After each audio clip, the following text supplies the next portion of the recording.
7 years ago, something happened that people began to call the cataclysm. This event divided life into before and after. People were living their usual day when a terrible disaster called the opening of the dungeon occurred. It led to the release into the world of people of various bloodthirsty monsters who were ready to kill everyone who stood in their way. A lot of people died that day because the monsters, who were so hungry for fresh human blood, did not spare anyone. Among the victims were the parents of a boy whose journey began the day he was deprived of the most precious thing he had. At that moment, when he lost the most precious thing in the blink of an eye, shedding bloody tears, he took an oath that he would become a hunter and tear monsters to pieces. 7 years had passed since the great cataclysm, and the site of the bloody massacre was now a memorial park where people could come to mourn the dead. This is where the desperate guy came when he was thrown out of the hunter training center. He wanted to feel the closeness of his parents, even if only for a moment. He thought that he had built up his expectations in vain and imagined himself a hunter, because now fate was showing that everything was not so simple. The words of the trainer when he announced that Cadet Han Sung-yun could no longer come to the Hunter Training Center kept playing over and over in his head. Upon hearing this news, the boy asked in confusion what had caused his exclusion. The trainer replied that usually, a cadet only needed to spend a few months at the center to awaken his hunter abilities. Han Sung-yun's preparation period had already lasted for 7 years, and nothing had come of it yet. The man told the boy about this. It was clear that the teacher was right, but he could not give up his dream, because then he would betray the memory of his parents and not keep the oath he had given. The coach said he would speak frankly and expressed his opinion that Song-yun was a complete mediocrity. Barely holding back tears, the boy listened as if the Hunter Training Center continued to train him, it would undermine its reputation. Other guys heard this conversation. Some said that they admired the guy's persistence. Others considered the guy a fool who didn't understand where his place was. But everyone agreed that it was strange that after 7 years of hard training, the stats had not increased. As he thought about all these words, Song-yun couldn't help but squeeze his hand so hard that the can of drink cracked and spilled the sweet liquid. He was incredibly angry that he couldn't raise even one single stat, let alone unlock unique characteristics and acquired skills. Closing his eyes, Song-yun hoped to find some peace within himself. But one conversation caught his interest. A woman asked her little daughter if she remembered the story of how her father died, and the little girl screamed that she knew every word by heart. She chattered enthusiastically that when the monsters attacked and the world was not ready to fight them back, her dad did not run away, but continued to save people. Mom was pleased. She asked her daughter what she should do if she encountered difficulties in the future. The little girl said that she should be as brave as her dad. Song-yun's eyes widened when he heard the little girl's words about never giving up, and he knew that he would do just that. Hugging the little girl, the mother said that she was smart, and the boy thought that this girl gave him the best motivation to move forward. The family noticed someone's attention and turned towards Song-yun, who was watching them. Coming closer, the boy bowed respectfully because this was the only way to thank these people for their sudden help. Leaving the family in bewilderment, he rushed to run towards the exit of the park because it became clear what to do next. Song-yun suddenly realized that he had managed to endure steadfastly for the past 7 years, which meant that his path as a hunter was not yet over. He did not want to give up the business to which he was ready to devote his whole life. It did not correspond to his principles. With full understanding that he could not afford to give up, the guy ran through the streets of the evening city. After some time, the weather turned completely bad. The clouds thickened and a cool rain began. Han Sung-yun stood on the porch of the house and knocked on the door, hoping to quickly hide in a warm room from this moisture and cold. Finally, the door opened and the guy was enveloped in a pleasant warmth that came from the depths of the building. A trainer stood at the door and told the cadet to get lost. Requests that he try one more time had no effect on the man. Song-yun did not give up. He asked for help to pass the hunter exam one last time, because he could not just give up and abandon his life's work. It was clear that the man was barely containing his anger. He turned away and was breathing heavily, but apparently it didn't help, because a second later, he turned around, and with a face twisted with anger, asked why the guy couldn't get what they were trying to hammer into his head. This hostile behavior surprised Song-yun a lot, because the coach was generally very reserved and did not behave like this. The man started shouting that the guy had come here to take back the money he had invested in his education, and he had promised to return half of it if the hapless student left. This assumption greatly offended the young man, so he shouted that he was not standing there for this reason at all. What irritated the coach the most was that this insolent young man was talking to him in such a tone, so he punched him with all his might, causing blood to spurt from the boy's nose. The impact sent the would-be hunter flying several meters and landing in a pile of trash that lay near the dumpster. Finally, the man said that he could tell from the student's eyes that the reason for such importunity was solely about money. Tears and raindrops moved across Song Yun's cheeks as he heard the coach call him a piece of trash who was incapable of anything. He sat surrounded by garbage, and at that moment he felt exactly like what the teacher had said he was. Salty tears burned his wounded lip, but the guy kept thinking what would happen if he too had unique characteristics. He did not wish for too much. He wanted fate to grant him just a bit of talent, which he would use correctly. If it were his way, he wouldn't be among the trash heap. Song Yun would be improving what he was talented at every day. Suddenly, raindrops began to rise from the ground and shine with a strange light, after which a voice was heard that said that the Tower of Trials praised the boy's unwavering will. Song Yun fell right into a puddle out of surprise, because it's not every day that an invisible interlocutor will talk to you. He didn't understand what was happening and who was talking to him. For a moment, the guy thought he was going crazy. The otherworldly light grew brighter, and at one point it completely engulfed the boy, who screamed in fear. This scream was heard by the coach, who abruptly opened the doors and angrily told the failed student to get lost. He began to say that this kind of tyranny was already boring, but then he noticed that the boy was no longer in his former place. There was only a huge boulder lying near the trash can. The man picked it up and began looking around, hoping to understand who had left it. After no one was found, the coach threw the stone away and returned to the building, grumbling. At that very moment, the guy was drowning in some strange portal that was outside of space and time. He felt like his lungs were already starting to burn from lack of oxygen. Song Yun was suffocating, but he didn't know where to swim to get out of this place.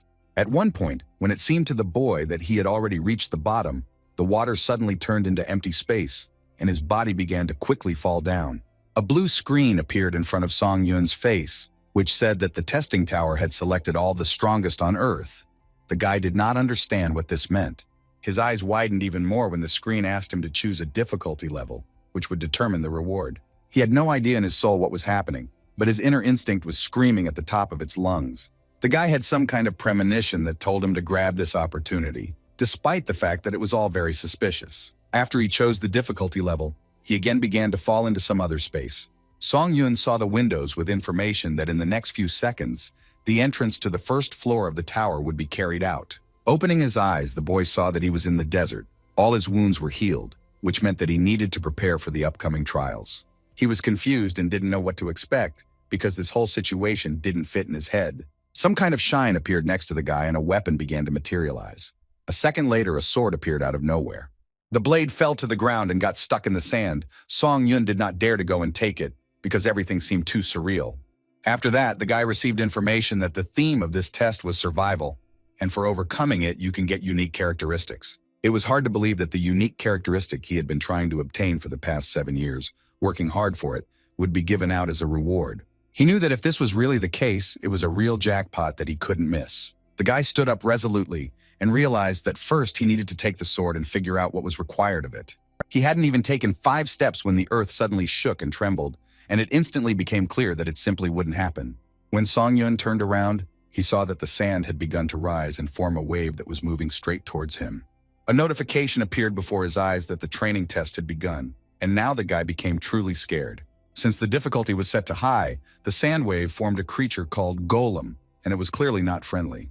It was unclear how all this was possible, but what was even more alarming was that he had no idea how to deal with this monster. His mission was to survive the sand golem's attacks for 10 minutes. Song Yun read this information and realized that these would be the longest minutes of his life, but the main thing was that they would not be the last. But there was another clause written in small print. The penalty for failure was the death of the applicant. Running away with all his might, the boy realized that he did not want to die, especially under such mysterious circumstances. He thought about the need to come up with a better strategy, since it was unlikely that he would be able to escape pursuit if he simply ran. Although the sand golem looked slow, due to its size, it moved much faster than Song Yun thought. The boy understood that the first difficulty was that with his endurance, he would not be able to run across the desert for 10 minutes, especially considering the fact that his enemy was literally breathing down his neck and trying to trample him. It turns out that the guy had to fight with a sword in his hands in order to survive. That was the point of the test. He was doomed to either run away and meet death or fight and face it. Song Yun thought that this was all some kind of madness, because it was simply impossible to defeat such a creature. But then he remembered the mocking speeches of the guys from the training center. They said that such a talentless person like him was not even worth pitying. These memories caused a cry of anger, because everyone around him thought that he was good for nothing. He wanted to prove the opposite. Song Yun felt like this golem was his coach, who wanted to prove that he was a nobody who didn't deserve a chance. At that moment, he realized that he would die a miserable death if he continued to run away without doing anything new. For 7 years, the boy had been doing nothing but challenging the hunter's exam, and as for the theory, he knew it better than any current monster fighter. If running away was not an option, then Song Yun decided that he had to try to find the answer in his theoretical knowledge. He remembered that monsters like golems would stop moving if their core was destroyed. But this very core was located in a place that was out of reach for the guy. In that case, it was necessary to come up with a more cunning strategy for your further actions. Song Yun ran up the sandhill because he understood that he needed to create conditions in which he could reach the enemy. It wasn't easy, because compared to the sand golem, the guy wasn't as agile on the sandy surface. But still, he managed to make his opponent fall down the hill and roll down like a stone, while he used his sword as a support. The idea was good, because it gave the guy a head start and the opportunity to get close to the enemy when he was in a vulnerable position. Knowing that he had no time for doubts and fear, the boy told himself that he had to act decisively and quickly. He jumped straight at the golem, because he knew that this was a chance that could not be missed. His eyes became completely crazy when he realized that the idea could work. Swinging harder, the boy began to hit with his sword at the place where the monster's core was supposed to be. But when the blade touched the golem's stone body, the blade bounced off, because it could not cope with such a strong material.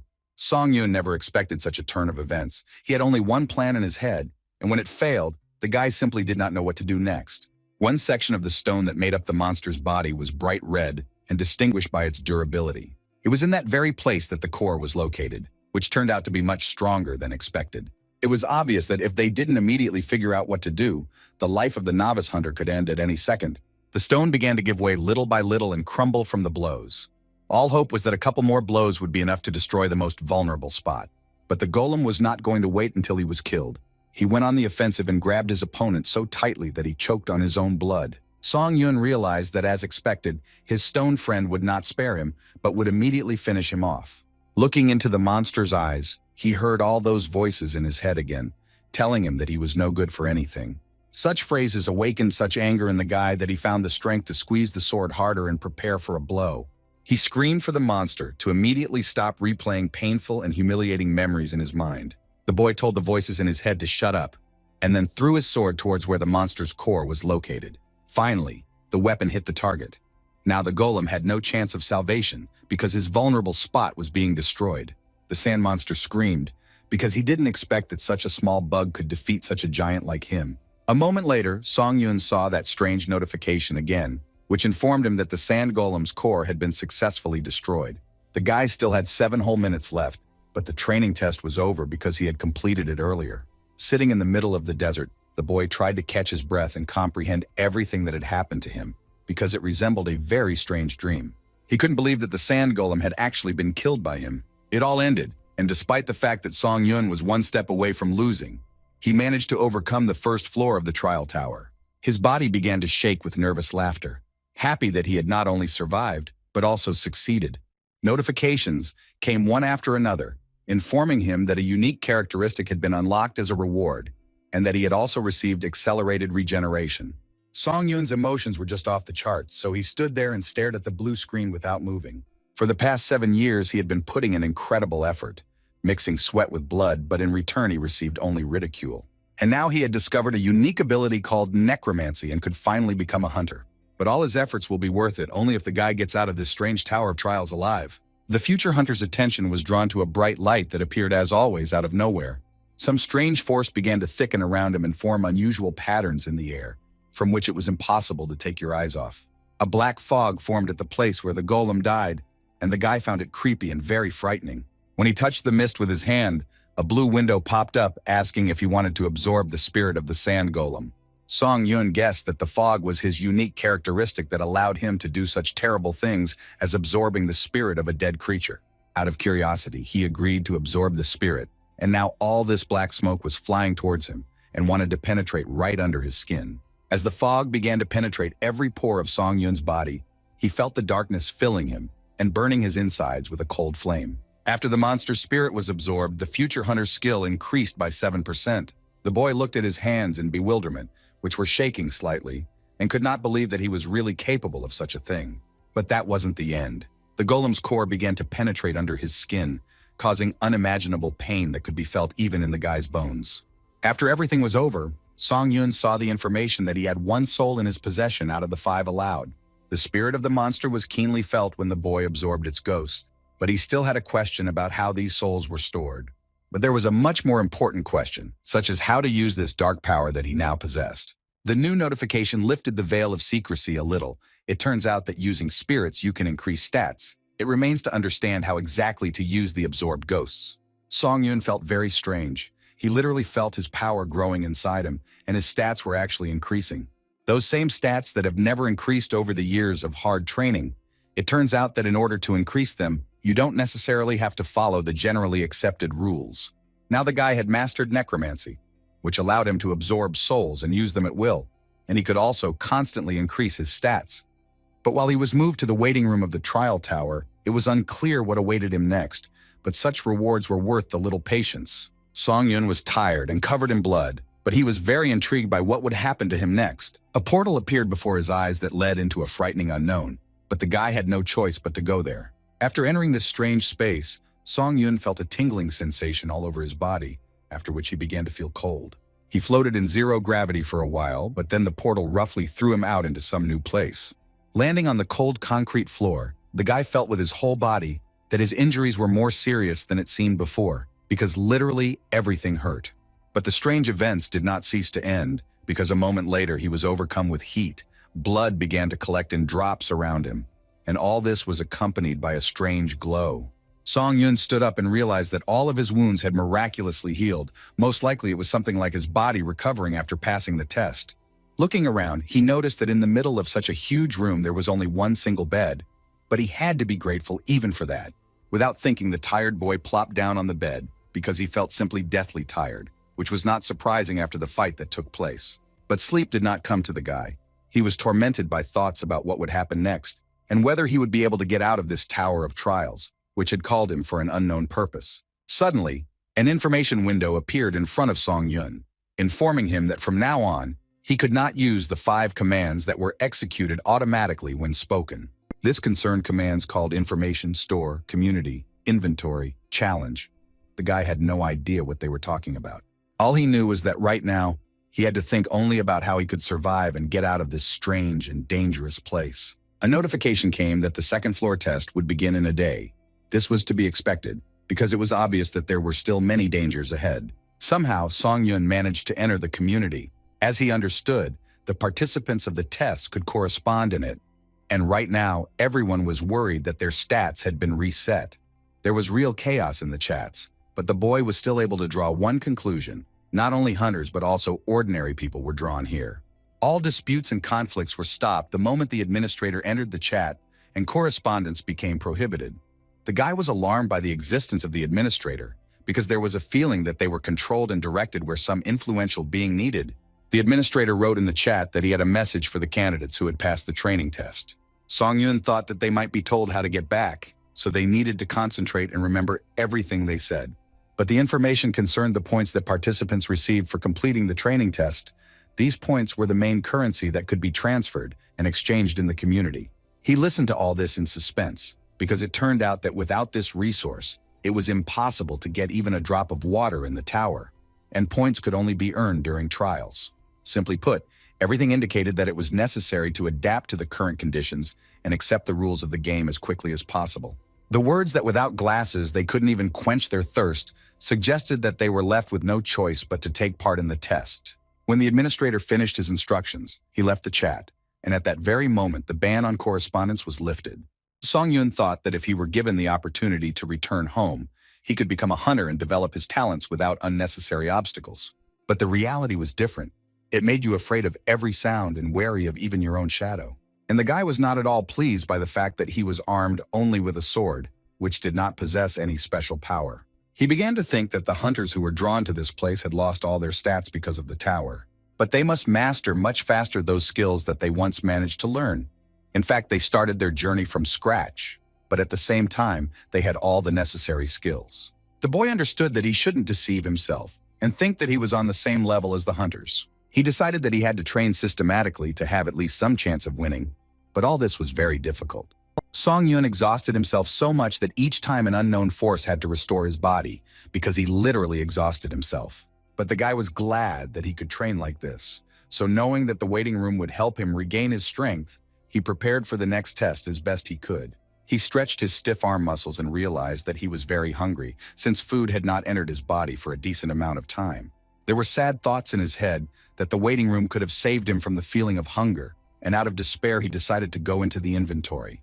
Song Yun had bought all sorts of things, and now he only had 40 points left. All he could do was hope that it would be enough to get food. Looking through the purchased items, the guy realized that if it weren't for the additional reward for completing the training test, he couldn't even dream of a shield. He also noticed an interesting dynamic in the chat. Before, communication never stopped for a second, but as the test approached, there were fewer and fewer messages. More thoughts about whether he would be able to survive and return home threatened to consume the boy. It was clear that it simply would not happen, but now he had unique powers. Song Yun firmly thought that he would do his best to survive and become much stronger than he was before. Finally, the time came for the second test. This time, the portal transferred the guy to an amazingly picturesque forest, which was mesmerizing at first sight. The transition to the second floor of the test tower was carried out. All this took place at a high level of difficulty. The boy was very surprised when he looked around. It is not clear why he was surprised that after the desert he was thrown into the forest. The theme of this test was murder. The participant was required to kill the orc chieftain within the allotted time. Song Yun had never felt so confused before. Fighting such an opponent was very difficult, but killing him seemed simply unrealistic. After walking a little forward, the guy realized that he was standing on a hill, at the foot of which there was some kind of settlement. Taking a closer look, he realized with horror that in front of him was an entire village of orcs. These evil green monsters were everywhere. The guy had never seen these creatures, and especially not in such numbers. But now he had to enter a place that was simply teeming with orcs, and he had to behave not quietly at all, but try to kill their leader. The monsters were making noise, and this did not give the guy the opportunity to calm down, and at least think a little about his plan of further action. The appearance of the orcs was quite impressive and frightening, because they were huge and clearly physically strong, and the weapons in their hands certainly did not bode well. Song Yun sat in the bushes not far from the village and did not know what to do, because simply attacking was an incredibly stupid decision. He knew that in ordinary dungeons, if there was a sentry in the orc tribe, then it should be assumed that he was the huntsman, that is, a professional hunter. Looking at this very Jaeger, the guy realized that he couldn't be sure that he could handle him, let alone the leader. Everyone knew that in order to defeat the orcs, hunters of at least E rank had to form a group, and the chances of winning alone were close to zero. The situation was worse than you could imagine, so it was necessary to urgently figure out how to act in such circumstances. It was decided that they should first retreat and think over their strategy, since rushing into an attack on enemies who outnumbered them was sheer stupidity. A sudden thought struck the boy's mind. He realized that he knew one way that would help him overcome this test. Fire. The solution to everything was fire, so the future hunter lit a torch and began to bring his idea to life. He collected enough logs from the forest and piled them up to use in his plan. The guy looked at the fire with determination and realized that he had to do it before he chickened out and backed out. An idea came into the guy's head to do something that seemed like something out of science fiction. The guy extended the torch straight to where the blue screen was hovering in the air. After that, opening the inventory section, he saw that there was now a torch there, which was in his hands just a second ago. The guy smiled because the first point of his plan worked, although at first it seemed to him that it was impossible. Looking at the clear sky and the sun that was breaking through the trees, a hope was born in the boy's soul that he would be able to cope with all the difficulties. Looking at the orcs, one might say that they looked like lazy pigs, but in fact, they were a very conscientious race.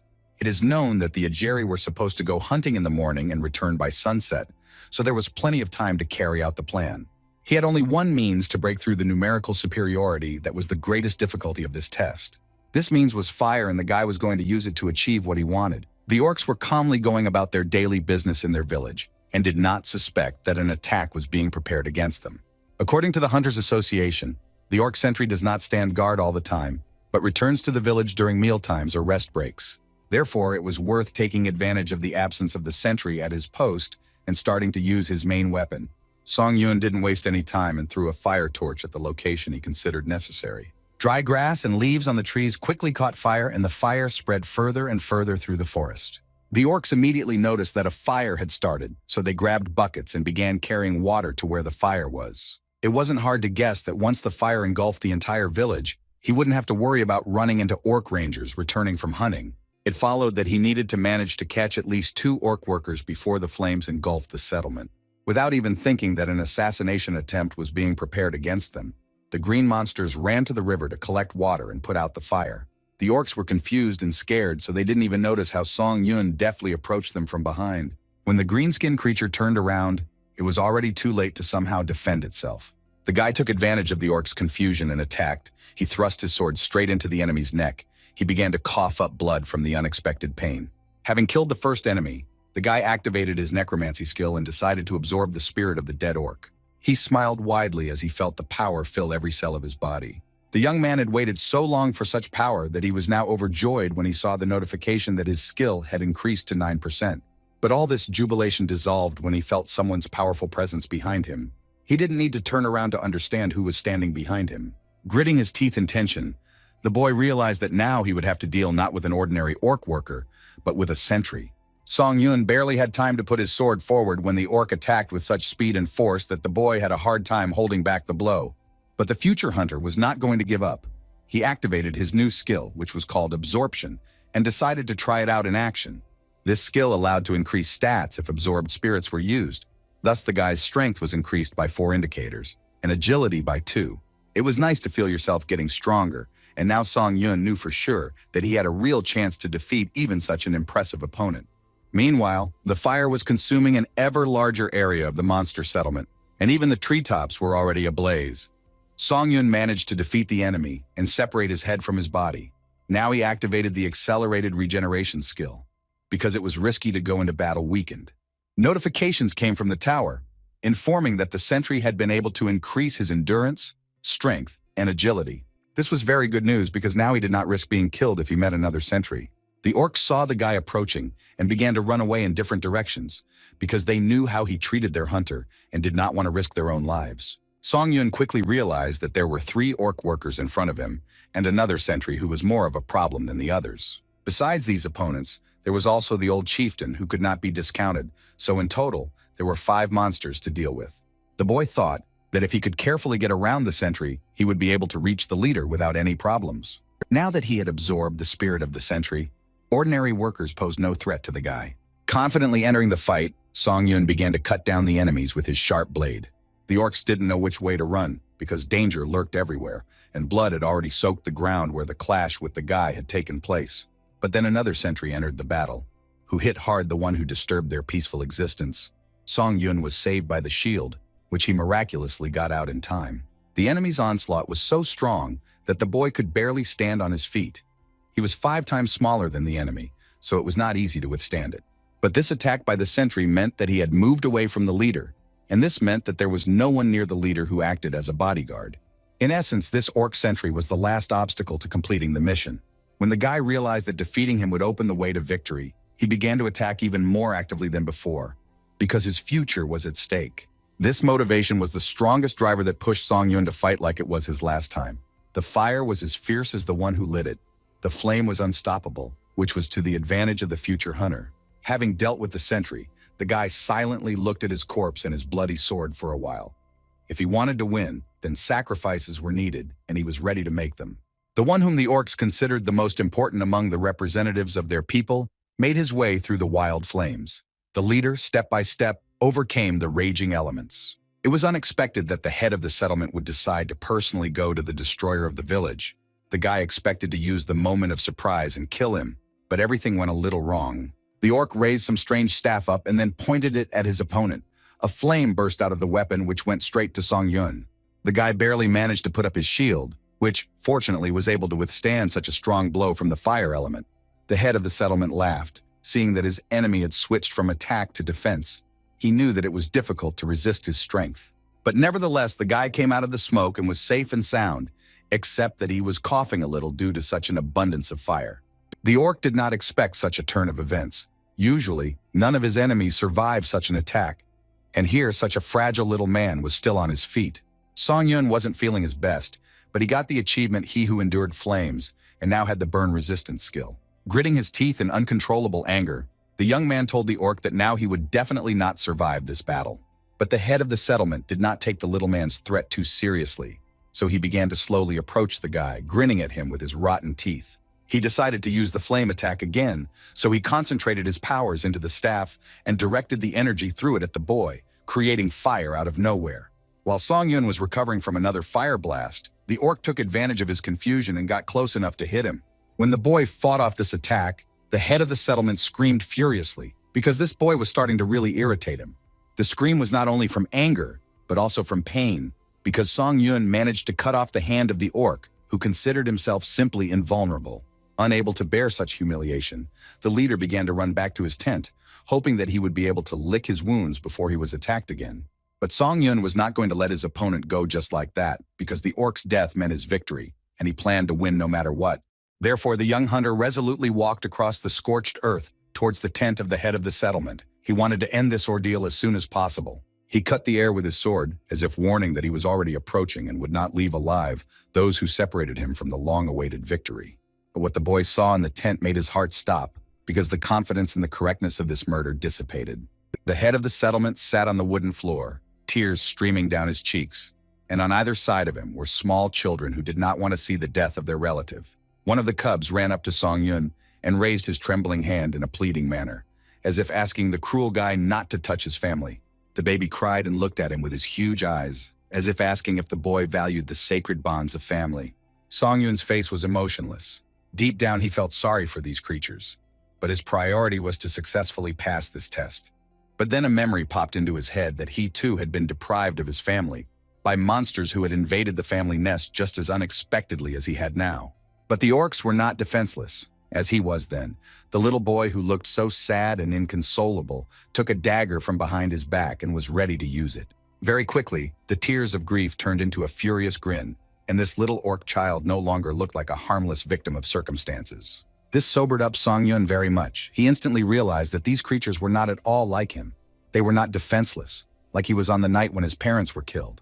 The guy realized that he would kill them all, even if they became ghosts that would haunt him every night. But the orcs were not going to give up either. The head of the village and another child began to move towards the enemy, intending to attack. Seeing these frenzied monsters, the guy realized that he would do what was necessary to exterminate the orcs. Blood spurted, and the second floor of the Tower of Trials was passed. While inspecting his equipment after the battle, Song Yun discovered that his shield was in disrepair, but it was thanks to it that he was able to survive and remain in one piece. Having closed the inventory, the boy decided to look through his characteristics. He understood that this time he was again on the verge of failure. Song Yun noticed that the number of applicants had been cut almost in half. It was very cruel, but it showed that he was doing well. Having entered the chat, something was discovered that greatly intrigued the young man. One of the participants wrote that he found out information about how to return to Earth. He sent a letter with a question and received an answer. The chat became a real chaos. All participants were curious about what they needed to do in order to return home. Song Yun was surprised that he had the opportunity to ask a question to the administrator, who, after processing, could answer it. With the transition to a new floor, one question was added. Gradually, the chat began to share information that they had learned from the administrator, Song Yun, putting the key points together. It turns out that after passing the 5th floor, temporary return stones will go on sale, with the help of which you can return to Earth for a few days. And from the 8th floor, a large-scale expansion of the system will be carried out, and stones will go on sale that will help to finally return to Earth. It suddenly became clear that if he returned back with only the skills he had now, he could become an A-rank hunter. This discovery made the boy clutch his head because he was overwhelmed with emotions, because on Earth, abilities like his would be called a jackpot. And this was only 2 floors past. The 8th was still as far away as the moon. One could only guess what abilities would be discovered. He threw off his burnt sweater and decided that he needed to think positively because his 0 stats had finally approached the average 20 points. Song Yun decided that the first thing he needed to do was to absorb the 5 spirits that he had obtained at the risk of his own life. Then his strength would increase significantly. For the first time, the young hunter felt a sense of power overflowing him and moving through his veins like hot iron, and this pain bordered on a strange pleasure. He tore off and ran with incredible speed. The guy was beyond human capabilities. He had only read about this in books before. He was even able to run along the ceiling. Song Yun felt like a real superhero who could do absolutely anything. The feeling of power overwhelmed the guy, and he didn't want to stop running because this was the only way to let off some steam in this closed space. The boy was so carried away that troubles were not long in coming. After great joy, small disappointments often followed.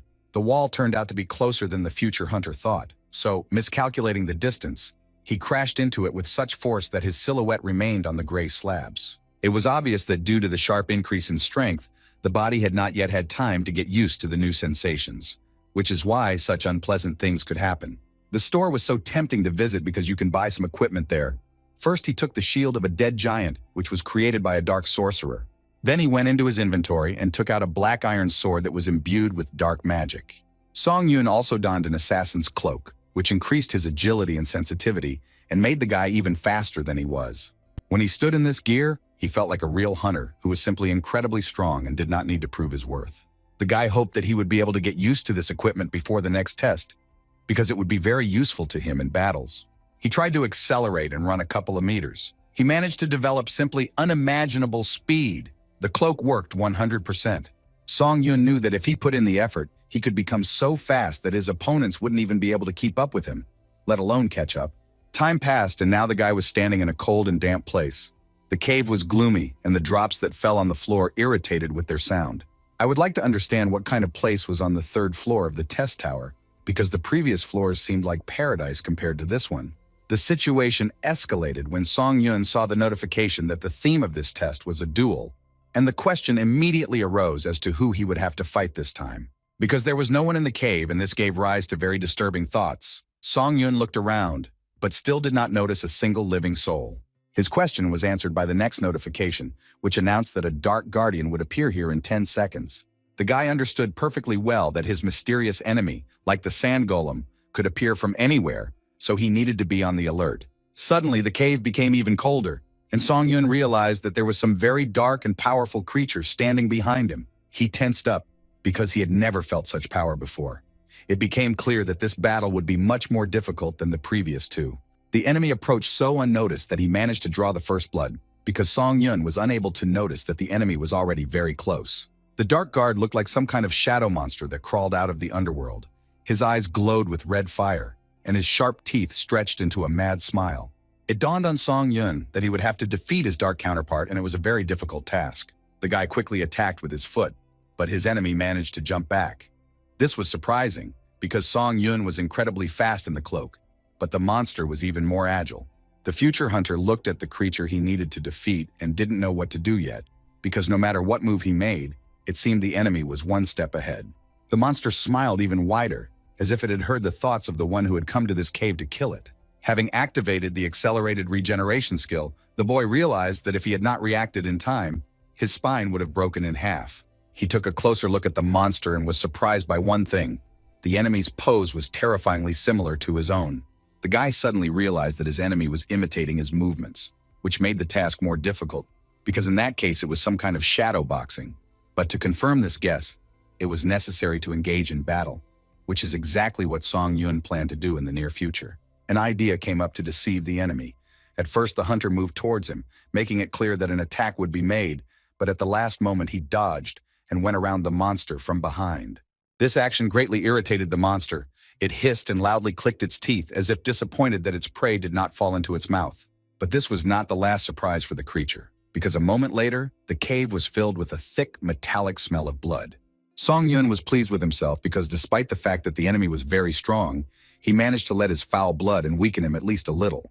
But as it turned out, it was too early to rejoice, because the dark night was even stronger than it seemed at first glance. The shadow monster's body was surrounded by shadows, and the places where he was wounded began to heal. Soon there was not a single wound on him that would weaken him. It became clear that, like Song Yun, the monster had a recovery skill, which confirmed the guess that it was a double.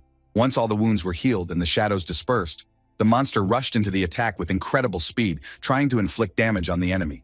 The monster did what the boy had demonstrated to him a couple of minutes ago, first rushing to strike, but at the last moment he went around the enemy from behind.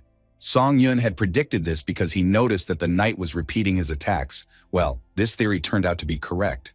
By timing it correctly, the guy managed to figure out when the monster would strike, which allowed him to dodge and not let himself get hurt. He acted deftly, but the enemy's sword was still a couple of centimeters away from him.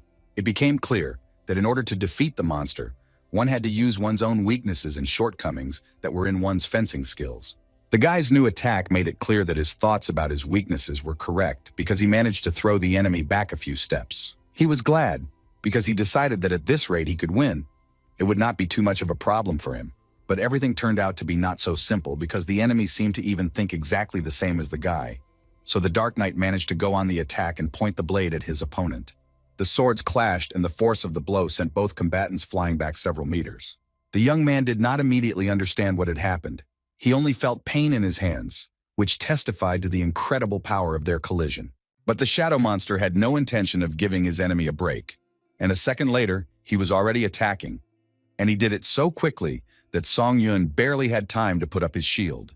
It seems that the hunter was not imagining things, and this creature really was able to become so strong in such a short period of time.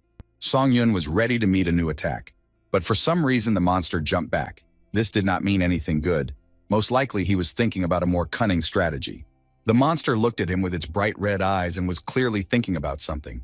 He didn't even want to know what was going on in the head of this bloodthirsty creature. The guy decided to activate his killer cloak, which gave an exclusive effect that increased movement speed by 15%. If the fight dragged on, Song Yun might be in danger, which meant he had to deal with the monster within 1 minute. The monster seemed to sense that his opponent was planning to take more decisive action, so he growled loudly and bared his teeth. But this did not stop the future hunter. He was already rushing to the place where the creature stood because he wanted to end all this as soon as possible and move on to the next floor. One thing was clear. Either Song Yun would kill the enemy in the shortest possible time, or he would suffer such damage that he might not recover, and this could not be allowed. When the boy was already very close to the enemy, he attacked him. But the boy deftly dodged, and the blow did not reach his body. His agility saved his life more than once. The monster was seriously angry when the hated double put a sword to his throat. Some man did something that most people were afraid to even think about. Song Yun didn't hesitate or think too long. He thrust the blade straight into the monster's body, not giving it a single chance to survive. When the enemy's bone crunched disgustingly, he smiled and thought that he had finally succeeded in his plan. The creature was defeated and fell by his hand. The Dark Knight was in agony. The place where the blow had landed flared with an otherworldly light, and the monster roared even louder. It seemed the pain was truly unbearable. But it was too early to rejoice, because what happened next was simply incomprehensible. The wound that was on the monster's body was transferred to the guy's body because they were doubles. It was incredibly difficult to believe that this was actually happening. Song Yun was overcome with such pain that he couldn't even think, let alone move. Blood began to spurt from his hand and he screamed as loud as he could. It was a scream of pain and hopelessness, because now it was not clear how to kill the enemy without wounding himself. Trying to calm down, the guy told himself that this was not the end, and he could come up with some kind of plan to achieve the desired result. But agony clouded his consciousness. Song Yun looked at his opponent and was surprised. The creature seemed to have withered and stood completely motionless. Its figure seemed very vulnerable. Most likely, even a monster with such fast regeneration needs some time to recover from serious injuries. This was something that the hunter could take advantage of. He knew he had to kill the guard right now, but the main problem was that his severed hand and sword were lying quite far from him. It was necessary to urgently figure out how to finally neutralize the enemy without using his blade, a difficult task. But the guy had no choice. He stepped forward, knowing that he might be doing something completely crazy, but he had to try this risky option. The boy ran toward the monster with only a shield, but he thought it was better to pull some crazy stunt than to die. So it was decided that the only option Song Yun had was to do what seemed like a crazy idea. But there was still a small percentage of luck involved. Even the Dark Knight didn't expect such an action. He raised his head in bewilderment and growled questioningly. Attacking a couple of seconds after losing his arm seemed like madness. But that is exactly what the guy did. He ran towards the enemy without even a sword, while suffering from terrible pain.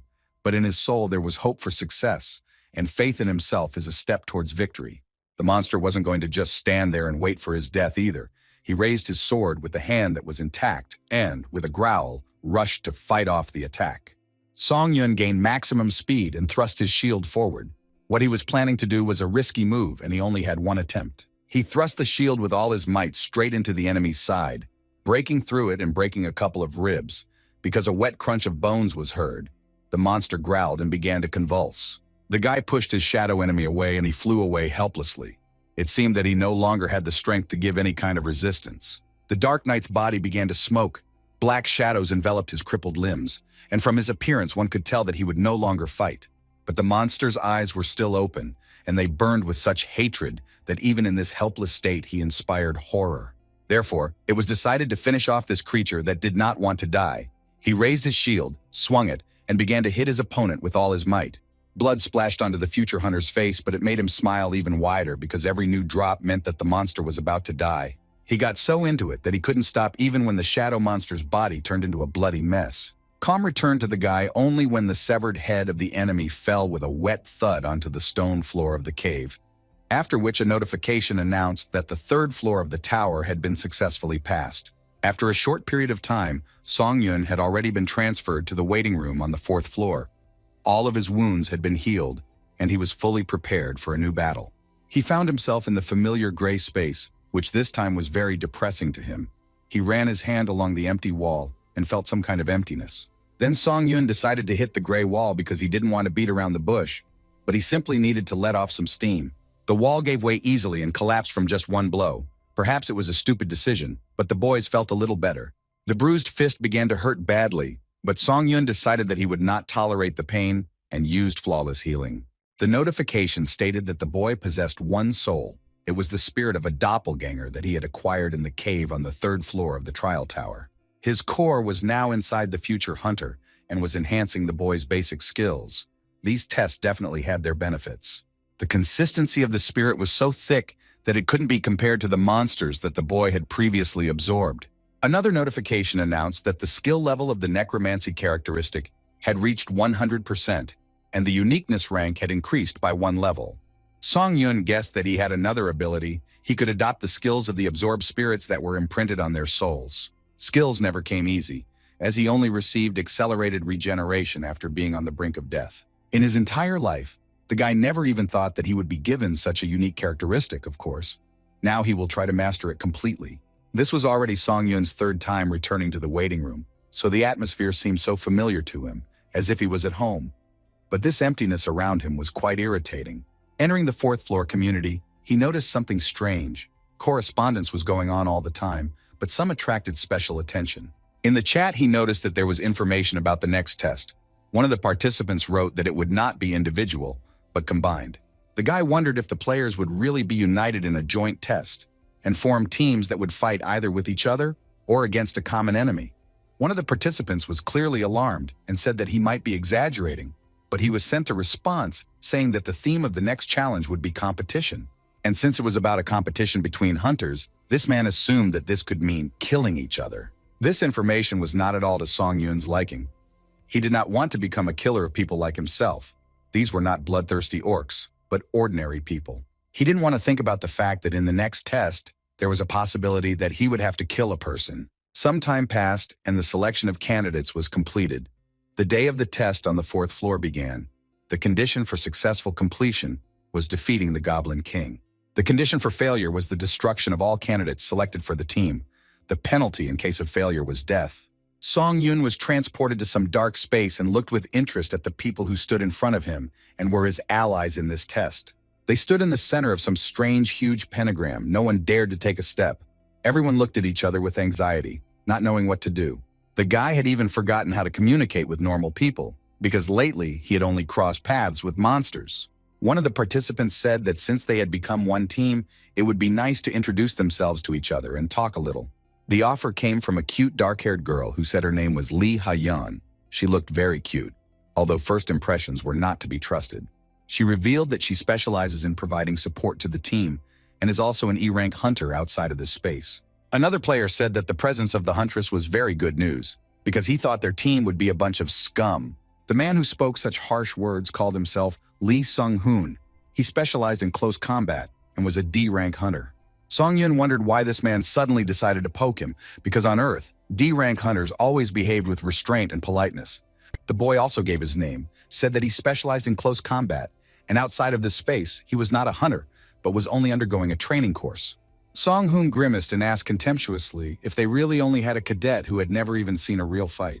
This man was not only an impolite, rude person, but also quite a tough person, because he immediately told Song-Yun not to get under his feet. The guy really wanted to snap back, but he decided that now was not the time for this, especially since they were all in a stressful situation, and the conflict could only get worse. So he said with restraint that he fought well and could cope with the role assigned to him. The hunter chuckled contemptuously and clearly did not take these words seriously. Sung Hoon said that he warns in advance that if he thinks that the guy is harming the team, he will immediately kill him, because no one needs a burden.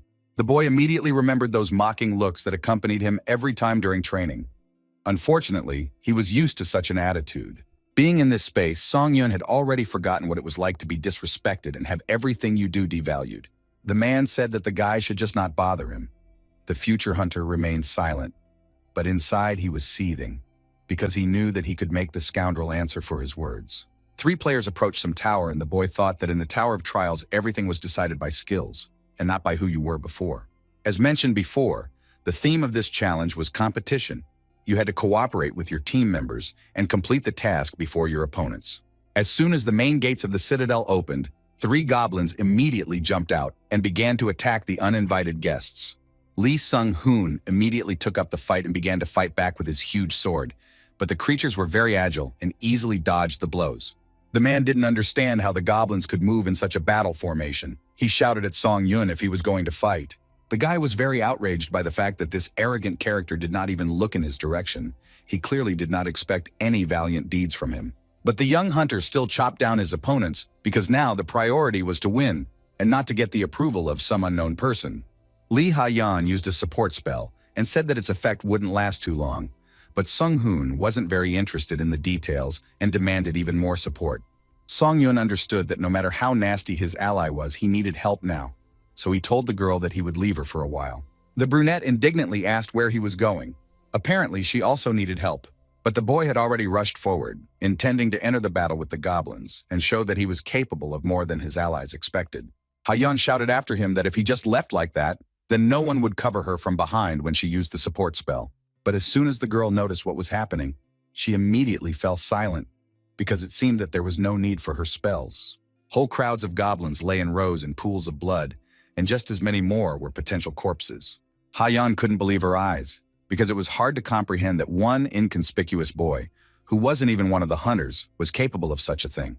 But the green-skinned monsters weren't going to back down either. They attacked again and again, despite the fact that their numbers were becoming fewer. Song-hoon could barely hold back the onslaught of these nasty creatures. They came running towards him in a whole bunch, sensing that his defense was sagging. But despite the difficulties, the man managed to repel the attacks. After all, he was a D-rank hunter, and his experience in battles was not an empty phrase. But the little goblin warriors were unusually agile and brave, so they posed a serious threat to their enemies. Their power was felt by Song-hun, who so loved to underestimate his opponents.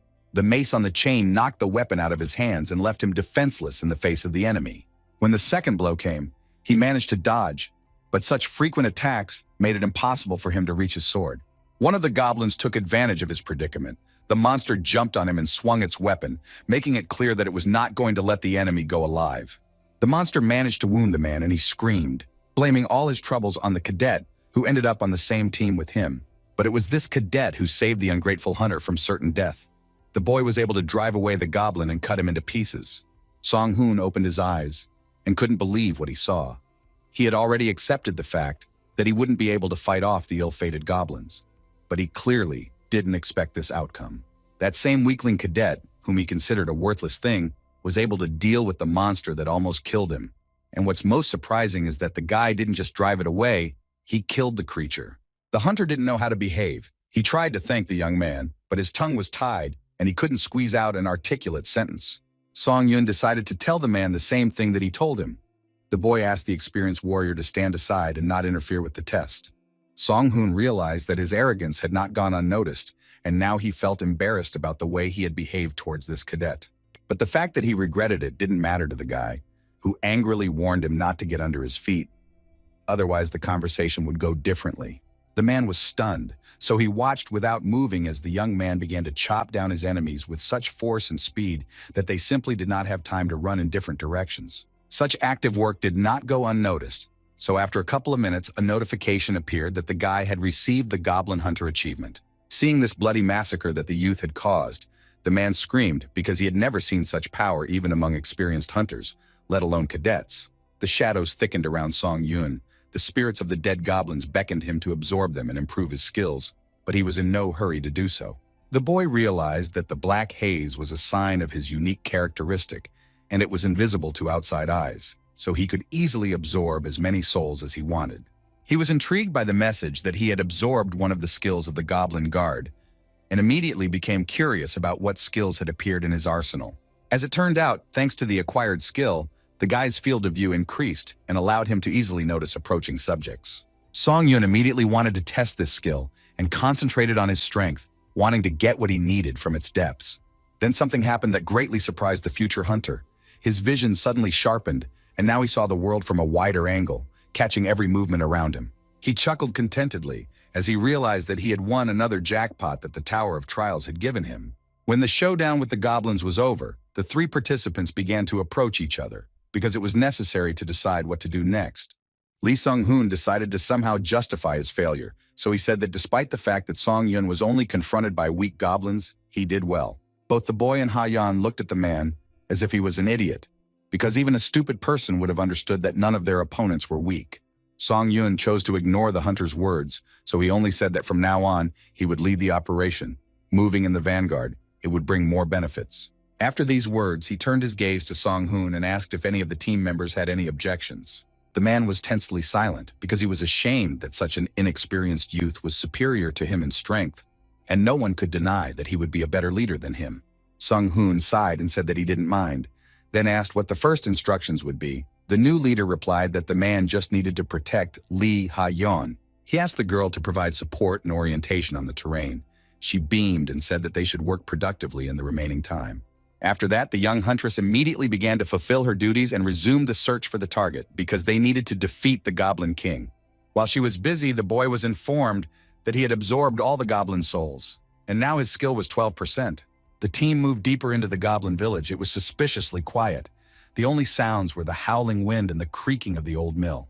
They walked along the destroyed streets and looked around carefully. Ha-yeon said that everything was too quiet. She did not believe that they killed all the residents. Song Yun also had a hard time believing that there was no one in the village.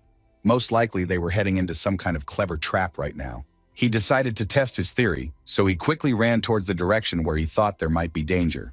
Ha-yeon and Sung-hoon looked at the guy with bewilderment. They asked what was the reason for such a sharp advance into the depths of the town.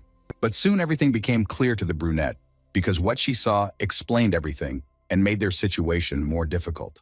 They came out into the central square, where there was a golden fountain, and the ground around it was strewn with the bodies of slain goblins, whose blood flowed straight into the water. Song Yun said that all this meant only one thing. Other contenders were ahead of them and had already been here. Song-hoon asked if their competitors really had turbines instead of legs. The boy touched the body of one of the monsters and realized that it was still warm, which meant that they still had a chance to catch up with the other members of the trial. After all, it was impossible to allow the members of the other team to win. This would lead to consequences that no one even wanted to think about. It was well known that those who failed the test, or did not manage to fulfill the conditions first, would face death. Song Yun said that if they didn't want to end up like the goblins, they'd better hurry up and try to get ahead of their opponents. But the goblins weren't going to make things easy for them, so they started jumping out of the dark corners and heading towards the team, waving their weapons. They scraped their swords on the ground in a disgusting way, as if to make it clear that very soon the blade would be cutting not the ground, but the heads of the opponents. Song Yun took a fighting stance and prepared to repel the attacks of the green-skinned enemies. There were too many opponents, so for now he should defend himself rather than go on the offensive. At the same time, but in another place, a similar battle was taking place, and a strange guy, holding double swords in his hands, jumped right onto the goblin's back. He said with a disgruntled look that he was already sick of hunting these creatures. He hoped that this was the last fight before going to the boss. The other goblins rushed to save their fellow, on whose shoulders the enemy was sitting, but the guy was still just as indifferent and didn't even move from his place. He jumped up only when the enemies came too close, and it was clearly not done to avoid an attack. Before the goblins could even blink, one of their brethren was wounded, or rather deprived of its head, as a result of which the spirit quickly left the monster's body. It was clear that the guy was in high spirits and was ready to simply sweep away these green-skinned bastards who were separating him from the cherished victory. A couple of minutes later, about a dozen weirdos were lying in pools of their own blood, and nothing stood between the stranger and finding the boss. The team members of this guy named him Lee Hyun Nim and said that he did an absolutely amazing job. But in response to the praise, Hyunim replied that he was tired of doing everything alone and asked his interlocutor, Lee Ji-hoo, if he liked skimming all the cream. A dark curly-haired guy who was on his team asked him not to talk like that. Xian Henim rolled his eyes and pointed his finger at the large gate. He suggested his interlocutor to stop chatting and open the boss's room. He ran to do just that, saying that he wanted to get down to business himself, and Henim suggested that they finish quickly and return to the restroom to relax. Li Ji-hu walked towards the gate, grumbling under his breath that their leader was acting like he was his personal little dog that obeyed every command. The team of these guys completed the test conditions, and all of its members entered the Goblin King's spire. But another notification came in, saying that the boss fight wouldn't start until one of the two teams remained. Everything around was on fire, and it became known that at the moment it was impossible to get out of this location. The guys began to look around in fear, hoping to find a way out. But there was no way out because they were literally trapped and locked in the boss's dwelling, the battle with which was currently unavailable. The boys saw that a barrier had been erected around the house they had entered, preventing anyone from leaving the home. The third member of the team, a blonde guy, noticed a strange movement from the entrance and shouted, warning the others about it. Two men and a girl were heading straight towards them. It was Song Yun's team, who had finally reached the location of the boss they needed to kill. The guys noticed that there was someone in the building, and the question of what to do with the opposing team immediately arose in their heads. Henimu just wanted to scream from anger, fatigue, and irritation. He thought that they would soon finish, but apparently everything was just beginning. A plan of action had already matured in Song Yun's head, but it required that his allies remain on the sidelines and the boy fight alone. But he had a request for Li Ha-yan. She had to provide him with a buff that increased agility. All the other support spells she could provide to Sung Hoon. The girl looked at Song Yun strangely and said that she had seen his strength and courage more than once. Ha-yan said that despite the success in fighting the monsters, the battle with people was more scary, because they are much more dangerous than various creatures. The guy said that he heard his ally's opinion and took it into account, so if he feels that he is in danger, he will immediately give a signal. Until then, he counted on the brunette's support. She said that she would do everything possible and activated her power. Song Yun was enveloped in a bright light that gently touched his skin. He felt energy entering him, after which his agility increased, but the effect only lasted for 10 minutes. The boy knew that he had already surpassed the skill level of the average hunter, and on top of that, he had also managed to kill more than 30 goblins. Seeing him, the opponents became alarmed and began to line up in order to prevent him from advancing further. They were ready for battle, because they were not going to give up their victory just like that. Song Yun decided that he would not doubt himself because the current version of him was strong enough to handle this challenge. He was very determined, and before common sense began to scream that it was dangerous to go against 3 opponents alone, the guy rushed into the attack. Xian Henim watched the enemy approach and thought that some madman was running towards them, because who in their right mind would go into the enemy's lair alone? He shouted at the curly-haired Ji-hu to use his shield at full power. He said that he would do so immediately. The boy activated all the defensive properties of his weapon and began to wait for their enemy to approach him. A shield began to grow around his team, which was able to protect them from any danger, so they did not worry about being harmed. But Song Yun wasn't stopped by such trivial things as the protective barrier, so he resolutely jumped straight at it, clearly intending to neutralize it. When his sword touched the surface of the protective magical structure, sparks rained down and it cracked. The guy put in even more effort, and finally he succeeded in what seemed almost impossible. The barrier began to disintegrate, opening access to those who were hiding inside it. Ji-hu, who had created a defense, couldn't withstand the force of the enemy's attack and flew to the side, leaving his comrades without cover. Song Yun did not stop for a moment. He wanted to quickly deal with his opponents and bring the team the long-awaited victory. Finally, he managed to break through the barrier and meet the enemies face to face. He still didn't know how to properly neutralize them, but he was sure that he would do what was necessary. Swinging his sword harder, he approached the first member of the opposing team and decided that he would not doubt his actions. His allies watched the events unfold with amazement, amazed that the guy was overcoming all obstacles on the way to his goal without a doubt. Xian Henim was no timid person either, so he accepted this challenge with his head held high and was ready for a fight that would put an end to one of them. The boys' swords clashed and a heated battle began, in which no one was going to give in because lives were at stake. Henim parried the attacks but discovered one oddity. His opponent's skills were inferior to his own, but paradoxically the enemy easily parried all his blows. He looked the boy over from head to toe and decided that he needed to act more harshly because survival in the Tower of Trials was not easy. Just as he was about to use one of his strongest attacks, Song Yun suddenly quickly moved behind him. It was difficult to track this movement, so he was unable to react in time. The boy swung his sword and aimed at Henim's back. He understood that now his enemy was finished. But everything turned out to be not so simple, because somehow, Xian Henemu managed to block the sword that threatened to pierce his spine. Such skill surprised Song Yun, because in order to repel an attack without even turning to the enemy, one had to possess a unique fighting technique. But still, his opponent had a hard time, because he barely coped with this blow, because he did not expect such a fast and powerful attack. Song Yun noticed a strange glint in his enemy's eyes, and he realized that it was because of this that he was able to see the trace of a blade aimed at him, giving him an advantage in battle. Accordingly, the guy could predict the blows, since he clearly sees in which direction the enemy is swinging, from which it was possible to conclude where the blade of the sword would be directed. Xian Henem successfully used this skill, allowing him to react more quickly to all attacks and successfully repel them.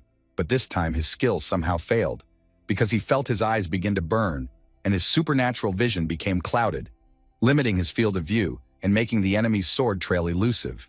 Song Yun noticed his opponent's weakness and activated the skill, after which his eyes also lit up with an otherworldly glow and he rushed to attack. While the enemy was in confusion, the boy managed to successfully wound him in the stomach, releasing a whole fountain of blood. Xian Henem coughed and thought that he was especially unlucky today, because usually his skill never failed and always helped in the fight. Song Yun saw a notification that he had completed the special task, and bonuses would be added to the reward for completing the 4th floor. After the enemies were dealt with, the guy's allies began to approach him, silently looking at the corpses lying in the middle of the building. Li Hayan noticed that the guy's hand, which was holding the bloody sword, was shaking slightly. She assumed that this was the future hunter's first kill. But still, it was very strange for her to see how such a brave guy, who was desperately eager to fight and lead them, stood and trembled in front of a defeated enemy. The girl worriedly asked if everything was okay with her ally, but in response, she received only silence. It was only after a minute that Song Yun finally replied that he was completely fine, but his face said otherwise. It was gloomy and completely lifeless. The brunette realized that he seemed to be in shock because of the murder he had committed, but she thought that he was a strong and cold-blooded man. The guy's voice sounded a little too hoarse when he asked his allies if they would mind going and fighting the boss right now. Lee Sung-hoon said without hesitation that he was ready to immediately enter that room. The girl was a little hesitant, but was also in favor. Therefore, the next murder did not take long to come, but this time, it was the green-skinned goblin who went to the next world, whose teeth threatened to tear the team of guys to shreds. But the humans were quicker than the goblins, so Song Yun jumped on his enemy's back and deftly cut his throat, leaving no chance of survival. The boy didn't even look at the new notification that the test's objective had been achieved, and the Goblin King had been destroyed. Song-hoon watched with his mouth open as this young man mercilessly dealt with his opponents. He thought that he was definitely a monster.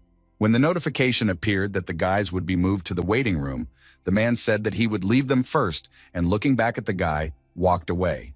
Ha-yeon was in no hurry to leave. She stood silently and looked at her ally in this test. She was very interested in getting to know this guy better, but they didn't have time. Song Yun broke the awkward silence and said that he hoped that the girl would return safely, but she was itching to talk a little, so she called out to him. The boy turned around in surprise and showed with his whole appearance that he was listening attentively to his interlocutor. Ha-yeon's eyes looked straight into Song Yun's soul as she said that he only did what he had to do, so he shouldn't feel like a bad person because of it. The guy immediately remembered the 3 corpses that lay in a pool of their own blood, and their deaths were his work. But the girl's next words brought him back to reality. She said that someone had to kill the enemy team anyway, so if he refused, she would join the fight.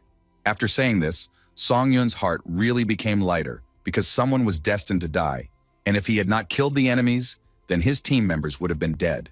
The girl looked at him and smiled strangely, after which she began to run her finger through the air and seemed to click on an invisible screen.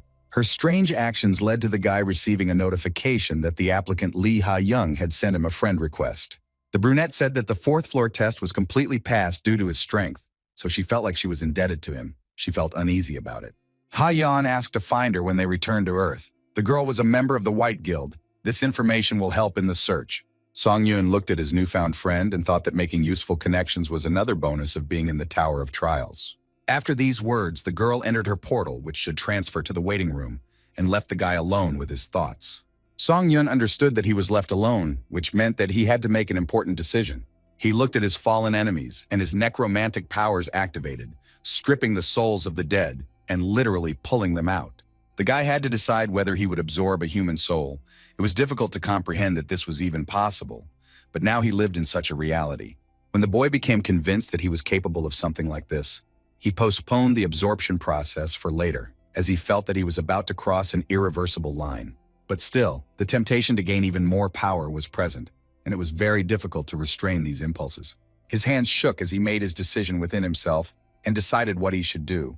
The guy decided that although he had no intention of killing people to become stronger, in a situation where he had no choice, he was ready to commit murder. So he reached out and pulled the souls of his fallen enemies into himself. And in addition to his desire to become a hunter, new ambitions began to grow within him. The Tower of Trials gave him a chance, and he wanted to take full advantage of it, so that later he would not regret anything. He would rise to the top and strive to reach the last floor. After absorbing more souls, he entered his portal and was transported to the waiting room on the 5th floor. Notifications began to come in that there would be certain changes, because a ranking system for applicants had been created, which was called the test summarization. The guy began to think about what all this meant, and whether it was worth entering his nickname into the Test Tower database. He chose the nickname Hunter for himself and entered it into the system. Now, instead of his name, users saw the invented nickname. Song-Yun began to look through the system data and noticed that all the participants were distributed by rank and place. He wanted to find himself in this list. He was very surprised when he found out that he was in 16th place. After studying the results of the 4th floor test, he liked the result. The future hunter was pleasantly impressed by the fact that his place in the ranking was much higher than he thought. The next message announced that the top 50 contenders would be designated as pathfinders and would receive an advantage on the 8th floor and could also receive the Yahello privilege. The guy's eyes immediately lit up with interest, because if this skill was given for such merits, it meant he was very powerful. He decided that there was no need to think about it yet, because all the details would become known to him when the time came. The system asked him to choose a spirit to absorb from the available souls in his arsenal. There were 3 players from the opposing team and the Goblin King. Song-Yun felt that some processes were starting inside him. He had the opportunity to increase his stats using the spirits he had. He finally felt that he had finally crossed the boundaries of human capabilities and was at some new level of strength. It was decided to buy a return stone, which helps to leave the Tower of Trials for 3 days and return to the original place of stay. The guy wanted to check if he could move to Earth with all his equipment. Song-Yun chuckled and was ready to go home for a while. He was very interested to see if his abilities would change. The boy again felt that strange flight between spatial dimensions, when some strange funnel sucked in his body with incredible force. It was a very unpleasant feeling. It seemed to him that all his limbs were stretching, and he was turning into some kind of liquid that was flowing between dimensions. Eventually, he found himself in his room, where everything was as before, and he was warned that in 3 days, he would be moved back to the trial tower. It was very strange to be back on his bed, because it seemed to Song-Yun that a lot of time had passed, and he had started a completely different page of his life. He looked at the ceiling and thought that not much time had passed, but such changes had happened inside him that fundamentally changed his life. The guy got up from the bed and looked around. He really was at home, but the room seemed alien to him, as if another person had lived in it before. He looked at his desk and the notes he had made just recently, but it all seemed alien and unreal to him, even though he had really arrived at his home. A sudden gust of wind blew the curtains on his window, and he felt like he had returned to his past life for 3 days. Only the past Song-Yun would never return. The boy plopped down on the soft pillow and decided that he wanted to get a good night's sleep, because compared to the bed in the waiting room, his sleeping place was a heavenly bed. But his thoughts about rest were distracted by the disgusting smell that permeated his things and skin. The guy couldn't afford to fall asleep in this state, so he decided to take a shower and tidy himself up first. But when he lowered his feet to the floor, something caught his eye that made his heart jump with joy. All the gear he had taken with him out of the 5th floor waiting room was lying on the floor next to his bed, and those items had moved with them. The boy happily grabbed the sword and shield and thought that it really was possible to take items from the test tower back to Earth. But he immediately realized that he needed to be quicker, because other contenders would also be able to take their weapons. Very soon, the number of those returning to Earth would increase, which would lead to a sharp increase in the number of powerful weapons, which meant that prices on the market for equipment for hunters would decrease. The boy decided that he needed to get rid of his equipment as soon as possible, but the problem was that only those with the hunter qualification could sell items on the market. Originally, Song-Yun only planned to apply for the hunter's exam and pass it during his next return. He picked up his phone and realized that he had a lot more to do than he thought. At the training center, things were the same as always. The guys fought, trained, and improved their strength, trying to bring it to perfection. The coach watched with satisfaction as his charges honed their skills and became better and better warriors. The man was distracted by a phone call. It was strange that they were calling him at such a time. because everyone knew perfectly well that he was working. Instructor Huang Manho answered the call and said he was listening carefully. Song Yun asked if the coach remembered his former student who failed to achieve the desired results. The man rolled his eyes and said he remembered. He asked why the guy didn't apply for a refund online. He was very surprised when he heard the words that the tuition fee paid could not be returned. The coach asked the guy if he was being serious about this, since he might regret this decision later, but he replied that he wouldn't regret it. But in return, the failed hunter had one single request. The man interrupted him, saying that if it was about resuming training at the center, then he would be refused.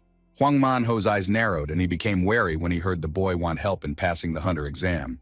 He asked if his former student had forgotten how his midterm assessment had gone. Song Yun had not been allowed to take the exam because he had barely been awarded F rank. The man started saying that it was impossible to pass the exam without a unique characteristic. The guy got irritated and asked if they really didn't want to help him, even if he refused to return the money. Song Yun said with a grin that he could change his mind at any moment, because money is never superfluous. So the boy proposed a deal, the essence of which was that the trainer needed to arrange an exam for him to obtain the hunter qualification right now. The conversation with the coach was unpleasant because it brought him back to his past life, where everyone made fun of him. The guy immediately wanted to take a shower because he felt dirty. He stood under the scalding streams of water and wanted to wash away all the memories of what he had to go through in the training center. Coming out of the shower, his own reflection caught his attention. At first glance, he was still the same Song Yun, but now his body was much stronger, and his gaze expressed confidence that he could now achieve whatever he wanted. His body had changed greatly, which was proportional to the progress he had been able to make while in the tower. But now was not the time to admire himself, because he had arranged for Song Yun to take the exam, so now he had to hurry to meet the instructor. Coming out of his apartment, he saw his neighbor. The picture was so familiar to him that it all plunged him into the routine that was before he got into another dimension. The current tower contender realized that he even missed his daily life a little, and now he enjoyed seeing his neighbors passing by. The boy walked forward down the corridor and greeted his neighbor, who was just entering her apartment. The woman recognized the guy who had been trying to become a hunter for a long time, but had not achieved anything yet. She greeted him and continued turning the key in the lock. Song Yun smiled at her and said that he wished her a good day. The woman looked at him strangely, because he had not been known for being friendly before. But what surprised her even more was that the boy had not been so tall and muscular before. The future hunter went outside and started to hail a taxi to get to the training center, but not a single car stopped.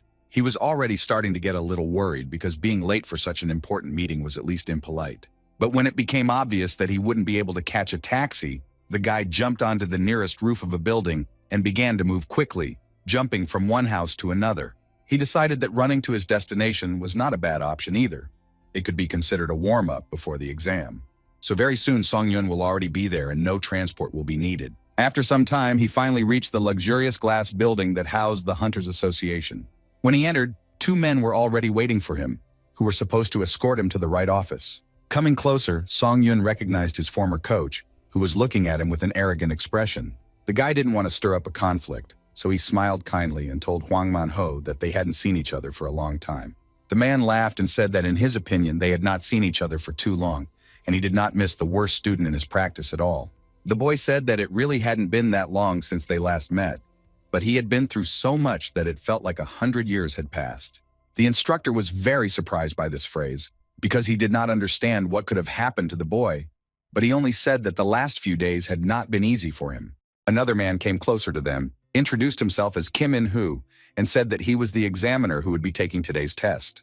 The man informed that at the instructor's request, Song Yun did not need to take the theory test and interview, and asked if the guy had any additional questions. He said that he was aware of how the test was conducted, and the examiner replied that in that case, they could proceed with the test. Song Yun took out his sword and prepared himself for what he would have to face in a few seconds. The instructor told Mr. Kim to eliminate the guy as soon as possible. The examiner replied that he had picked the monsters that had the least compatibility with this candidate hunter. Kim In-hoo informed the boy that once he was ready, he could choose the difficulty of the exam. Song Yun was well aware that he was allowed to choose any difficulty from 1 to 10, and nothing impressive was clearly expected of him. Previously on this exam, he always chose the most basic level of difficulty, and every time the guy lost even to the smallest goblin, who could barely kill him. Each time he left the examination area traumatized and completely confident that he would never break this vicious circle of his failures. All this happened for only one reason, which was his own weakness, but now this will change. Huang Manhua said with a grin that of course the guy should have chosen the first difficulty level. His eyes almost popped out when he heard that the former student chose the 10th. The coach was simply stunned by such a choice, because before this wonderful boy could not defeat even the most mediocre monster. Song Yun smiled when he saw the expression on instructor Huang Manhua's face. Of course he didn't believe that the guy could do it, but then the coach's eyes became crazy, and he said that he wanted to see how this loser would defeat monsters of this level. Finally, the exam began, the main task of which was to hunt a firebird. The guy received a notification that his movements were slowed down by 25%, all thanks to the skill Predator's Roar. Another problem was that there were some strange cracks on the blade of his sword, making the weapon more fragile. Huang Manhua watched the exam with pleasure because he was sure that the guy would never pass it, since he had slightly adjusted his blade. The man wanted to humiliate the boy as much as possible, because he believed that he did not know his place at all. Song Yun stood with his damaged sword right in front of the huge firebird that created fire with a single flap of its wings. The creature screamed loudly and began to fly straight at the guy, wanting to tear his body apart with its sharp claws. But Song Yun wasn't going to be scared and run away like he would have done before. He activated his skills and waited for the right moment to strike. Coach Huang Manhua was among the final wave of candidates taking the hunter qualifying exam. When he finally achieved his goal, it seemed to him that he was the best professional. However, gradually a gap developed between him and his peers, and over time it only increased, and eventually the man stopped trying to fill this gap. The world of hunters was based on innate talent, and Manhua accepted this fact and stopped trying to change anything. After all, most people did just that, giving up when they felt like they were up against a wall that they couldn't overcome. This is what not only Manhua did, but also all those who have ever become disillusioned with this world and stopped believing in justice. That's why he really wanted Han Sung-yun to finally accept the fact that there was a huge wall in his path that he couldn't jump over.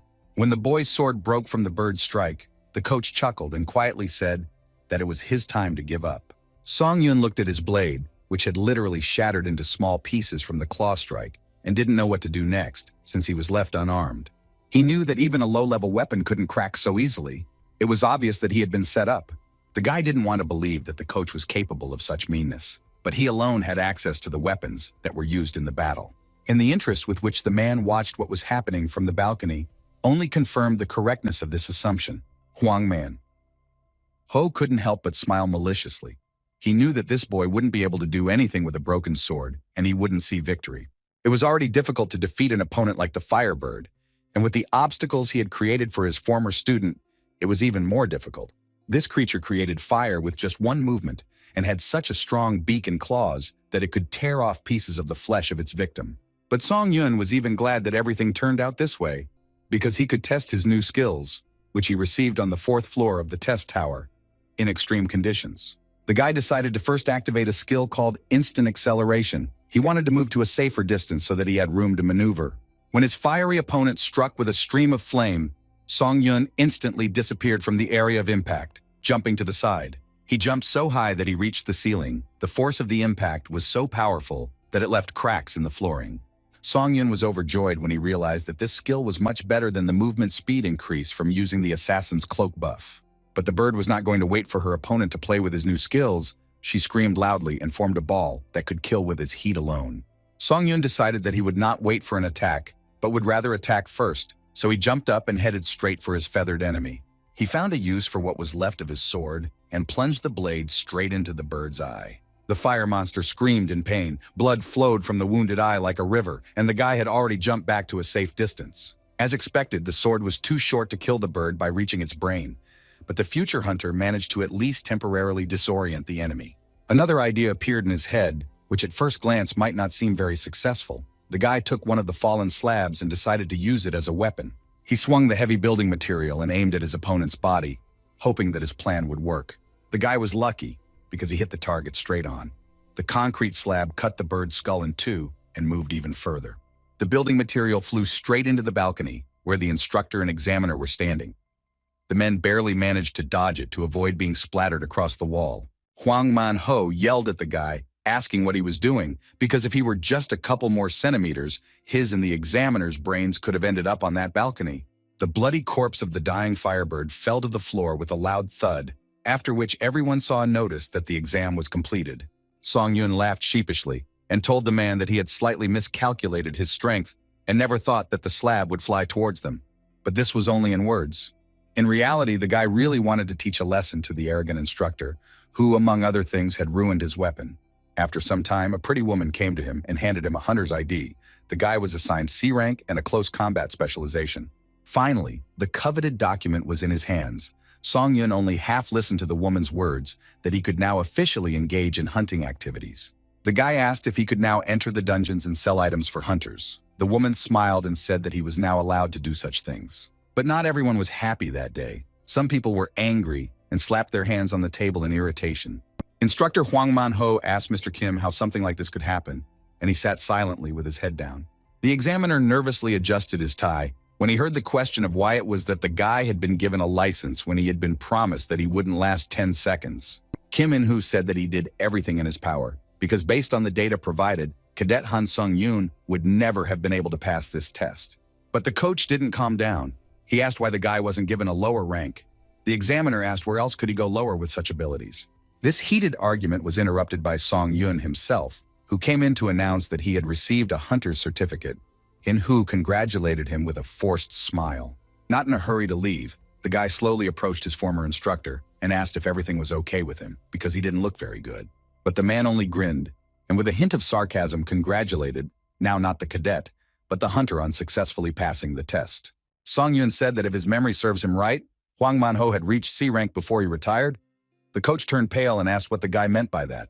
The boy mentioned that the instructor very often called him a loser when he failed some exercises or failed an exam again. So now the thought crept into Song-yoon's head that maybe the coach was the scum. The man could not stand such humiliation from this stupid bastard, so he rushed at him, wanting to teach him a lesson once and for all.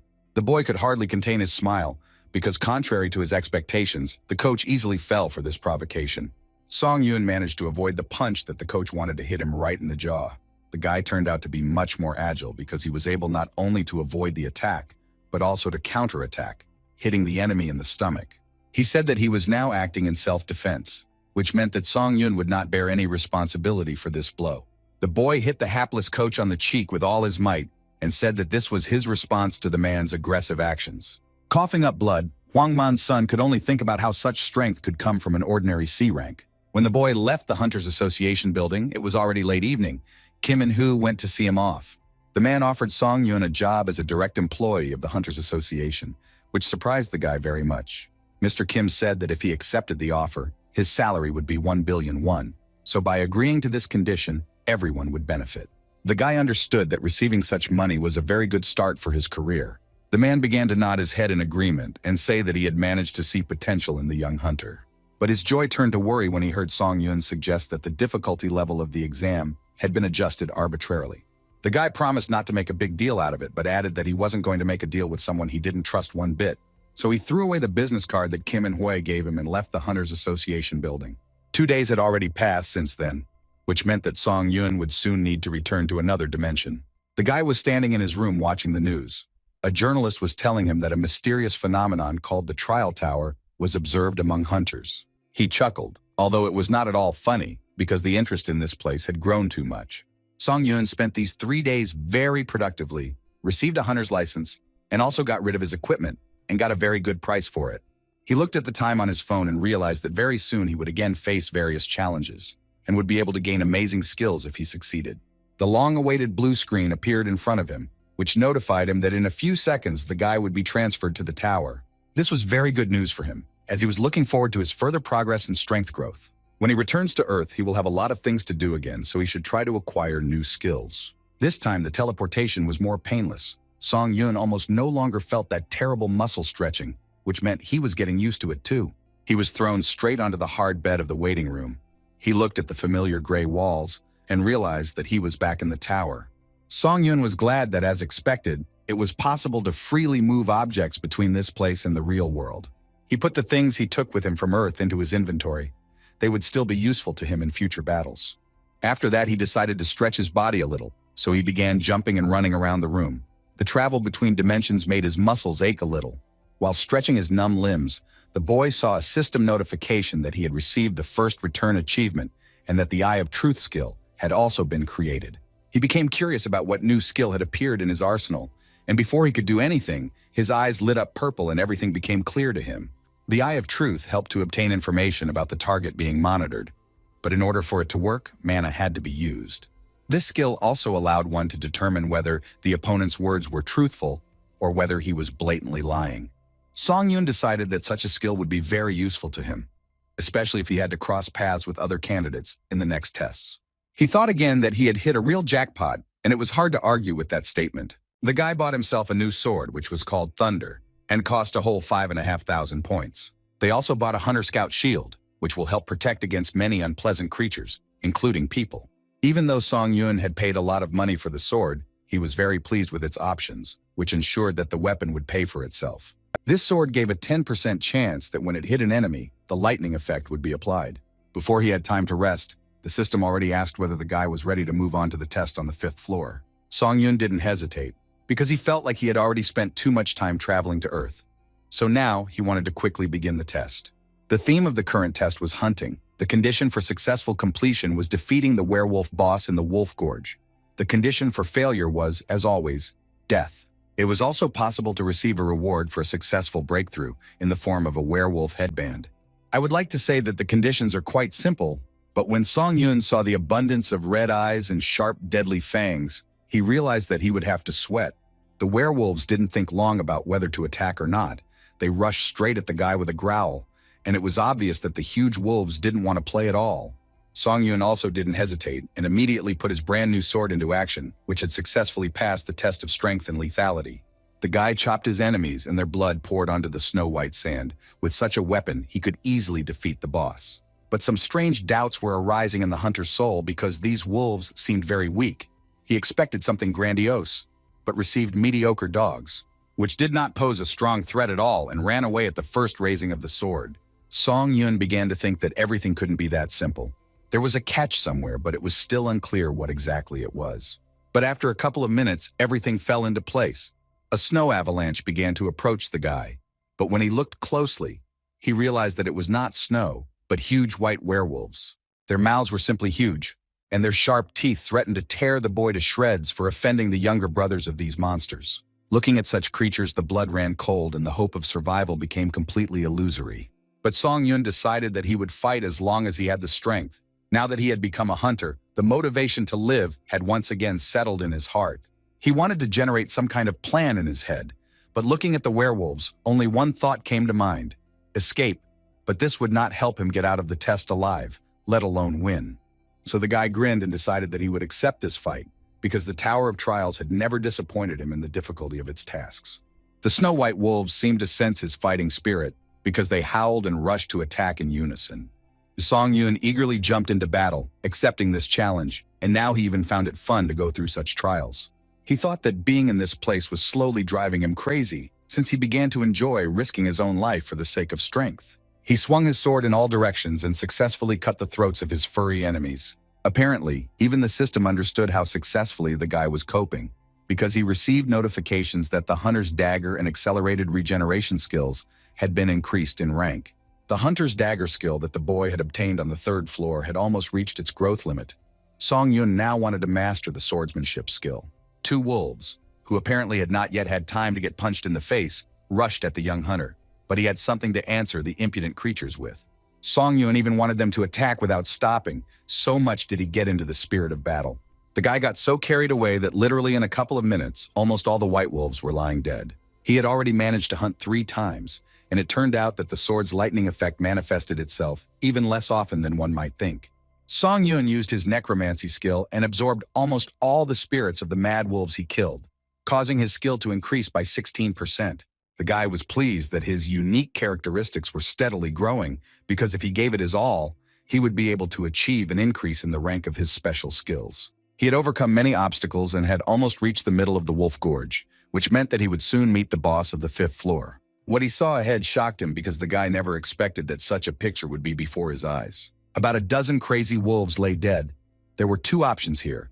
Either there was a conflict in the pack, or in addition to him, another member was wandering around this area. The guy sat down next to one of the corpses of the killed wolf and noticed that the cut where the fatal blow was inflicted was very clear, which meant that the wound was from a sword. Later he saw footprints left nearby that confirmed one of his assumptions. Song Yun decided to try out a new skill and activated the Eye of Truth. which was supposed to shed light on what was happening. Not far from where he stood, there was a smooth mark on the stone after someone's skillful aura neatly split the wall. The boy wondered what all this meant. Was aura really one of the skills that could be used in battle? There were too many nuances that were stressful and didn't fit into his head, and it made him feel a little uneasy, especially when a terrible howl was heard nearby, which did not bode well. Song Yun immediately realized that the enemy was somewhere nearby. All his senses became heightened to the limit, and he prepared for the fight. The guy picked up speed and started running in the direction from which the loud sound came. He decided that the sooner he met the boss, the sooner he would finish the test. After a couple of minutes of running, he saw a split in the cave, and that was where the loud roar was coming from. Before the young hunter had time to run there, two wolves jumped out of the rift, grappled with each other, and fought to the death. It was simply a brutal fight. Blood was spraying in all directions, and the roar was such that you wanted to cover your ears with your hands. Clearly not expecting to see this, Song Yun thought that werewolves were very friendly and loyal creatures, but what he saw now proved the opposite. A few seconds later, a system notification arrived that the werewolf boss had died, and killing him was the condition for passing the test. Song Yun looked at the boss's body and didn't understand what to do next, because if the test target was dead, then a new task should appear. The system alert came again, stating that the situation analysis had been completed and it had been discovered that someone had intruded into the test and interfered with it. Now the main objective of the 5th floor was changed. It was necessary to kill the challenger from another dimension who had carried out the invasion. The notifications disappeared, but something more interesting appeared. A huge monster dressed in armor came out of the cracks of the cave and looked straight at Song Yun. It was hard to believe that someone from another dimension had invaded here to interfere with his test. It was as if the trial tower existed in multiple dimensions at once, other than Earth. The guy looked at his new opponent and couldn't understand how he ended up there and why it happened exactly during his passage. The giant knight said that he didn't expect that such a challenger from an underdeveloped world was still alive. He asked if Song Yun was the master of this test. The guy was confused and didn't know what to answer. The monster from another dimension asked if he was really gripped by fear of impending death. For some reason, this phrase made Song Yun laugh a lot. He thought that this huge Iron Man had simply gone crazy. But be that as it may, the enemy seemed very impressive, which meant that killing him would not be such an easy task, especially considering the fact that it was the 5th floor. The guy couldn't even imagine that a situation would arise where the goal of his test would be to kill an intruder from another dimension. However, he was very lucky that the test did not fail at all, and he was allowed to continue it despite the death of the boss. The knight from another world began to mock, saying that the boy was so scared that he could not utter a word. He promised to put an end to the suffering of the unfortunate man. Song Yun analyzed his actions and realized that the huge monster was about to attack, which meant that he needed to concentrate as much as possible.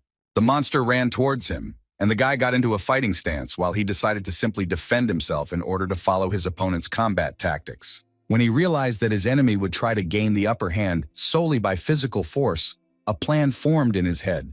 The boy ran as fast as he could and decided to make a maneuver that the enemy definitely did not expect. He waited until his opponent got closer, and when he reached the required distance, he swung his leg and kicked him with all his might. The blow was very good, because the monster was thrown back several meters, despite the fact that it was twice as big. This attack greatly angered the knight. His eyes flashed a bright purple flame, and he waved his clawed hand, making it clear that there was no mercy to be expected. He struck with his paw again, but the boy easily managed to dodge this attack. Now Song Yun finally understood how the enemy would act, so it could be considered that he was caught. The boy chose the most convenient angle for the strike, after which he swung his sword and attacked the enemy, hitting him right between the ribs. But everything turned out to be not so simple, because something happened that the guy did not expect. He planned to cut the armor in half, since the power of the sword allowed it, but there was not a scratch on the armor, so the enemy's bones remained in place. The knight laughed, his sword also flashing purple. He growled that the boy had fallen for his supposed weakness and had fallen into a trap. After that, the alien from another dimension attacked, and the blow was so powerful that for a moment Song Yun lost track of time and orientation in space. His shield split in half, unable to withstand such an onslaught from the enemy, but the guy didn't even have the strength to be surprised by this. The weapon flew in one direction, the guy in another. It seemed to him that this flight had been going on for an eternity. He landed right at the foot of some small hills. The impact was so strong that the stone simply cracked. The boy felt his bones begin to hurt unbearably. Blood was flowing from the wound on his body, but he clenched his teeth and tried to get up and continue the battle because his victory was at stake. It was very difficult for him to gather his strength, but Song Yun was still able to do it because the motivation to win was too great. The knight from another dimension began to be surprised that the guy blocked the aura. He said that if the enemy had allowed himself to be cut in half, he would have died more quickly. Song Yun screamed, asking why the system recognized him as an intruder when he had never heard of anything like that. The enemy began to laugh and say, "How could such a barbarian know what floor implementation is?" The boy once again thought irritably why all this happened precisely at the moment of his test. The knight said that the boy should not hold a grudge, because the tower was originally such an unpredictable place. But now he wanted to do something other than talk about the injustice of the world. Song Yun shouted at his opponent to stop immediately, but he was so surprised that he froze in place. The guy asked the knight to tell him what floor implementation was and how something like that could even happen. The monster from another dimension thought for a second. It was clear that he was hesitating, but he also wanted to play with his victim. Then he said that he could tell this information because the guy was already dead anyway. Among the options of the system, the expansion of which occurs from the 8th floor, there is floor implementation. If you buy a ticket for it in the store, then you get the opportunity to interfere with the tests of others. But this was not the last question that Song Yun wanted to ask. He was interested in the fact that the monsters called this place an underdeveloped world. It turns out that he himself came from another.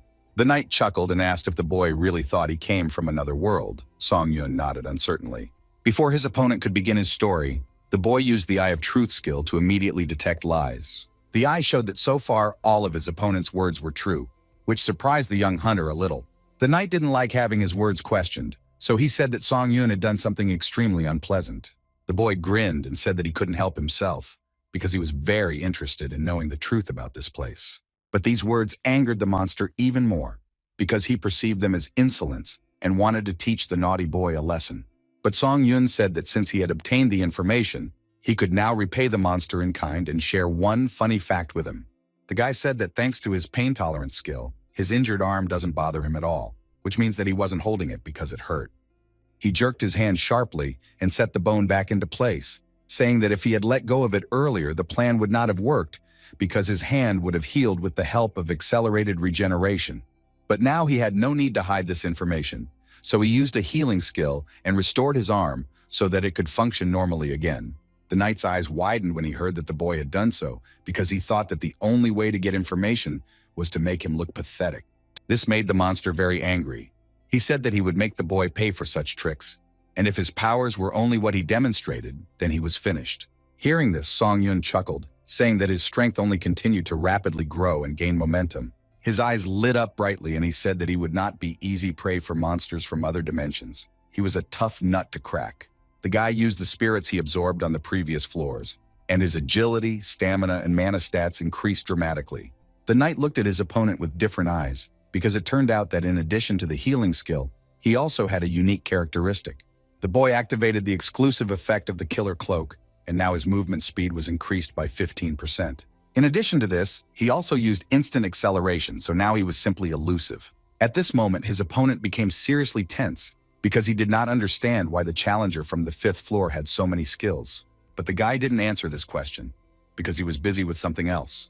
Now the most priority task was to complete the test, no matter what it cost.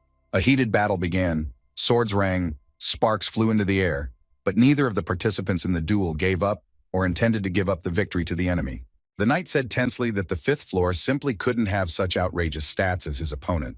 His body, clad in armor, glowed with a bright purple light, indicating that some special skill was about to be used. Song Yun guessed that the opponent had used aura, which meant that his physical strength could increase dramatically. That's exactly what happened. Not only the strength increased, but also the speed, so the enemy dealt lightning fast and very powerful blows with the sword. But the boy did not give up and deftly dodged all attacks, trying to get around the enemy from behind so that he would have a better view to strike. Song Yun was well aware that aura was a high-level skill, so attacks like this could cause serious damage to him. However, the guy was definitely ahead of the enemy in terms of stats, so he was able to avoid critical hits without any difficulty. But the catch was different. The armor was high-level equipment that was simply impossible to destroy with Song Yun's current abilities. However, if the guy continues to strike her repeatedly, she may show a weakness that should definitely be exploited. Suddenly, what the guy was waiting for most happened. Lightning burst out of his sword and struck straight at the enemy. It engulfed his entire body, including his armor, and made him writhe in agony and pain as it literally burned him from the inside. The knight's body was burning, and blood began to flow through the latticed opening on his helmet. He screamed and asked what was happening. Song-yun smiled and looked at what was happening with some kind of childish delight, because it was the first time he had seen a sword possess such powerful force. After some time, when several lightning discharges passed through the knight's body, he fell to the ground and seemed completely unable to move. The guy decided to come closer and see how things were, but his opponent was not dead, but only badly wounded. He was coughing up blood and could not utter a word. Song-yun knew very well that if the armor had a lightning rod function, it would have added to his troubles, but fortunately, his risk was worth it. The body of the huge monster was smoking, and the pungent smell of burnt flesh was noticeable. The knight from another dimension would hardly be able to cause any harm, since his body was now too damaged. The giant warrior opened his eyes and said that he should have won initially, because in front of him was just some challenger from the 5th floor.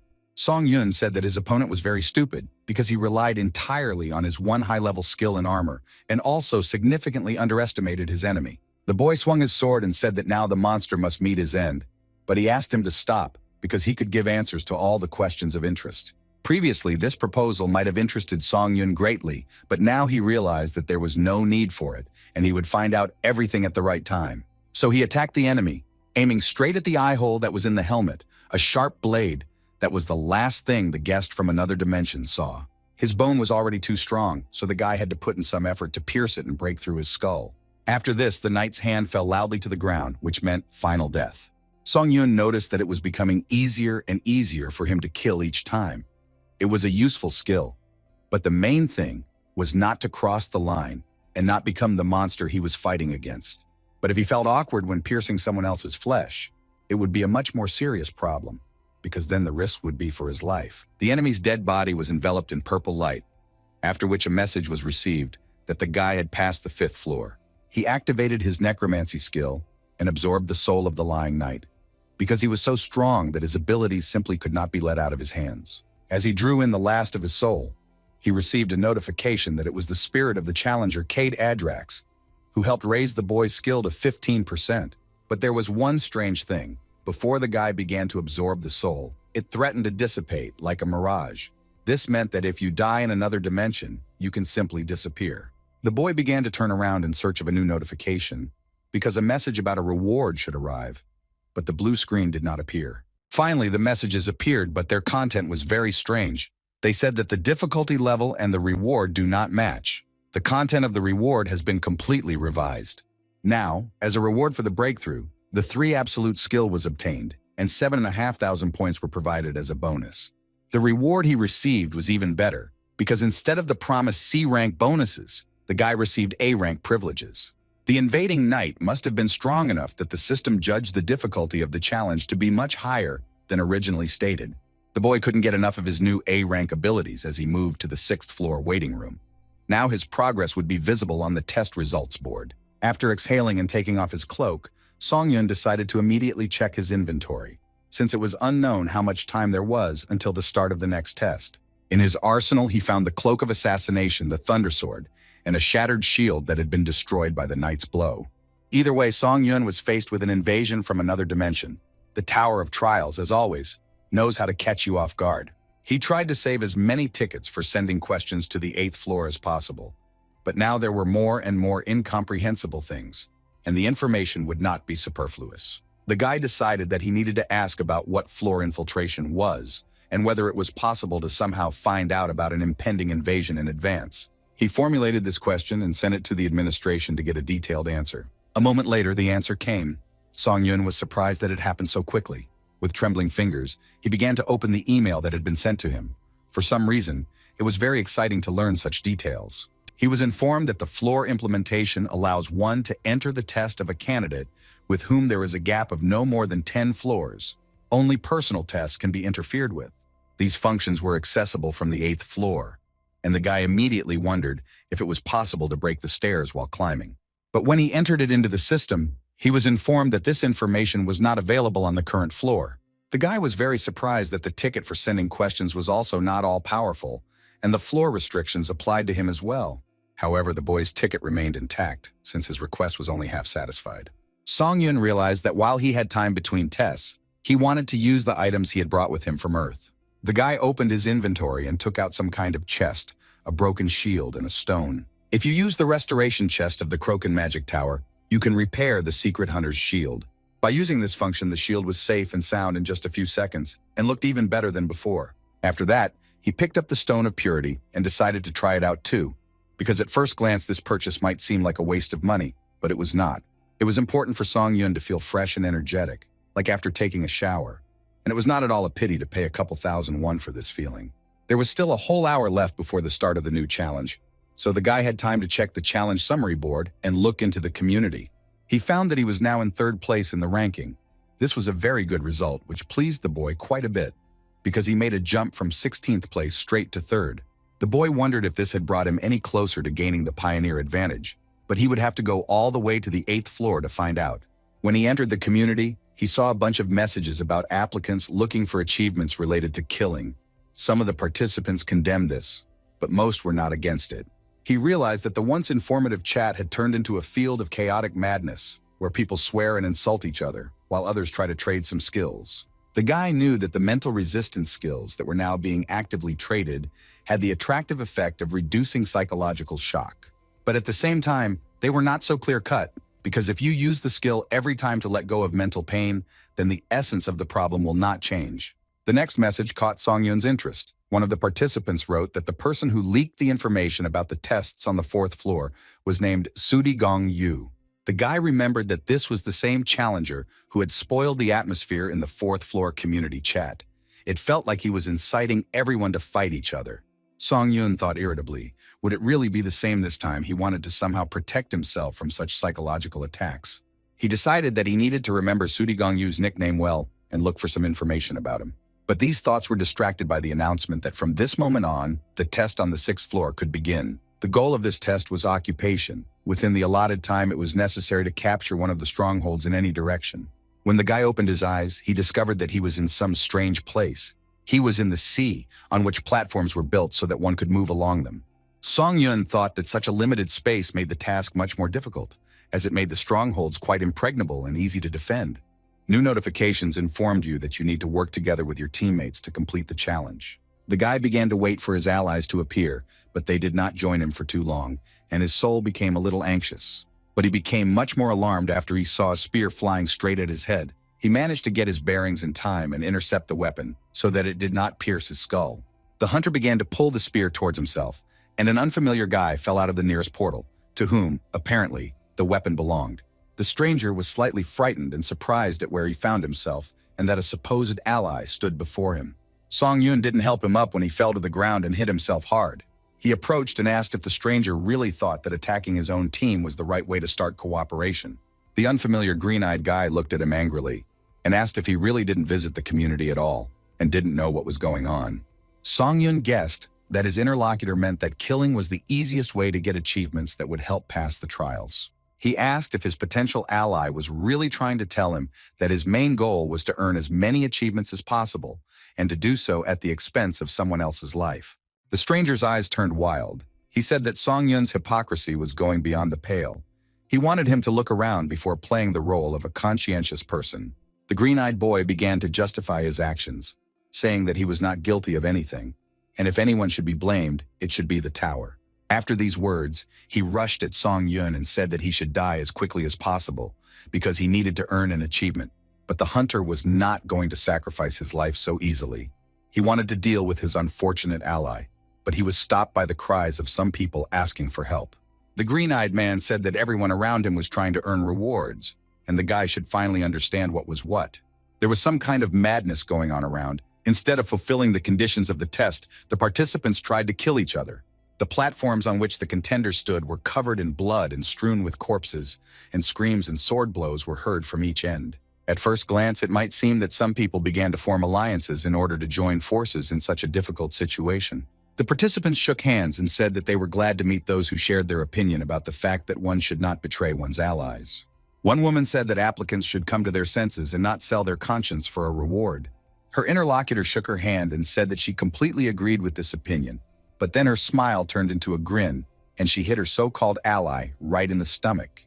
The assassin's eyes glowed red, and she said that one should not shake hands without a drop of doubt, because then one could lose the opportunity to draw one's sword. After killing the woman, the girl received the Vile Killer achievement, and her durability was increased by 1 point. The green-eyed guy looked at Song Yun and said that they needed to be honest with each other, because everyone wanted to get as many achievements as possible. He urged the boy to stop pretending to be a saint and become like everyone else, a power-hungry person who is not afraid to step over heads. When the stranger saw that Song Yun was distracted, he realized that he needed to act right now, because later it might be too late. He tried to attack again, and with a scream, he rushed at the guy, with the aim of driving the spear straight into his head. But Song Yun had everything under control. He didn't flinch even when the sword was a few centimeters from his eye. At the very last moment, the guy intercepted the enemy's spear and turned it against its owner, piercing the bastard's body right through. The stranger did not even understand how his opponent managed to move from place to place so quickly and strike him. Song Yun didn't want to do this, and he didn't want to get the traitor achievement either, even though his strength had increased by 1 stat.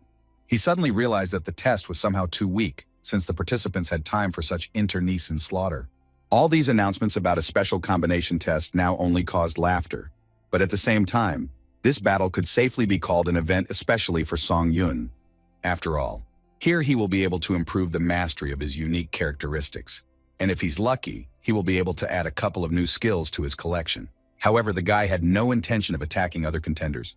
He would simply follow the conditions and fight whoever decided to attack him first. One of the participants decided to protect himself from the maddened challengers, so he activated a protective iron dome around himself. He was so powerful that even the water parted in front of him, making room for his creator.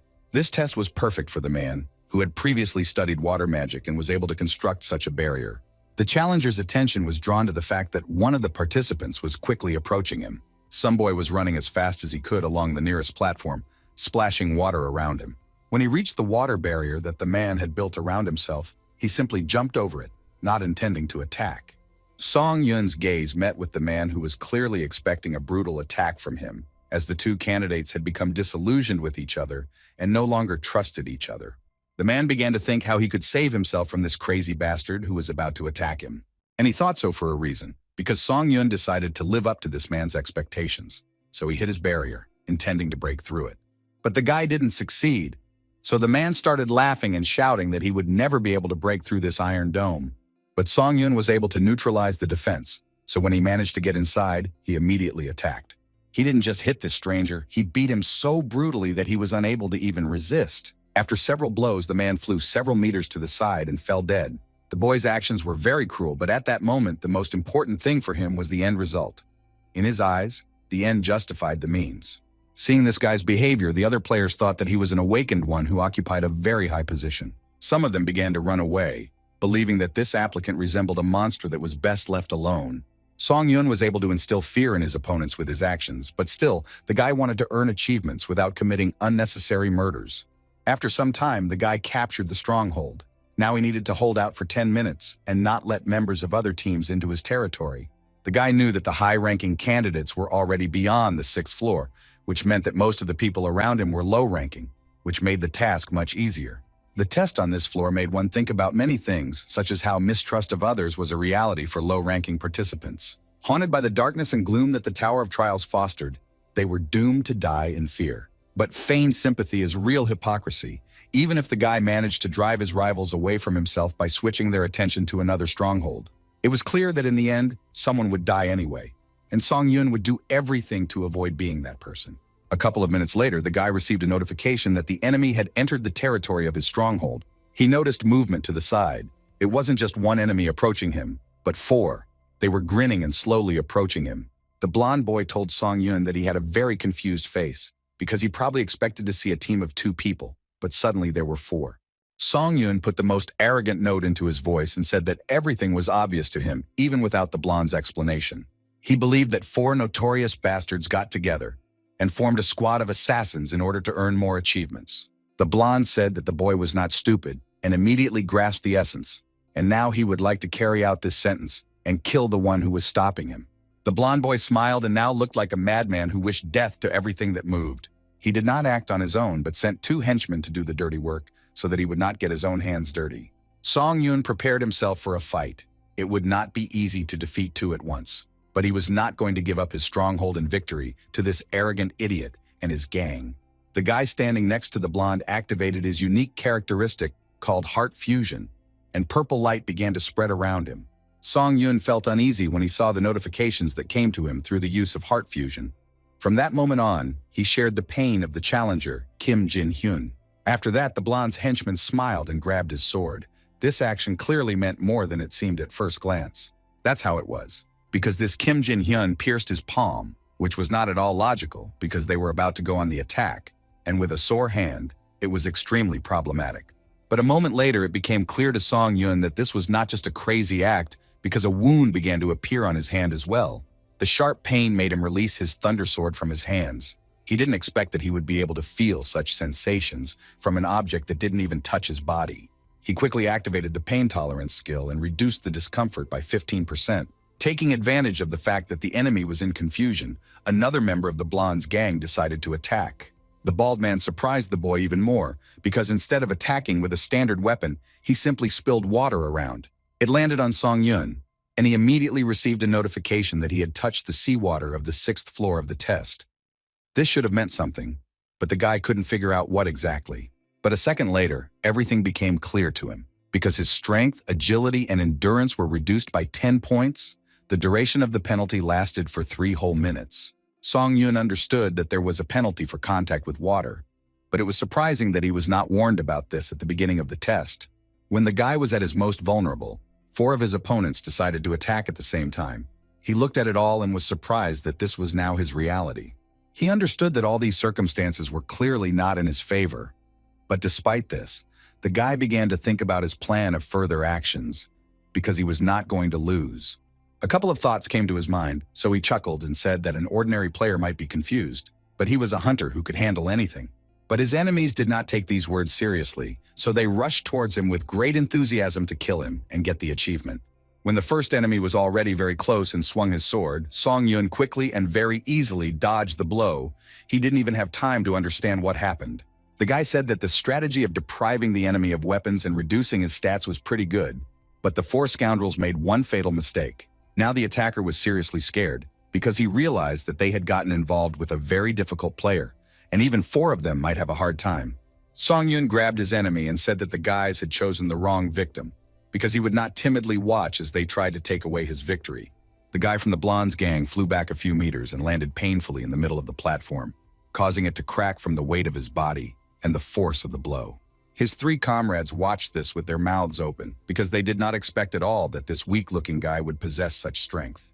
Song Yun didn't even pay attention when he received a notification that he had obtained the one-hit kill achievement and created the disdain for the weak skill. If the opponent was unable to surpass one of Song Yun's characteristics, this skill would increase his own strength according to the difference in characteristics. When a bald man decided to try his luck and avenge his comrade, the guy immediately received a message that all the enemy's stats were much lower than his, which allowed him to increase his strength. The big guy believed that he definitely had enough strength to defeat their enemy, because it seemed to him that he had more than enough skills. But Song Yun decided to try out his new skill that allowed him to increase his stats and attack the overconfident man, kneeing him in the face. Even though the guy hit the bald bastard really well, he was able to swing and counterattack, so Song Yun had to jump to the side. But a new blow was not long in coming, because this 4 narcissistic idiots began to seriously irritate the young hunter. The bald giant did not survive this blow, and Song Yun was awarded the achievement Merciless Killer, which increased his agility by 1 stat.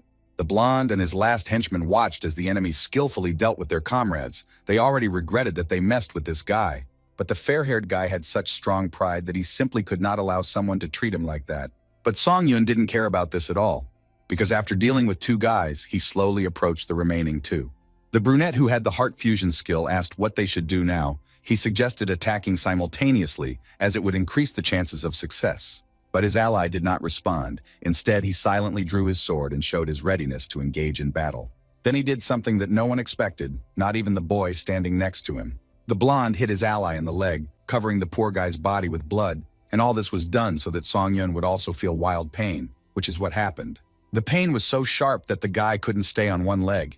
He was knocked down and had to sit on his knee to avoid falling altogether. The boys were literally sharing the same pain, but fortunately for Song Yun, there was no real damage. The main problem was in limiting his actions. The blonde's ally writhed in pain and screamed that the guy he trusted was a bastard who shouldn't be considered human. But the blonde's cruelty was not limited to just a blow to the leg. He decided to use his so-called comrade to inflict maximum damage on the enemy. The boy tried to crawl away from this killer, but he failed, and the blonde once again pierced him with his sword, thereby causing the two boys to scream from unbearable pain. The distraught boy screamed, telling Song Yun that if he came one step closer, he would slit his henchman's throat. Thanks to the pain tolerance skill, the young hunter could at least move around somehow. But the problem was that at such speed, it was difficult to react to the enemy's attacks. Song Yun thought that, as expected, there was only one answer to solving this difficult problem. He must kill the challenger who activated the heart fusion skill and connected their bodies at an inexplicable level as soon as possible. So he gathered the rest of his strength into a fist and ran towards his enemies, who did not expect such an act from him. The blonde held his sword at the ready and was completely sure that the enemy was attacking him. But what a surprise it was when his henchman's head was cut off without further thought. When Song Yun took this desperate step, he knew that he would also be in pain. But he never expected that the sensation would be so strong, he couldn't even breathe in air. The guy fell to his knees. He wanted to scream from wild pain, but he physically couldn't do it. It seemed as if his throat was filled with hot metal. The blonde thought that this situation could still be turned to his advantage, so he decided that if he didn't attack the guy now, there might not be another chance. He rushed at the defenseless enemy with his sword at the ready, and was already anticipating the new achievements that would appear in his arsenal as a result of killing this powerful enemy. But Song Yun still had a few aces up his sleeve. When the sword was already above his head, the boy grabbed the blade with his hands and did not let it go down and cut the flesh. The boy asked the blonde if he was interested in what it was like to have your throat cut and have that feeling literally permeate your entire being. His enemy smiled madly and said that he could help and would make this suffering stop. Song Yun had slightly different plans, so he gathered all his strength and pulled the sword towards himself, cutting through his own flesh on his hands. When the rest of the blade was in his hands, he knew perfectly well how to use it, because there was very little time left until the end of the test. The guy's eyes lit up with real hatred, because this blonde bastard was able to really piss him off. The blonde managed to say that his opponent was a real psycho, after which, thanks to Song Yun's efforts, he forever lost the ability to open his filthy mouth. When that nasty guy finally stopped his annoying speeches, the boy wanted to breathe a sigh of relief. Thanks to this kill, he received the Cold-Blooded Slasher achievement and received 1,500 points. A blue screen appeared, indicating that the test time had expired and the stronghold had been successfully captured. All the surviving participants received similar messages. They hugged and rejoiced that they had made it through and had not died in this meat grinder. Whether this was all an incitement to kill each other remained an open question, but in the end, those who managed to keep the team together won the test. Song Yun noticed that there were also those who tried their best to justify their vile actions and prove, first of all to themselves, that they were not bad people.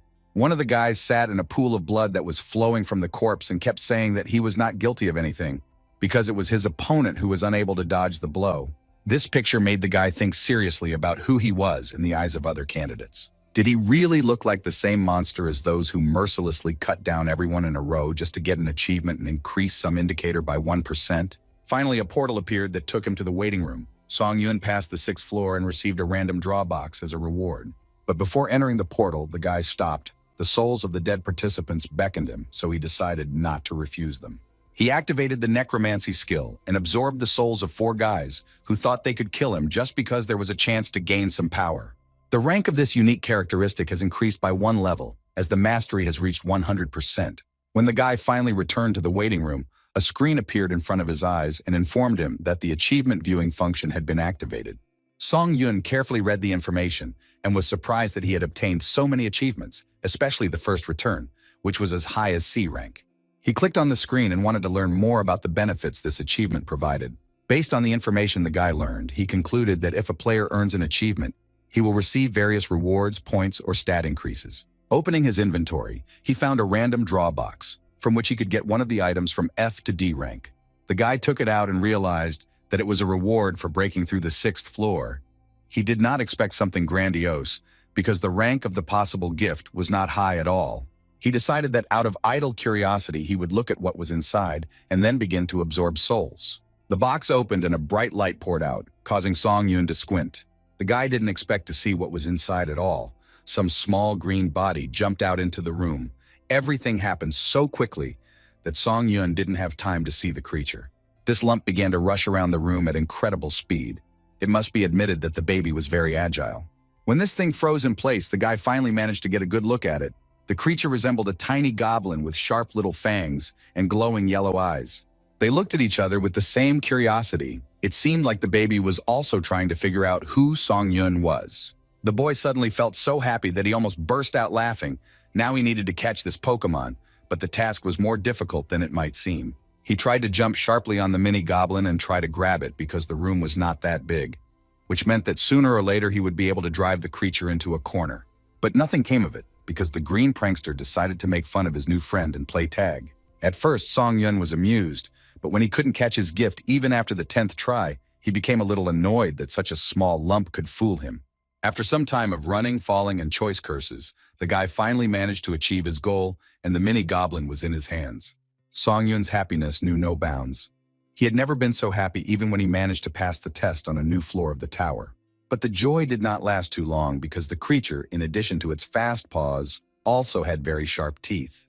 And these teeth at one point already bit into the hand of the boy, who did not expect at all that his new friend would be so unfriendly. The baby clung to his flesh so hard that tears began to flow from the boy's eyes. He had been through many battles and knew what it felt like to have his throat cut. But it was the teeth of this Pokemon that brought tears to his eyes. After keeping Song-yun in this state for a few seconds, the nimble monster jumped to the other side of the room and looked slyly at its new owner. The last drops of the guy's patience were exhausted. Before this, he had been quite gentle with his new friend because he seemed so nice. But now the green-skinned baby can't count on mercy. The boy once again jumped towards the Pokemon, hoping to catch it on the first try. But he proved once again that he was much more agile than the human boy. The guy's patience had finally evaporated. Now he was ready to do anything, just to get the monster into his hands. But the kid had no idea that his new friend was plotting against him in such insidious ways, so he continued his merry runs around the waiting room. Song-yun decided to act as he would deal with his enemies in a similar situation. He jumped up to perform one of the maneuvers. The guy decided that it was time to stop standing on ceremony with this creature. He himself had brought upon himself the use of brute physical force. So he used a skill called Critical Strike. It would definitely calm down the nimble monster. The mini goblin's head turned red and began to split. The boy realized that the box had not given him a friend. The baby was just a carrier of that very gift. A moment later, the entire green body began to crack, as a result of which it began to disintegrate into pieces and eventually simply split, releasing some kind of suspension. A message came in that Song-yun had drawn an item that matched the highest grade in the random draw box. The guy decided that the item was Class B, since this was the rank that was stated to be the highest one could obtain. In front of him was a B-rank wrought iron pendant. It increased the effects of metallurgy and swordsmanship skills and allowed the activation of steel defense. It was nice to hold in my hand such a beautiful and functional item that would definitely come in handy in battle. But what interested Song-yun most was the steel defense skill. The name was intriguing, so he decided to try out the pendant. The decoration began to glow and heat up in the hand of its owner, as if to indicate that some kind of power was about to be released. The guy's body also began to glow, but no armor appeared on him, and there was no shield in his hands. But then a message appeared that the hunter's skin could absorb 10% of physical damage. This pleasantly surprised Song-yun. He didn't expect anything useful from a low-ranking item, but in the end, he had an indispensable defensive tool. This pendant had much better stats than most A-rank items. As it was equipped with both attack and defense, the decoration was truly powerful. Once again, the guy didn't expect anything from the gifts from the Tower of Trials and ended up hitting the jackpot. But at one point, the entire effect of the pendant dissipated, and a message appeared that the guy had run out of mana. Song-yun realized that the downside of this exclusive effect was that it simply consumed mana at lightning speed. He deactivated the pendant and hid it under his shirt because it was clear that it was worth saving mana in order to be able to use this item at the right moment. While there was time, the guy wanted to check the status of his unique characteristic, which had recently been assigned rank D. But as it turned out, there was no time left because the tower offered to pass the next test right now, without allocating another minute for rest and waiting. Song-yun didn't see anything wrong with being able to start the test earlier. He was just wondering if everyone's waiting time had been lifted. After visiting the chat, he realized that everyone had been in the same situation, but the guys didn't care, because all the conversations were only about how they wanted to get home as soon as possible. Song-yun guessed that this attitude might be because most of these applicants were low-ranking hunters. Compared to the 6th floor, the manner of communication in the chat had changed greatly. There was no longer such chaos and open calls to kill other participants. The boy was sure that all these maniacs had gone quiet because the next test was individual, and by entering into dialogue here, they would not win anything. He knew to be wary of homicidal maniacs who use the lives of their comrades as tools for their own gain. The guy also realized that he needed to develop skills that would not be shaken by any variables and would not fail at the right moment. The next thing he looked at was the status window for the unique necromancy stat and discovered that the skill was described much more extensively than before. The guy began to absorb information on how to use this skill because the Tower of Trials very rarely gave such specific information. Previously, the information provided focused on increasing stats and upgrading basic skills. The updated data stated that the soul could now be used both as a magical power and as a protective shell. Song Yun hoped that something like an increase in the probability of obtaining a skill would appear. After all, anything could happen, so the ability to protect the body would never be redundant. A crazy thought came into the guy's head, but he didn't analyze it in great detail. So without thinking, he took the sword out of his inventory. He really wanted to test how effective the spiritual shield was, and the sword would help him in this test. Song Yun decided that it was worth the risk, because even if he cut off his arm, the waiting room was equipped with a healing buff anyway. So the boy threw the sword into the air and put his hand in the place where the trajectory of the ball hit. When the blade was already very close to the flesh, the guy caught his breath, because it's not every day that you deliberately harm yourself. But when the blow happened, he felt nothing, and saw a notification that the spirit had absorbed the damage that the sword could have done to him. But as a result of this test, the soul of the player Wook Sung Jin disappeared, which was a bit of a shame, because in fact he wasted his soul, but now he knew his own capabilities. The young hunter looked at his intact hand in amazement, and could not believe that he was able to parry even such powerful blows. The boy was overwhelmed with joy, because the effectiveness of this skill exceeded all his expectations. But he decided that it was better not to absorb all the souls, but to always have a couple in reserve to ensure his own protection. Now he wanted to open the board with the test results. This information had interested him since the moment he appeared in the waiting room. Looking at the blue screen, the guy discovered that he had dropped to 4th place. It was a bit of a shame, but it wasn't critical, because to get the title of Pioneer, you need to get into the top 50. Feeling his muscles starting to ache, Song Yun began to stretch and realized that he was very tired, but now was not the time to beat around the bush. He looked at the portal that would take him to the next floor and told himself it was time to take on the next challenge. The guy entered the portal and was transported to the 7th floor. The theme of this test was proof. It was necessary to manage to complete 3 tasks in the allotted time. The reward was the skill Grace of the Wind. Song Yun began to look around the strange corridor he had been transported to. He felt strange because the atmosphere of this room was completely different from the previous test sites. He walked along the eerie corridors and felt the ringing silence and the complete absence of anyone, which began to terribly bother him. Suddenly, at the end of the tunnel, he noticed a blinding light. The guy almost rolled his eyes because the picture was terribly cliched, but he still began to walk towards this light because it was a clear sign that his presence was expected ahead. After passing through the wall of light, the guy found himself in the first test zone, where he must prove that he has overcome all his fears. A shudder ran through Song Yun's body as he looked around and noticed that he was alone in the middle of a vast desert. He realized that if it was about fears, then this was exactly the place he had to go. After all, before, no one had scared him more than the sand monsters that could mix you with mud and swallow you into the depths of the desert. Song Yun knew very well that he would have to face a sand golem similar to the one he had defeated back on the 1st floor of the tower. This space was a reproduction of the training test. During the first playthrough, then 3 tests that the guy had already passed would be recreated. But Song Yun was no longer the same scared boy who first came here. Now he could defeat the sand golem with his eyes closed. But did this mean that he would soon find himself on the 8th floor? Or would the Tower of Trials, as always, be able to surprise him with its tricks? Most likely, the tasks will not be as simple as one might think, because the sand golem was growing literally before our eyes. It was so huge that Song Yun had to raise his head as high as possible to see the creature's face. Last time, the monster was definitely smaller in size. It seemed like his size had tripled, and one could only wonder if his basic skills had changed.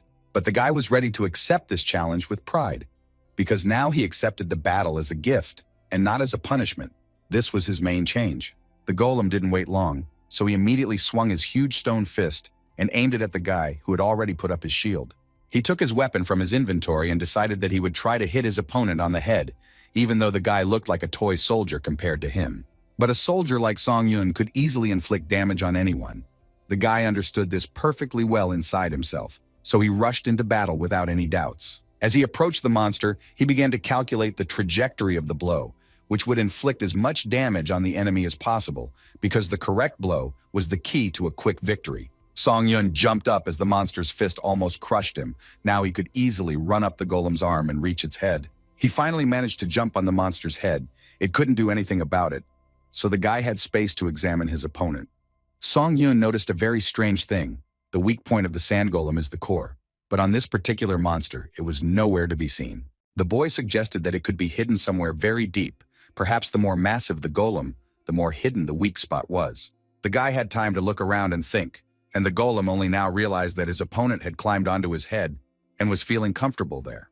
He swung the stone skull and the boy fell off his skull, after which he tried to grab him with his stone hand.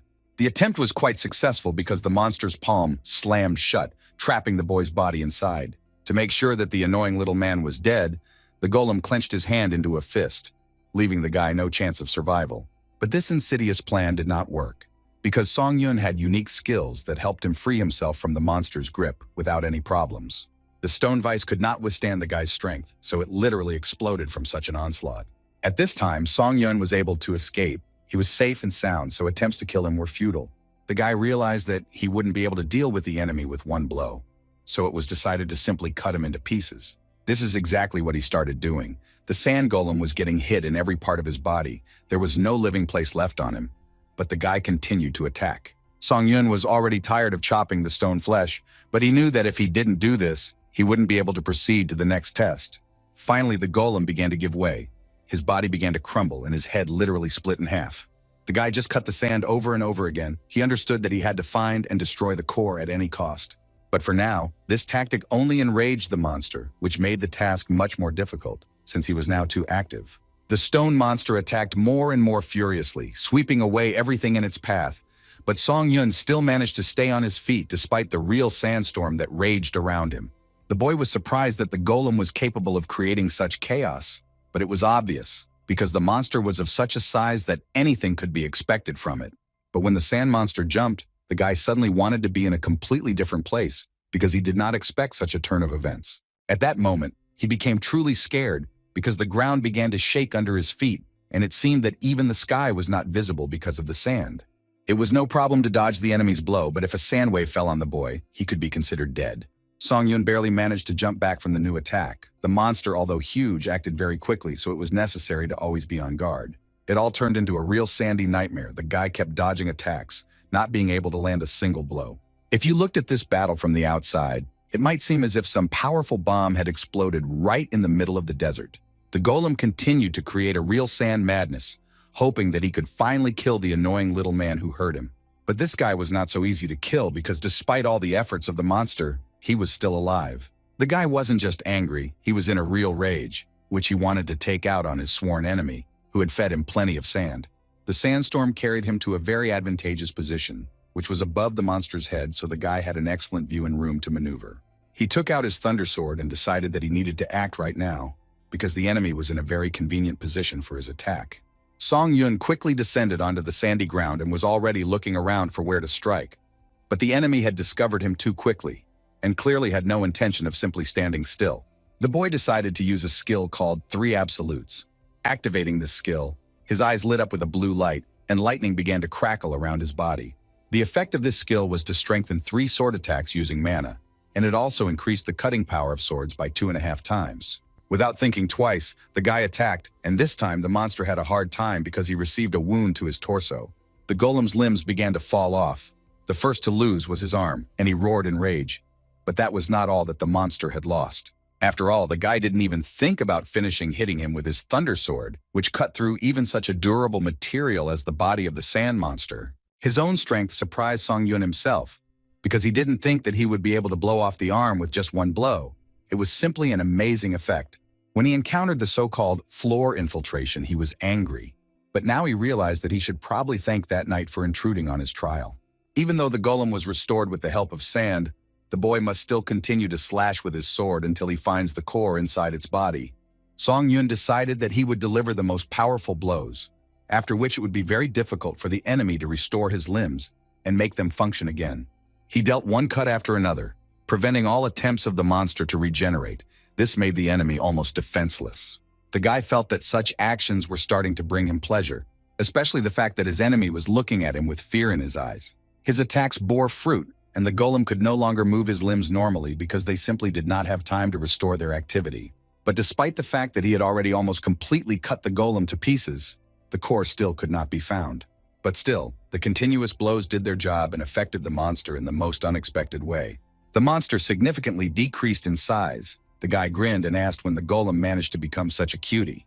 The monster didn't even know how to react to such words. Apparently, it was the first time he heard that he was considered cute. It seemed that the word sarcasm was inaccessible to his stone brain. It was clear that the sand that made up the golem's work could not be extracted from the environment indefinitely, which was why it had shrunk so much in size. The boy thought about it because this new information forced him to reconsider his plan of further actions. He laughed and asked the monster if he wanted to lose a few more extra pounds, because if he wanted to, the guy would be happy to help him with this. When the meaning of these words reached the monster, he screamed, because he understood that at this rate, he would lose all his strength. He really didn't want to part with his extra pounds, so he decided not to wait for the guy to attack and rushed into battle first. But Song Yun had clearly defined his goal, and now no actions would create obstacles that would prevent him from achieving it. Swinging his sword, he chose a place to strike. Once again, the golem's arm was damaged, and he began waving his healthy arm, trying to drive the guy away like an annoying fly. The boy already felt that his energy was running out, but he could not give up his idea, because his victory and successful passing of the test of fear were at stake. He decided to gather the rest of his strength into a fist and deliver the most powerful blow. He succeeded, and now the golem's body was cut in half at the waist. The stone monster roared and fell into the sand. It was clear that it was trying to get up, but its attempts were unsuccessful. The golem roared and tried to do something, but all he could do was let out unrelated sounds that spoke of his weakness and imminent death. But that was what Song Yun thought. But Golem had no plans to die at all. Yes, he had shrunk in size. But after a couple of seconds, the sand helped him recover and he was back on his feet. Although the monster was smaller in size, he was now so angry that he just wanted to tear his opponent to shreds. But Song Yun had no time to worry, because he had finally found what he had been looking for so long, the key to his victory in this test. The golem's core was on his back. Previously, his body was covered with a thick layer of sand, so it was extremely difficult to get to him or even just see him. The guy realized that about 10 minutes had passed. Only 40 minutes were allotted to complete the 7th floor test, so he needed to calm down and hurry. The golem was not going to stand and wait for the enemy to attack, so he decided to rush into battle first and swung his fist. Song Yun managed to easily dodge this blow, since it was now much easier to move since the enemy was about the same height as him. He decided to play a joke on the golem, saying that after such an intensive diet, the monster became much more agile than it had been before. Although the guy wanted to play with his enemy a little longer, he didn't have time for it because he had to manage to pass the remaining 2 tests. He jumped behind his opponent and finally pierced his thunder sword into his core, which was huge and seemed to be calling out to be split. Feeling that its weak point had been destroyed, the sand beast screamed loudly, for this was definitely the end for it.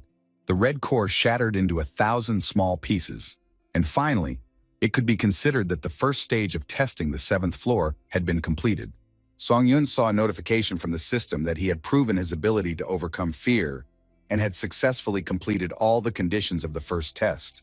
The guy exhaled and watched with relief as his opponent literally crumbled before his eyes, turning into what he was made of, into the most ordinary sand. Suddenly he was blinded by a bright light that threatened to engulf his body. But the boy knew that he shouldn't be afraid of this flash because it should carry him to the next stage of the task. But before that, he wanted to have time to use his necromancy skill and absorb the spirit of the destroyed golem, which was supposed to bring him some new skills. But the problem was that the absorption started too late, and the guy had already entered the portal when he started doing it. The spirit followed him into the portal and began to dissolve in the middle of the light space. A second later, a notification came that the absorption had failed. Song Yun was very angry and annoyed because of this, because the increase in his skill was lost between spaces. Soon he entered the second testing zone, in which he had to prove that he had become wiser than he had been before, a wording that raised many questions. He began to look around and discovered some oddities that immediately caught his eye. The location of the second test was an orc settlement, which he burned down during the passage of the 2nd floor. As expected, there was a repetition of the previous tests. Song Yun guessed what to expect next, so he boldly stepped forward and walked straight into the center of the burning village. But something caught his attention, a sight he had never seen before when he went through this test the first time. A crowd of orcs gathered in the middle of the village, completely ignoring the fire. They sat near the corpse of their fellow and silently looked at it. He realized that there were orc rangers in front of him. During the test on the second floor, he destroyed them in the village. It turns out that now the subsequent events are unfolding in front of him. He recognized the corpse in front of which everyone had gathered, because it was he who had killed it. Now it caused him unpleasant feelings, but at the time, it seemed to him the only correct decision. Finally, one of the green-skinned monsters looked up and saw a guy standing very close, one of his eyes glowing red, which did not bode well. It seemed that the orc who was looking at the guy so attentively had taken on the duties of the head of the village because he began to order things around to the rest of his brothers. His voice conveyed suffering and genuine hatred, so that one could conclude that he was ordering the warriors to immediately avenge the head of the village and all those killed as a result of the fire. Suddenly, all the orcs started screaming like crazy. Song Yun guessed that they were having a fit of rage, because this phenomenon was often observed in monsters overcome by anger. The orcs in a frenzied state were no longer pitiful monsters like the E-rank, but were now much more dangerous opponents. So now a whole crowd of monsters was rushing towards the guy, who were ready to tear him to pieces with their bare hands. He realized that today he was clearly unlucky. Hundreds of thoughts flew through the boy's head about how he would manage to deal with a whole horde of monsters that were in a state that could not be called adequate. The guy was surprised by another thing. Monsters were not supposed to show pain from the loss of a family member. This is not at all typical behavior for them.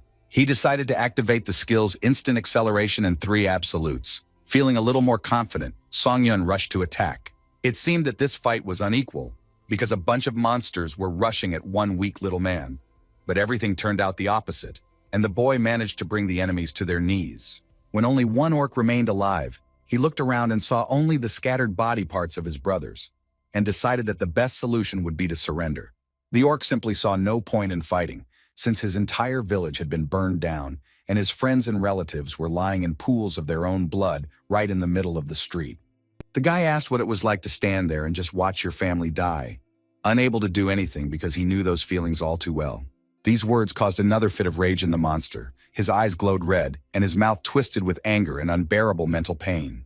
The orc decided that even if there were no more reasons to fight, he could at least try to kill the one who was the culprit of all these misfortunes. This behavior was expected because a cornered predator was always the most dangerous, so he deftly dodged the monster's blow. After that, he decided to do what he had to do to finally end this ordeal. So without thinking twice, the guy cut off the head of the last orc from the village. After this, the system immediately notified him that he had proven that he had become wiser, and the second test had been successfully completed. Song Yun realized that this time there was no time to waste, and if he wanted to have time to activate the necromancy skill, he needed to do it right now. The light that promised to take him to the next location had already begun to appear, but the guy had managed to activate his skill, and the absorption of the orc's souls had already begun. The souls of the dead flocked to him as if he were their master, and threatened to tear him in half. So strong was the energy felt inside the guy's body. This was not surprising because he had absorbed all the spirits of the orc rangers. Thanks to this, his skill increased by 6%, and the souls that were in his possession were as many as 19. He increased his mastery of the hunter's dagger and instant acceleration skills, and finally entered the third trial zone, where he had to prove that he had overcome all his doubts. The guy realized that this time, they were going to really screw with his brains. So he decided that he needed to gather his courage as soon as possible. Unexpectedly, he found himself in the middle of the sea. In front of him were familiar platforms for movement, a location Song Yun did not expect to see at all. The 6th floor battle platform was not a place he wanted to return to, which was probably why it became his test.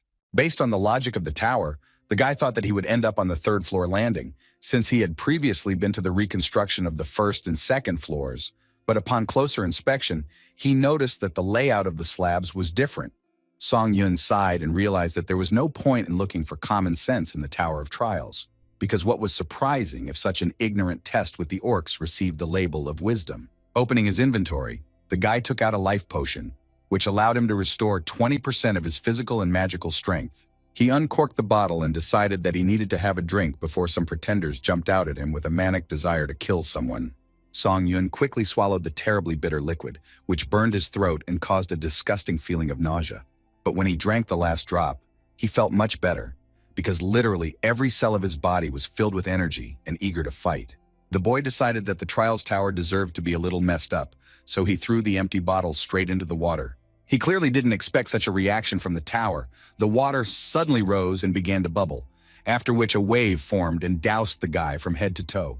But the strangeness didn't end there, because now the water began to throw up platforms on which one could previously move freely. The guy had already regretted 10 times that he had thrown that filthy bottle into the sea, because now the location seemed to want to take revenge on him for the disrespect he had shown. He activated the killer cloak and began to quickly run away, because all the platforms began to collapse and the boy risked ending up right in the open sea and temporarily reducing his skills. The tests that had been played so far had all followed the existing rules, so Song-Yun decided that in order to pass this task, he would need to find and occupy a stronghold.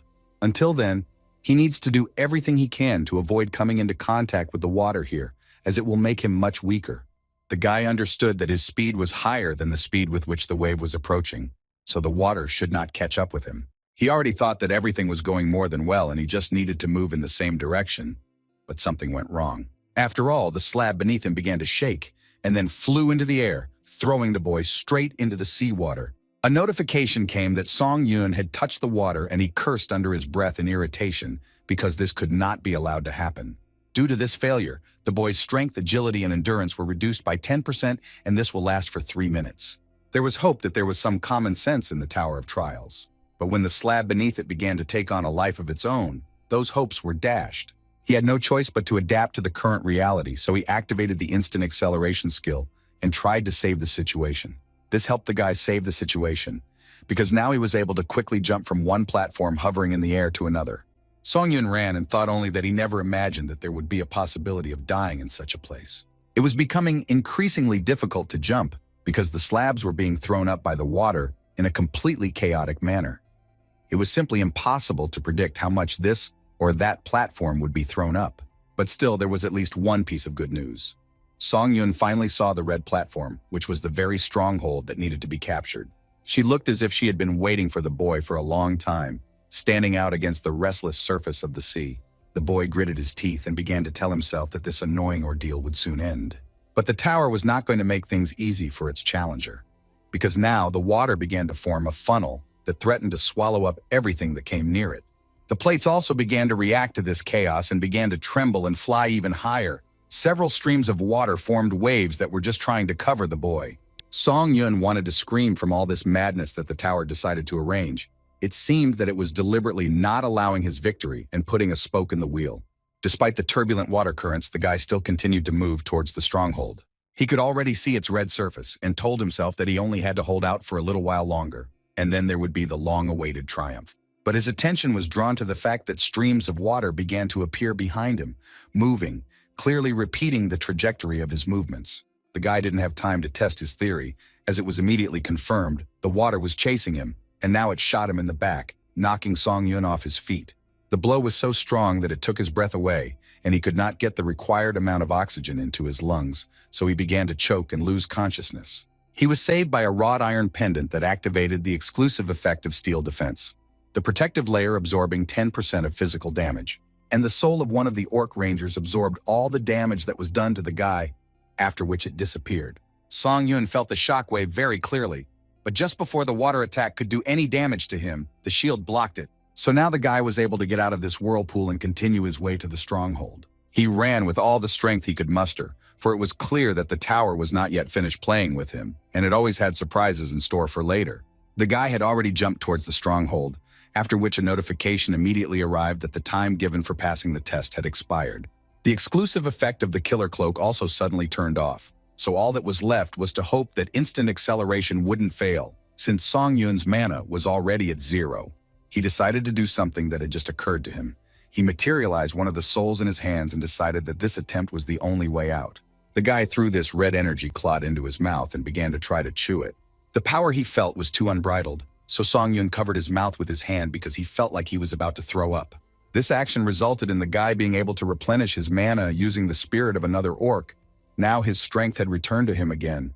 But the tower was still not calmed down, for the water streams began to gather into unbridled whirlpools again. But Song-Yun was already tired of fighting the elements. He decided that he would simply go to the stronghold, no matter what.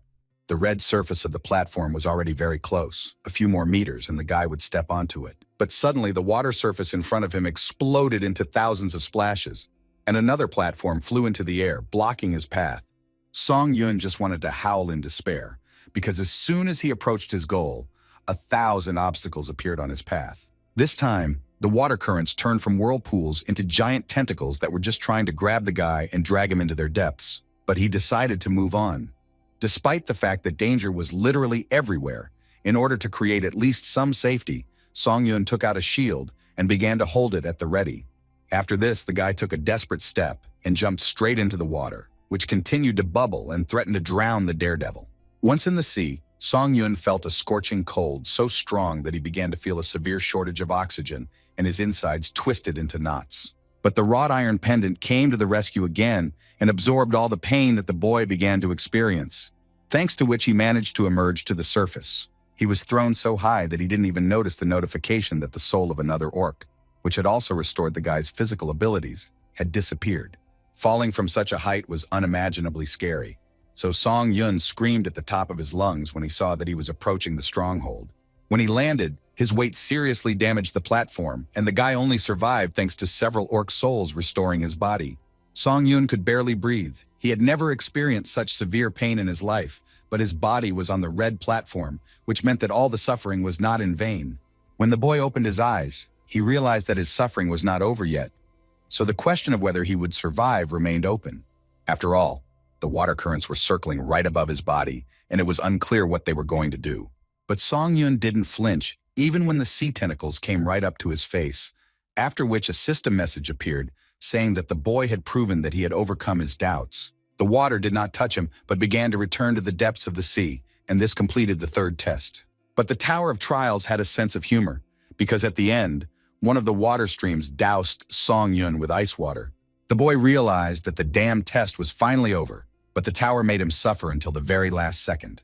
As soon as the portal appeared in front of Song Yun, he was notified that he had passed the 7th floor and received the skill Grace of the Wind, 15,000 points. And also, the speed boots were sent to his inventory. When the boy finally found himself in the waiting room, emotions overwhelmed him because for the first time, he was so close to failure. Because of the current situation, he was very anxious about immediately setting off to conquer the 8th floor. He doubted that he would continue to be lucky. The guy noticed the messages that only 1,000 applicants had passed the 7th floor.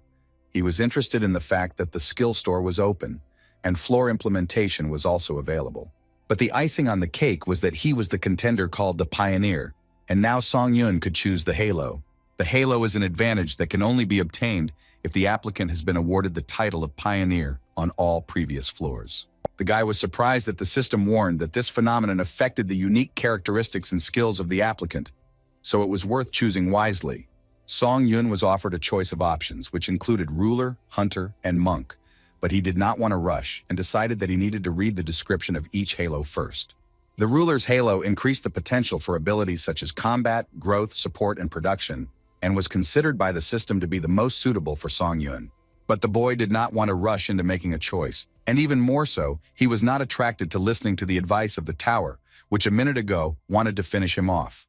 He wanted to get acquainted with other options. The Hunter's Halo was closely related to the improvement of stats and skills, and also increased mastery level and stats. The system indicated that it was a perfect fit for Song Yun. The last Halo of the Monk was dependent on talent and perseverance. If the applicant did not have talent, then all his efforts were useless. The system strongly did not recommend him. The guy realized that he had to choose between the first two Halos, Ruler and Hunter. He hesitated a little, so he did not make his choice right away. He clicked on the screen and selected the Ruler aura, which the system indicated was the most suitable for him. A bright light shone around the boy, and he was informed that the effect of this halo triggers the evolution of a unique characteristic. He now had the Summoner skill and could use the absorbed spirits to revive powerful skeletal corpses. He had access to the Magic Swordsman skill, which increased his talent for sword and magic, and also increased his ability to acquire the corresponding skills by 3 times. He also gained the ability of the Creator, which gave him a talent for creating items, and increased his ability to acquire production skills by 3 times. The guy looked at all these skills with delight and could not believe that he would actually possess them. He did not want to wait another minute, and with complete confidence confirmed the request that he really wanted to possess these skills. The guy carefully read the information that new attributes were added and some effects were modified. After that, he felt a stream of power flowing into him that threatened to tear him apart. But the boy decided that for the sake of such power, he could endure temporary discomfort. When the halo was finally created, Song Yun felt very strange. On the one hand, it was still him. But on the other hand, the guy felt like he had become a completely different person. He decided to test his stats and discovered that he now had the unique power of skill synthesis, which allowed him to combine two desired skills together.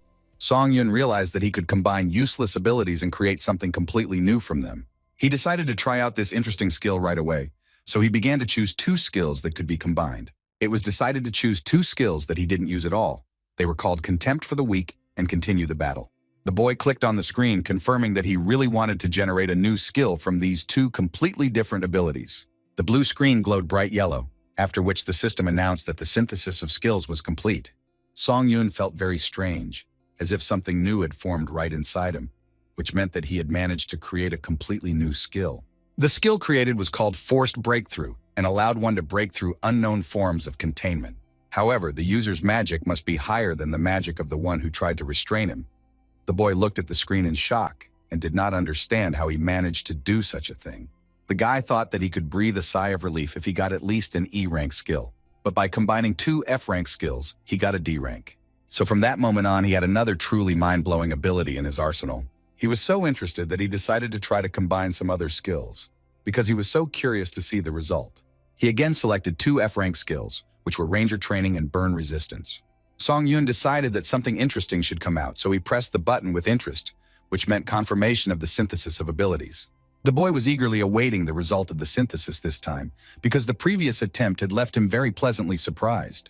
The blue screen displayed information that a skill called Keen Eye had been created, which allowed the user to have visibility even in poor conditions. The guy realized that the skill that was created now was only one step higher than those that were chosen for synthesis. Perhaps the reason was that the previously synthesized Contempt for the Weak and Continue the Battle worked well together. But the combination of the skills Ranger Preparation and Burn Resistance turned out to be not the most successful. At first glance, it is clear that they are completely incompatible with each other. Song Yun felt tired after everything he had been through, so he decided to flop down on the bed and rest for a bit. He thought about how they had gone from holding the status of a first ranger to receiving the reward of a halo, but for some reason he felt a little strange. There were doubts in his mind whether he had really achieved everything through his own efforts, or whether he had just been lucky with a unique characteristic. These thoughts tormented him so much that they completely deprived him of the opportunity to sleep and fully restore his physical strength. The boy stood up and decided that he had enough of lying around doing nothing, because thinking about all sorts of nonsense, he would not be able to find a way to cope with the problems. It was better to check the reward he had received. He carefully read the skill Wind's Grace, the effect of which increased all speeds by 10%. This ability could be stacked and reproduced up to 7 times. The guy thought with delight that this ability was simply amazing because it allowed him to increase any speed by as much as 70%.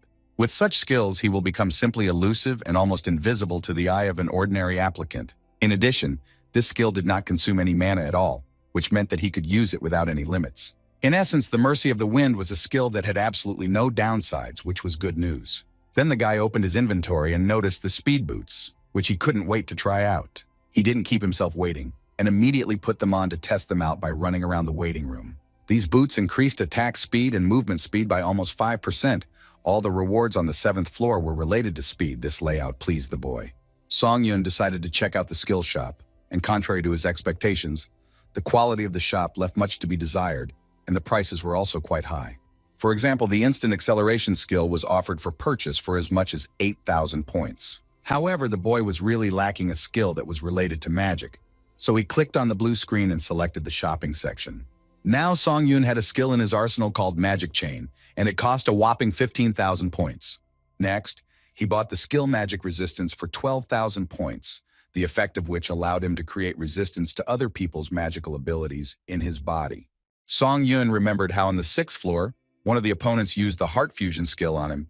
He thought that magic resistance would have been very useful back then, but now that he had this skill in his arsenal, he wouldn't be caught off guard by someone's unique characteristics that could make things very bad for him. Next, he became familiar with the skill Magic Chain. Its effect was that the mana in the body was collected into a chain, increasing its effectiveness. Magic chains were engraved on the user's body. When Song Yun activated this skill, he felt like his entire body was burning, as if someone was burning those very chains inside him.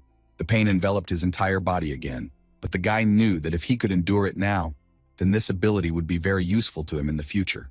When it was all over and the boy was finally able to get out of bed, he felt an amazing lightness in his body that he had never felt before. Nen began to walk around the room and was surprised because he had the feeling that he was not walking, but hovering above the floor of his apartment.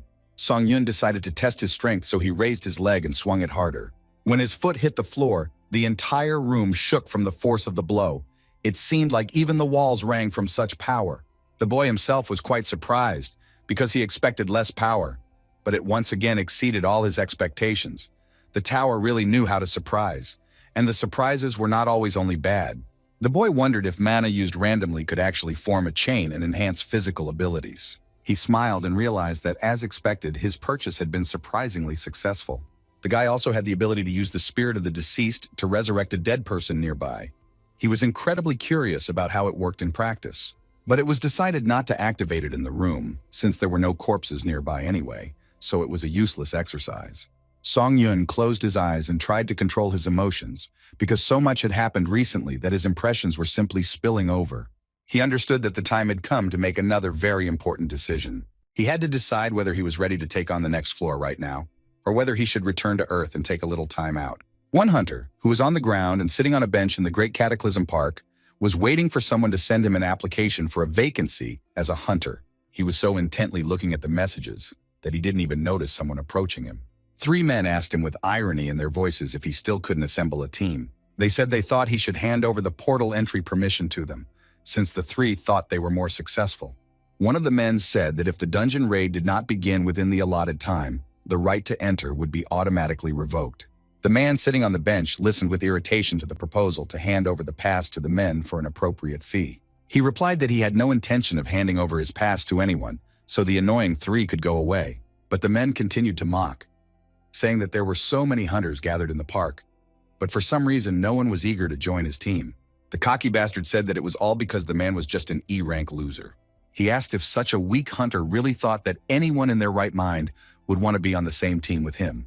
The scoundrel's comrade said that his friend was too insolent, but nevertheless he spoke the pure truth. But then, behind the backs of all these hunters, someone's voice was heard asking if recruitment was still open for any of the teams. Han Sung-yun confidently stepped forward and showed his C-rank hunter ID. The guy asked if this was enough to join the team of the hunter sitting on the bench. He didn't immediately find an answer, because he couldn't believe that someone had responded to his proposal. But then he said that the applicant fully satisfied his requirements. One of the scoundrels asked if Song-yun couldn't see how big the line of people was waiting was, or if he didn't understand what was going on at all. The boy smiled and realized that dealing with people was much more fun than dealing with monsters. He replied that if a man was dissatisfied with something, he could apply to Lee Chul-wan's team. Such impudent words made the self-confident scoundrel incredibly angry. Song-yun didn't like the tone of voice he was being spoken to in at all, so he ordered that the hand be quickly removed from his shoulder, otherwise he would break it to the base. The man was surprised that such a fragile-looking guy had such power in his voice, so he froze in place, feeling the powerful energy emanating from the stranger. The scoundrel did not understand why such a strange energy was emanating from this hunter. He even doubted whether they were the same C-rank. The men who stood next to this upstart began to rejoice, saying that their friend was emitting simply unimaginable power. But their comrade turned to them and disappointed them, saying that it was not his doing. He cleared his throat and said that since representatives from the Hunters Association were present, he would tolerate such an outburst this time. The cocky, impudent fellow began to leave, saying that Song-yun was just lucky today, because he was not in the mood to conflict with other hunters. The boy turned around and saw his newfound ally clutching his head and lamenting how everything had been going wrong from the start. Calling out to a hunter named Lee Chul-wan, Song-yun urged him to calm down, as they would soon be entering the dungeon. He said that given the situation, they wouldn't be able to find anyone else to join their team, so he suggested not to waste time and just enter the portal. Chul-wan froze and asked in surprise if the guy was really asking him to go in there, just the 2 of them. Song-yun almost rolled his eyes, and fortunately his ally took it as a sign, and they entered the portal together. Song-yun's teammate began to look around in surprise and said that he couldn't believe that they actually entered. By saying that Chul-wan didn't need to worry about anything so much, the boy made it clear that he could deal with most D-rank monsters. The boy looked at his new friend as if he saw an alien from another planet. He asked if Song-yun hadn't said that it was his first time in a dungeon, and he confirmed this statement, and thought to himself that, in essence, the tower, and the dungeon were one and the same. Kale-1 said that at first glance, his words might seem tactless, but their lives were at stake, so he asked his ally to listen to him carefully. He asked Song-Yun, who thought the E-rank hunter or the C-rank hunter had the highest mortality rate in the dungeon. The guy continued by saying that one might think that an E-rank hunter would be the one most likely to die, but in reality, a C-rank hunter would have a higher mortality rate. The main reason was that lower-ranked hunters were extremely cautious because they knew they were weak. While high-ranking hunters are overly confident in their abilities, the likelihood of a fatal outcome is much higher for them. The same could be said about driving. The more confident the driver, the higher the likelihood that he will get into an accident. Keel-1 emphasized that the place called the dungeon was much more dangerous than one might think. So since Song-Yun had risked entering here without a tank and a healer, Keel-1 became even more concerned about his level of self-confidence. Song-Yun said that there was a lot of truth and logic in his ally's words. His new companion added that even though he was an E-rank hunter, he had a lot of experience going into dungeons, so he wanted to take on the role of the leader of their group. Song-Yun was very reluctant to give up his role as leader because he was eager to lead this expedition. But he decided to make concessions and agreed to his ally's proposal, who bowed his head and thanked him for his understanding, explaining that he was doing this for everyone's safety. It was clear that his newfound ally really didn't want to ruin his mood and become a leader just to assert himself, so he trusted his friend. The boys walked through the stone expanses of the cave, and suddenly, a huge lizard man, armed with a sharp spear, appeared on their path. Kil-Wan said that these monsters were known for their skillful use of various weapons, so it was bad news that their opponent was him. The guy said that first, he would draw the creature's attention to himself, and Song-Yun, on signal, should attack the lizard man as soon as he opened his back. Song-Yun said that everything was clear to him, because the guy was very interested to see how an experienced hunter would fight such a monster. The giant snake-like creature roared and immediately rushed to attack, waving its huge spear. Chil-Wan also didn't lose his head. Although Song-Yun didn't expect the guy to act too decisively, he was glad that he was wrong. The E-rank hunter acted surprisingly bravely, and without unnecessary fear, he attracted the attention of the giant monster. He swung his sword and waited for Song-Yun to step in and attack the snake man's vulnerable back. The guy stood and watched as his ally stood and threateningly waved his blade in front of the monster, who in turn was carefully studying the enemy. It seemed like they were measuring their strength of spirit. Song-Yun remembered that the temporary return to Earth only takes 3 days, and now he has to waste precious time because of some humanoid reptile. He decided that he didn't want to waste precious minutes, so he began to slowly approach Chil-Wan, who turned around and looked at him in surprise. The guy apologized and said that he had to intervene. His comrade said worriedly that if he suddenly entered the battle, he could end up in danger. Song-Yun didn't say that he had seen too many dangers in his life, so he activated the instant acceleration skill and rushed into battle. He moved with such speed that his movements were barely noticeable. Only when the blood of the snakeman spurted did it become clear what exactly he had done. Chaol-1 watched the events with his mouth open, as he couldn't believe that someone could deal with such a monster so quickly and without any extra hassle. Catching the guy's stunned look, Song-Yun said that he intervened because he was in a hurry, after which he thanked him for his understanding and walked away from the mutilated corpse of the reptile. Stuttering, Chaol-1 muttered that he understood the rush perfectly well, and his surprisingly strong companion asked if he could voice one suggestion to him. The E-rank hunter said that he could lay everything out as if it were true, but inside he was seething with strange feelings because he had never met such people. Song-Yun said that from now on he wanted to take on the role of leader, because his practice showed he dealt with monsters quite well. The boy didn't have time to answer, as a growl was heard from the depths of the cave, after which a whole crowd of snakemen ran out from there. But they all didn't live for too long, because Song-Yun activated instant acceleration again and literally cut them all down in a couple of minutes. Those creatures that remained alive tried to catch up with the guy, but they failed, because his speed was simply amazing. When they attacked, he didn't even have to fight back, because it was enough that he jumped up with lightning speed during their attack and knocked the enemy's heads together. After which he calmly landed on the back of one of the snakemen and cut his throat, sending him to the next world after his fellows. Keel-1 had never seen such a fighting technique. He couldn't believe that a C-rank hunter was capable of performing real miracles during a battle. Everything that happened in the cave was just a one-sided massacre carried out by this stranger who appeared in the park out of nowhere. The battle seemed surreal, as it was impossible to follow Song-Yun's sword, leaving only the severed heads and paws to stare at. The guy seemed to put absolutely no effort into defeating his enemies, as if he had perfected his technique to the point of automatism. Keel-won thought that perhaps he was witnessing the battle of a super rookie who would shake up the entire hunting industry in the future. When all the lizards were dead, Song-yun began to pierce their lifeless bodies with his sword. He did this in order to extract the green crystals that were hidden among the monster's entrails. In the end, he and his companion collected a whole backpack of mana stones, which contained muddy magic collected from the heart of a lizard man. It could help in metallurgy and alchemy. Kale-won suddenly felt so useless in front of his ally that he apologized and said that he was of no use other than acting as a porter. The boy said that he wouldn't mind if Song-yun wanted to take more profit for himself, but they didn't have time to discuss this issue because it turned out that not all the enemies had gone to the next world. Song-yun sensed the approach of the snake men, but he did not show that he noticed the enemy, and when he attacked, he only moved his head slightly so that it would not be pierced by the blade. When the creatures got close enough that they could be easily neutralized, the guy finally took action. He instantly turned around and hit the monster with such force that it flew into the air and was unable to fight off the attack. Its head hit the ceiling of the cave. The impact was so powerful that the creature's skull cracked, and Song-yun didn't even have to finish it off. The only inconvenience was that we had to dodge a small rockfall that resulted from the snake men getting stuck in the ceiling. This power really scared Keel-won. He had never seen a C-rank hunter with such outstanding abilities. Song-yun calmly said that they would discuss the profit outside, because if they let their guard down even a little, they could end up in a dangerous situation. Keel-won began to apologize for distracting his ally, but he knew that he was capable of protecting both of them no matter what. Pretending to cover a yawn, Song-yun began to absorb the souls of all the slain lizardmen to increase his skill by a few percent.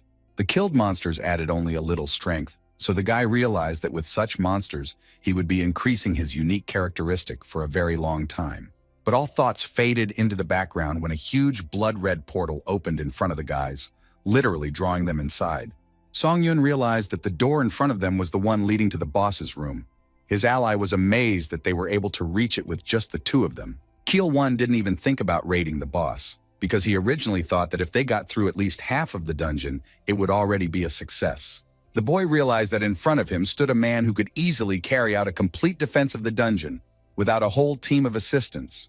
Song-yun asked his comrade if it was okay if they invaded the boss's room right now, and he enthusiastically replied that it was okay, but suggested that he take a little rest. Hearing that there was no need for rest, Keel-won said that in that case, they could enter the boss's room. That's exactly what they did. After passing through the portal, the guys found themselves in exactly the same cave, but in the middle of it stood a throne on which sat a huge orange lizard man. As expected, the boys were met by the lizard king, who slowly rose to his feet and was ready to avenge his murdered relatives. Keel-won backed away and asked in a trembling voice what they should do, but his comrade was in no hurry to answer, as he needed to assess the situation thoroughly. The boy shouted, asking if their team leader hadn't come up with any clear plan of action. At that moment, a huge humanoid snake rushed into battle with a deafening roar. Despite its size, it was quite fast and agile. Smiling, Song-yun said that the enemy had decided to attack them at the right time. Now was the time to improvise. The boy tried to throw one of his daggers at him, but the monster dodged the attack so quickly that the blade didn't even touch his body. This speed really surprised the hunter because he didn't expect that the king of the snake people would be so much faster than his ordinary relatives. The hunter barely had time to jump back when the snake rushed at him with incredible speed, intending to strike him with its spear. The creature's enormous size should have slowed its movements, but everything was exactly the opposite. It moved with the grace of a snake, and its size did not interfere at all. However, the monster was not fast enough for Song-yun to match its fighting pace.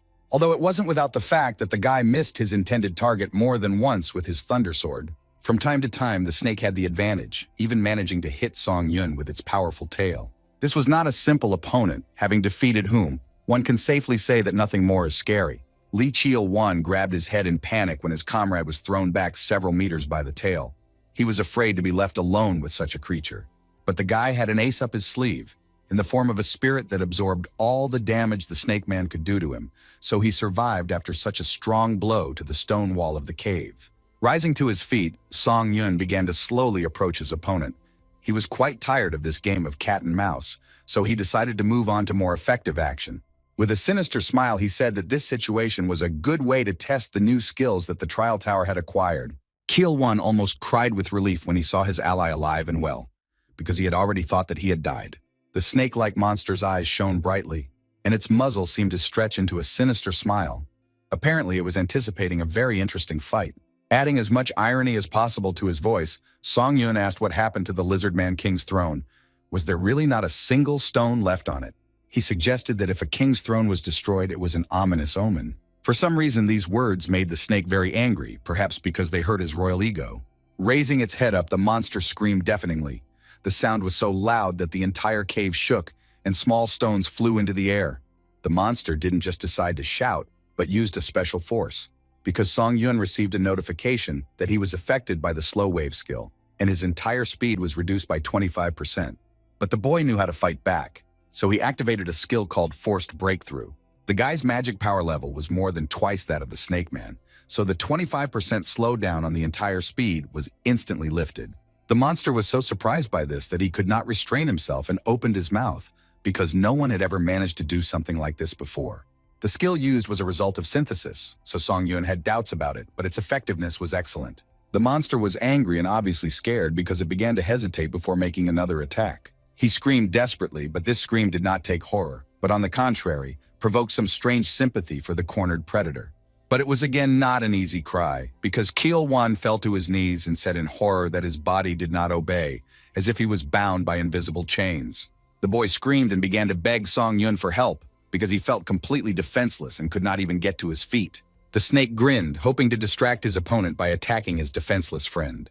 Song Yun realized what the creature was going to do, but it was too late. The monster rushed towards the defenseless Keel Wan, who was making unsuccessful attempts to get to his feet with lightning speed. Rushing after him, the guy shouted that he was his opponent, and that committing such actions towards defenseless people was a very low act.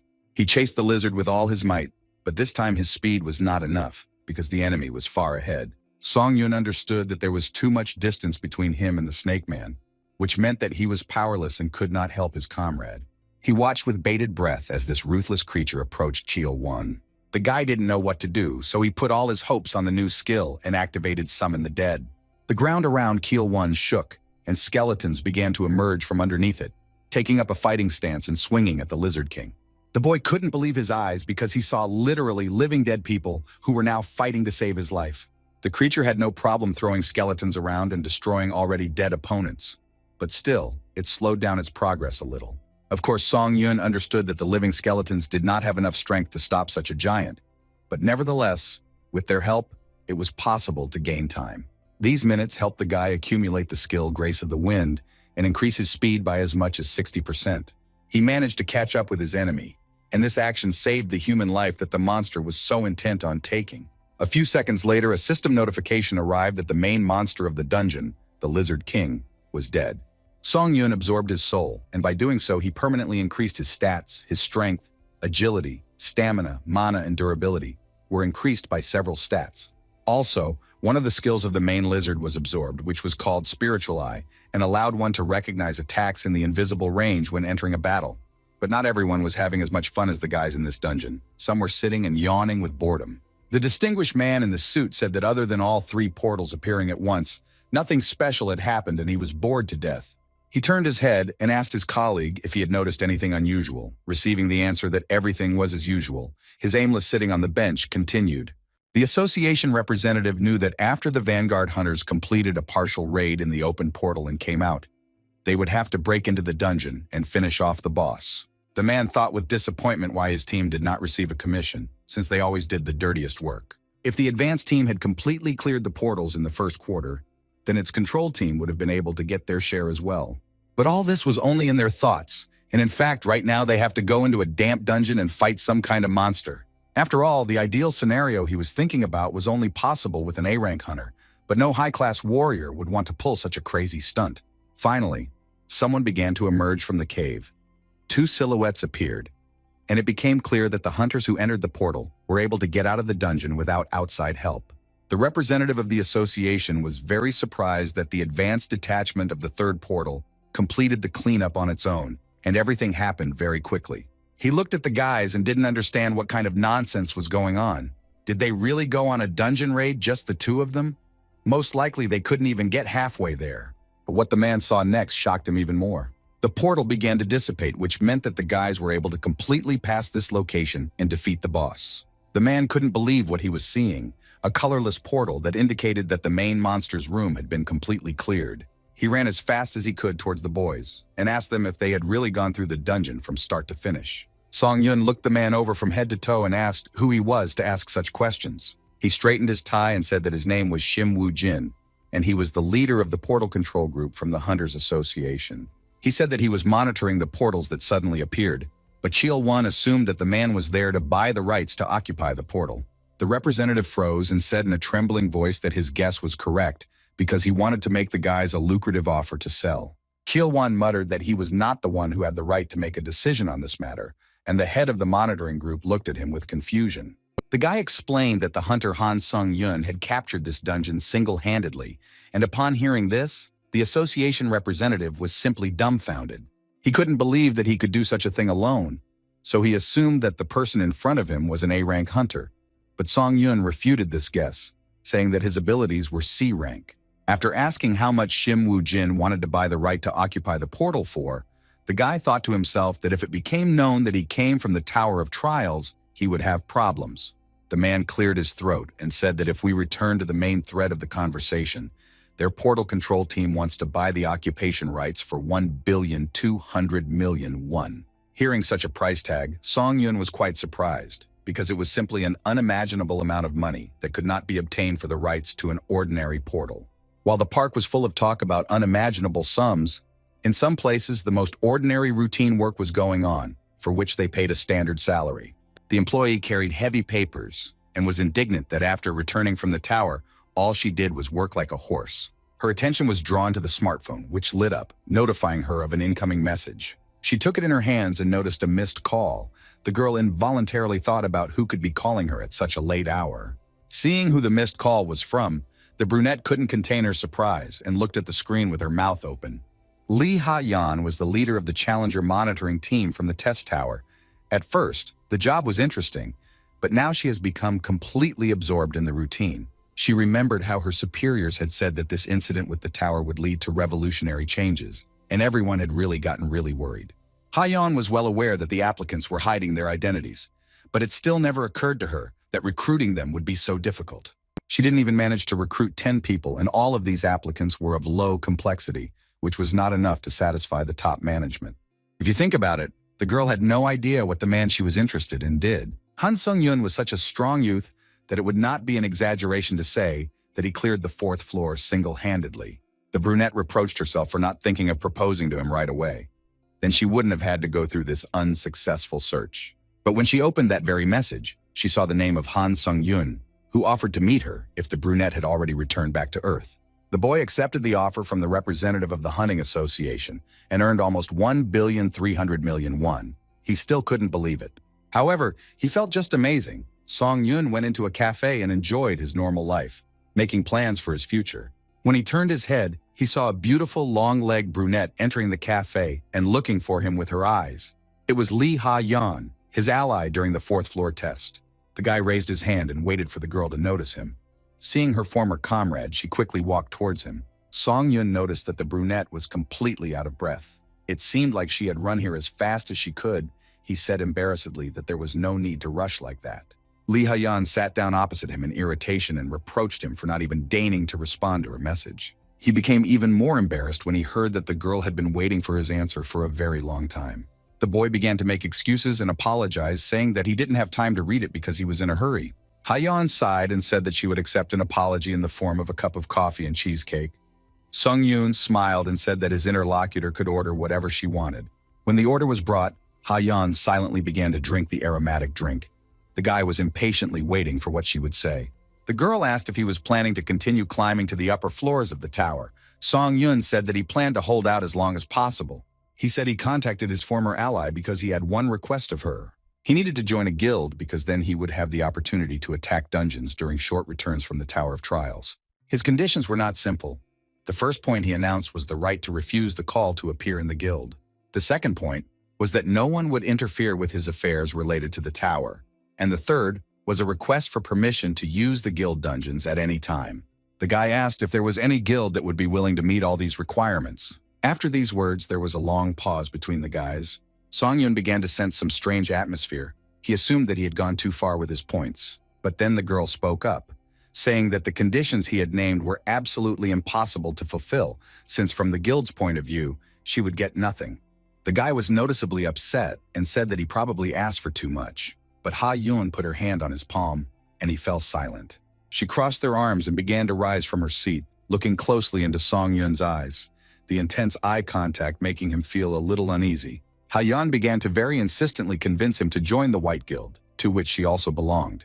This behavior was surprising and at the same time strange, because her motivation to make the guy's conditions feasible was unclear. This is exactly what Song-Yun was thinking as he rode on the roof of a bus through the noisy city. He had an extremely productive day yesterday, raiding a dungeon, selling occupation rights, and even joining a guild. Although in order to join the ranks of the White Guild, he still had one task left to complete, namely, clearing a C-class dungeon alone. In order for Ha-Yun to easily convince the management, the guy had to demonstrate his abilities, because the privilege of free use of the dungeons is available to only a few. The girl's words meant that not everyone is given the chance to bathe in cream, and in order to receive special rights, one must be a hunter who shows great promise. That was exactly how Song-Yun was, so he said without further ado that the guild should prepare a C-class dungeon. They shook hands and the boy said that the organization would not regret its decision. The bus approached the Uijong area, where Mount Chungbo was located, and as a warm-up, the young hunter decided to take a short jog to his destination. He deftly jumped off the roof of the bus and ran straight towards the summit, which was clearly visible from anywhere in the area. He was so fast that people passing by didn't even notice that some kind of blurry spot was flying past them. At this time, Ha-Yun walked near the portal and checked if everything was okay. She was a little nervous because she didn't want anything to go wrong. Approaching the men who were guarding the entrance, the girl said that she had come here to confirm a reservation for the assault on the portal, which would take place in an hour. After the security guard checked the employee's documents, he checked his database and said that the appearance was confirmed. There was still plenty of time to spare, so Ha-Yun was escorted under the canopy and offered to rest for a while. Before she even had time to sit down, Song-Yun appeared, apparently having run here on his own 2 feet. Following the arrival of the potential member of the White Guild, a terrible wind arose, which threatened to blow away everything in its path. The canopy was barely holding up, the plastic chairs were blown away in an instant, and the guards and Li Ha-Yun were also barely able to stand on their feet. Song-Yun caught the chair that was flying past and smiled awkwardly, saying that he must have run too fast, causing the shockwave to be created. The fact that such a wind had risen from running so fast was beyond Ha-Yun's comprehension, but she didn't ask any unnecessary questions, and only noted that the candidate had arrived quite early. In fact, the guy simply had nothing to do, but in the eyes of the brunette, he was an inexplicably strange person. She informed Song-Yun that she had already completed all the verification procedures, so she could begin the task as soon as the candidate was ready. Wanting to get this task done as quickly as possible, the boy said he was ready to start right away. He needed to attack the portal and those inside to prove his worth. Entering the dungeon, the boys found themselves in the middle of a huge field sown with wheat. The sky matched the shade of the ears of corn and was a dull yellow color. They began to look around, trying to guess what kind of monsters might be waiting for them among these plants. After walking a little forward, the guys discovered the ruins of some ancient building. Song-Yun asked his leader to let him know if she was in trouble. But the girl replied that there was no need to worry about her because on her neck was an artifact given by the guild, which was called the Empress's Necklace. This item had a shield function and a weak invisibility effect, so she would definitely be able to defend herself. It was decided that Ha-Yun needed to stay away from the battlefield and not attract the attention of the monsters, as she might accidentally provide assistance. This arrangement was only to the guy's advantage, because he would be able to fight and not worry about anything. Activating the spiritual eye skill that Song-Yun had received from the Lizard King, he slowly moved forward and looked around carefully. A moment later, he discovered that 3 strange creatures were approaching him, which became visible only thanks to the skill. It was amazing to sense the presence of enemies invisible to the eye. Such an ability came in very handy. The wind grew stronger, and now, even without special skills, one could understand that something very bad was approaching. A few minutes later, 3 creatures jumped out at the guy, which were very reminiscent of predatory fish, only they were not swimming in the water, but among the ears of wheat. Taking a closer look, I was able to see the small paws of the monsters, which allowed them to move very quickly and quietly from place to place. Seeing the poison fisherman, Ha-Yun was very surprised, because these monsters shouldn't be in a C-class dungeon. She shouted at the White Guild candidate to be careful, as the dungeon they were in was breaking the rules. But the guy didn't care whether such monsters should be here or not. He just did his job, chopping the creatures into pieces. It didn't matter to him what kind of monster appeared. He had been given the task of clearing the dungeon, which meant he had to do everything in the best possible way. Watching all this madness, Ha-yeon thought that she had completely lost touch with reality, because even those who had an A rank could not deal with such opponents so deftly.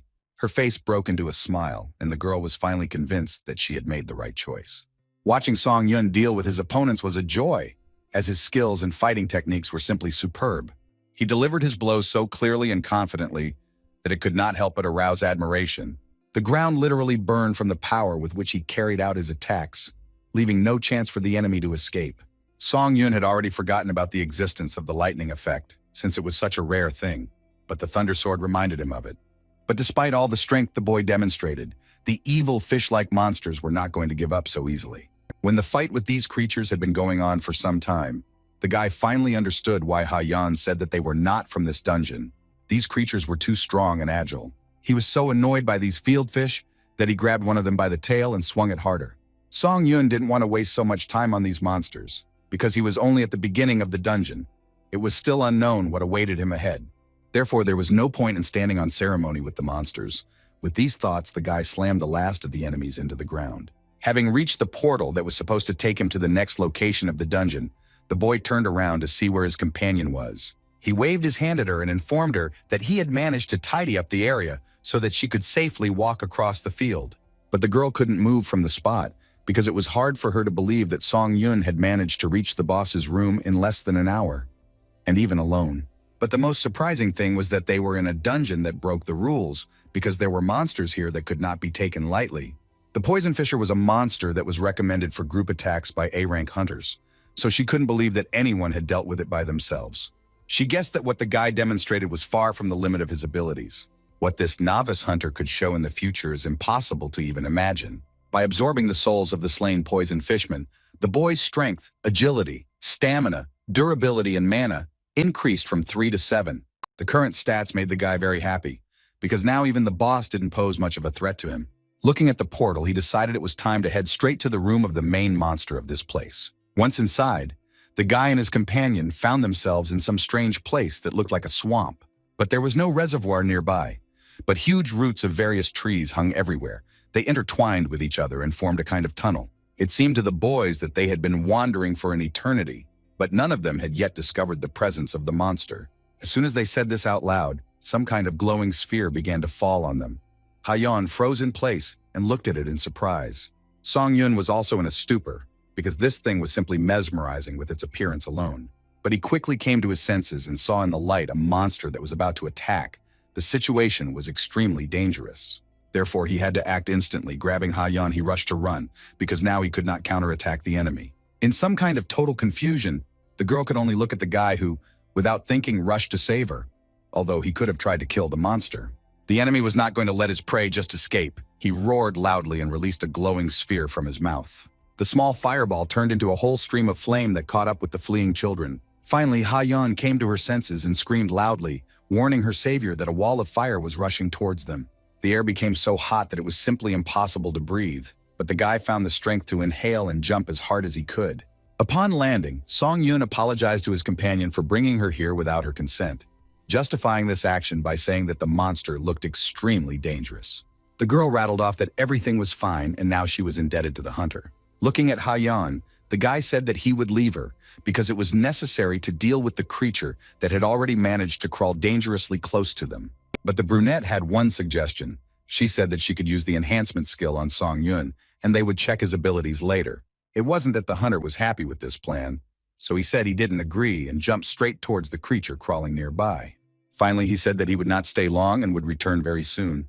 His body was filled with determination and a thirst for battle with a new, dangerous opponent. The desire to test his strength in extreme conditions was simply overwhelming. When he landed on the ground, the monster immediately reacted and roared loudly, thus making it clear that the fight had begun. The monster's huge face looked so vile that one wanted to finish it off as quickly as possible. That's exactly what Song-yun did. He activated the instant acceleration skill and began to think about where to strike his first blow. Also, the speed boots came into play, which increased movement speed by a few more %. After that, the skill Wind's Grace was used, which he stacked several times, and as a result, his speed was increased by another 70%. Now Song-yun was moving so fast that it was simply impossible to keep track of him. As soon as the monster noticed him at one end of the cave, the guy was already at the other, which gave him a considerable advantage. But this also seriously angered the creature, which was unable to attack its elusive opponent. When Song Yun chose the most advantageous position to attack, he used the skill 3 absolutes and struck the monster. Having cut the creature's body into pieces, the guy, with a sense of accomplishment, began to walk towards the place where he left Ha Yun. Together with her, they watched the notifications that said that the dungeon boss, Blue Flame Angler, had been defeated, and that in 3 hours the place would collapse. The girl didn't know how to react to all this. She was scared and worried. She couldn't even imagine that there would be someone with such skills in their guild. Looking at the cut body of the monster, she caught herself thinking that she was now completely confused about who the monster was. But all these thoughts were interrupted by the long-awaited portal, which was supposed to lead the guys away from here. Finding herself in a field that now seemed serene, Ha Yan said that she never thought that a C-rank hunter would be able to clear the dungeon so quickly. Turning to face his interlocutor, Song Yun heard that he could freely use the White Guild's dungeons, because the management was not so stupid as to let such a candidate pass. The guy noticed that the brunette was somehow gloomy, and then she even said that she wanted to deviate from the main topic of conversation and find out something. She said that when a person is called to the trial tower, the difficulty level initially chosen does not matter much, because if you show good results, the tasks will become more difficult. This system worked the other way around too. Even if a person was at a high difficulty level, but his performance was poor, the candidate could gradually slide down to a low difficulty level. Based on this principle, the fact that Song Yun had achieved such impressive results indicated the high level of difficulty in climbing to the top of the tower. To be more precise, the level was not just high, but killer, which made him stand out among the top 50 participants on the summary board. Listening to all this, the guy couldn't object, because everything was exactly as Ha Yun said. Without turning around, the brunette said that she really hoped that Song Yun would try to be a little more careful. His further words, that the girl would very much like to accompany him as long as possible and see with her own eyes this amazing growth, greatly surprised and confused the boy. He replayed this conversation over and over in his head as he sat on one of the multi-story buildings. While he was gnawing on the remains of his apple, he read the notice that in 5 minutes he would be transported to the trials tower. For the past 3 days, Song Yun had been running around like a squirrel in a wheel, unable to just sit down and digest everything that had happened. Only now could he allow himself to close his eyes and enjoy how his stats had grown. It added to his self-confidence. Then he felt how a strange force began to absorb him and pull him into another space. This meant that the transition to the tower was now taking place. Now these sensations did not frighten him at all, but on the contrary, made him anticipate new adventures and dangers. Once in the waiting room, the guy immediately stood up and walked over to the blue screen, which asked if he was ready to begin the test on the 8th floor. Having exhaled and prepared himself for the next fight, the boy began to click the necessary buttons on the screen. This time, he had to choose the intersection point of the test from the options of tactics, combat, and capture. The young hunter thought carefully about what to choose. Deciding that if he wanted to increase the effectiveness of necromancy, he should go into battle, he chose the appropriate option. The system announced that all of the candidates' personal tests would be focused on combat, and it was impossible to change the choice, but Song Yun had no intention of doing so. His attention was drawn to a new notification that stated that he had the qualification of a Pathfinder. It was strange that the system had repeated this several times already. But what alarmed him even more was that a personal chat would now open with the administrator, who specializes in combat. At this very moment, Song Yun was about to begin a consultation with the Steel Bloodlord, who is the manager of the combat intersection point. As soon as he read this message, he immediately felt like he was being transported to another space. He opened his eyes and saw that he was in a snowy clearing. Song Yun didn't understand what was happening and where he was being transported, because he hadn't yet pressed the button that would take him to the 8th floor. It turns out that the challenger entered the world of steel blood. Looking around, he saw many swords sticking out of the ground. Having activated the Eye of Truth, the guy began to look closely at everything that was nearby, wanting to find at least one living soul as soon as possible. Thanks to his unique ability, he learned that he had entered a space created specifically for the administrator of the Steel Blood Lord. The place was accessible only by invitation, and the Lord was not pleased that anyone was making inquiries about him. Looking back, Song Yun discovered that there was a sword hovering behind him, approaching him at a dangerous distance. A message appeared stating that the administrator strongly recommends to stop finding out information about him and asked to follow the sword. Song Yun tensed up, because after receiving such messages, one could conclude that the administrator had been watching him all this time. But the guy decided that it was not worth thinking about it now, so he silently followed the sword that pointed him in the direction. They passed a snowy clearing and a valley filled with swords, but still didn't reach the right place. Song Yun felt uneasy about this space, but he saw no other choice but to follow this strange weapon to the administrator's lair. After some time, the sword stopped near a cozy house. The boy could feel the warmth and comfort emanating from there. This was not how he imagined the abode of the Lord of Steel Blood. Opening the door, the guy received a notification that the administrator was looking at him. His first impulse was to stop, but he decided not to be a coward and went inside. Once inside the house, the atmosphere that reigned there surprised the hunter quite a bit, because he had imagined everything completely differently. It was warm inside and smelled of freshly baked goods and burnt candles, and beautiful candelabra hung overhead, creating a special coziness. In the center of the room near the fireplace, there was a chair on which sat a beautiful blonde woman. She greeted the pioneer and said that he could pass. It was the administrator who was assigned to conduct a consultation with Song Yun. The pretty girl was the same Lord of Steel Blood. The guy couldn't hold back and looked at her from head to toe in surprise. Outwardly, she looked like a foreign beauty, which didn't fit with the image of a bloodthirsty killer. But in reality, what was in front of him was a being who was in control of the trial tower, making her involved in 1,000 murders. The woman jumped up sharply and found herself right in front of Song Yun's face. Just a couple more centimeters, and her lips would have touched the hunter's lips. What surprised the guy most was that he didn't even notice how she managed to approach him. The woman took a bottle from the shelf and said that she was curious about what this monster looked like. Not knowing how to interpret these words, Song Yun asked if she really knew him. The blonde nodded affirmatively and said that the test on the 4th floor was quite impressive. Having poured the amber liquid into a glass, the administrator said that she knew about everything only from the data in the final report, since it was impossible to observe the tests of the candidates below the 8th floor. It was surprising because the guy thought that if she was an administrator, she would have the opportunity to fully monitor the course of events. Noticing the applicant's stunned face, the woman said that the administrators were not almighty beings, and they did not control the tower at all. Administrators should rather be seen as being subordinate to the tower, so she advised the boy not to be too nervous in her presence.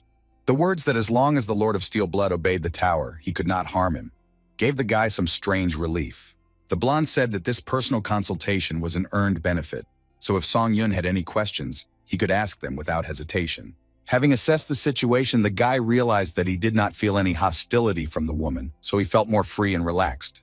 He became curious about what this personal consultation was like, so he asked the receptionist about it. The woman explained that every Pathfinder received this benefit, so the guy didn't need to use question tickets to get complete answers. Hearing this, Song Yun asked about something that had been bothering him for a long time. Why did the applicant from another dimension come to him? Smiling, the blonde took a sip from her glass and said that there was no particular reason for the creature's appearance. What happened was that when entering a floor in another world, an intruder could not only steal the reward for testing that floor, but also gain advantages. The challengers from other worlds came from where the tower had existed for decades, and they were well aware that the reward for harming a challenger from another world was great. And they also knew that the tower of this world would one day be united with the towers of other worlds. The guy looked at the instructor in bewilderment. She explained that starting from the 20th floor, the focus is on combined trials, and then there is a chance to meet challengers from other worlds. Song Yun thought that the knight's actions were very similar to trying to eliminate a competitor in advance, so that he wouldn't have to meet him in the future. Having placed the empty glass on the table, the blonde asked whether she had satisfied the applicant's curiosity. He replied that, if you don't take into account the last question, he learned most of what he wanted. But there was still one question that was bothering me. What was the test tower behind the structure? Hearing what information the applicant was interested in, the Ice Blood Lord froze in place and fell silent. She walked up to the fireplace and looked into it for a long time, after which she said in a quiet voice that she herself would like to know the answer to this question. These words surprised the guy very much, because he thought that the tower administrators should know what it was like. The woman explained that initially the administrators were the same applicants as the others. Those of them who died after the 40th floor were given the right to be reborn as administrators. At one time, the blonde also climbed the tower, but was unable to reach the top, so everyone who was an administrator died before reaching the end. Clenching his hands into fists, the guy asked if those who supervised the candidates were really just former participants in the tests. He was a little upset, because he had hoped that at least someone could answer all his questions about the top of the tower. These words made the Iceblood Lord wince in irritation. Such words seemed like a sign of disrespect to her. So she quickly jumped up to the boy and pinned him against the wooden door. preventing him from moving. Her eyes glowed red as she said that the words about the top of the tower were not something that could be said so casually and carelessly. Feeling the woman's hand begin to strangle him, Song Yun's eyes widened in surprise. But there was no fear in them, so the blonde smirked and said that the guy did not look puzzled. She was curious that the applicant was not afraid at all. Making his voice as calm as possible, Song Yun reminded that the consultation was his advantage, and he did not feel any hostility from the administrator. Deciding that he needed to get out of her grip, the guy grabbed the door with his hand, intending to break it. He succeeded because soon she gave in and flew out of the loops, leaving the blonde standing in bewilderment. The boy said that he was not going to let the administrator hurt him so easily. This kind of courage greatly impressed the Iceblood Lord. She had never seen a challenger be so bold, even on the 8th floor. After inspecting her house, she discovered a lot of damage, which made an even greater impression on her. Laughing loudly, she said that she had been living for so many years, but this was the first time she saw the one who destroyed the administrator's residence. Looking at the woman steadily, he felt a slight surprise when she said that his actions had convinced her. Making her voice calm, the blonde woman said that she was offering the applicant Han Seong-yun a patronage contract. This news was something new for the guy, because he had never heard anything like it before. When he entered the waiting room on the 8th floor and finally found himself on his bed, he could not digest everything that had happened in the last hour. But he didn't get too caught up in his thoughts, because a blue screen appeared in front of him, and the guy decided to check out the exclusive store. When he entered, he saw his signed contract and finally realized that he had indeed entered into an agreement with the administrator. It seemed that he had not dreamed that such a powerful figure was telling him that he could not pass up a candidate who was both talented and brave. Now all he had to do was press the button and confirm that he was indeed signing the patronage agreement. Now an exclusive contract shop has been opened for him, where special glasses will be available, and also all of the guy's stats have increased by 1 indicator. The image of the Lord of Steel Blood appeared in his head. The blonde smiled and looked at him slyly, saying that they would have a lot of fun. Also, the guy discovered that the store had new powers, but when he wanted to check other pages, it turned out that he did not have enough rights. At the moment, he only had access to 3 powers. The rest he could only see in the waiting room on the 10th floor. All new skills cost special points and were associated with various improvements to the mind, soul, and endurance, but in order to acquire them, you had to save up points. At the moment, he could only acquire a skill called Purity of Mind, which would help him maintain rational thinking in any situation. This power helps to maintain sanity even in times of crisis. With this ability, you can always rely on your brain. It will also help raise your survival rate, since from this floor there is a possibility of encountering an invasion of aliens from other worlds. Having gathered his courage, the guy prepared to begin the test on the 8th floor. After passing through the portal, he saw that the theme of this trial was called Destruction. It was necessary to defeat the Lich who summoned skeletons. Looking down, Song Yun saw that he was standing in the middle of a field that was littered with living skeletons, so many of them that the ground was simply not visible. There was an unimaginable number of dead people. Now rational thinking would really be needed, because it was unclear how to defeat such a number of enemies. One thing is clear, that such a large army is an attempt by the enemy to crush his opponent with numbers. Looking at all this fun that awaited him ahead, the guy realized that he needed to start doing something. Deciding that he needed to move as quickly as possible, he rushed down the slope and ran straight into this mess of bones. When he landed, the force of the impact scattered a huge number of skeletons who simply could not stay on their bony legs. When he turned around, he saw that all his opponents were staring at him in surprise and did not dare to attack yet. But this confusion lasted only a couple of seconds, because the next moment the first dead man swung, intending to hit with his rotten shield.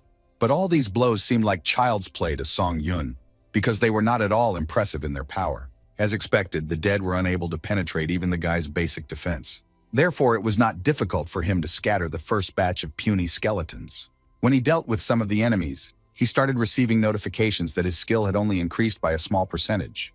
This meant that in order to achieve tangible results, it was necessary to bring back to the other world as many dead people as possible.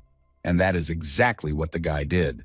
With the battlefield littered with countless bones, Song Yun realized that improving his skills during this trial was simply a futile exercise. Suddenly, a loud voice was heard above his head, asking who dared to commit such atrocities in this sanctuary.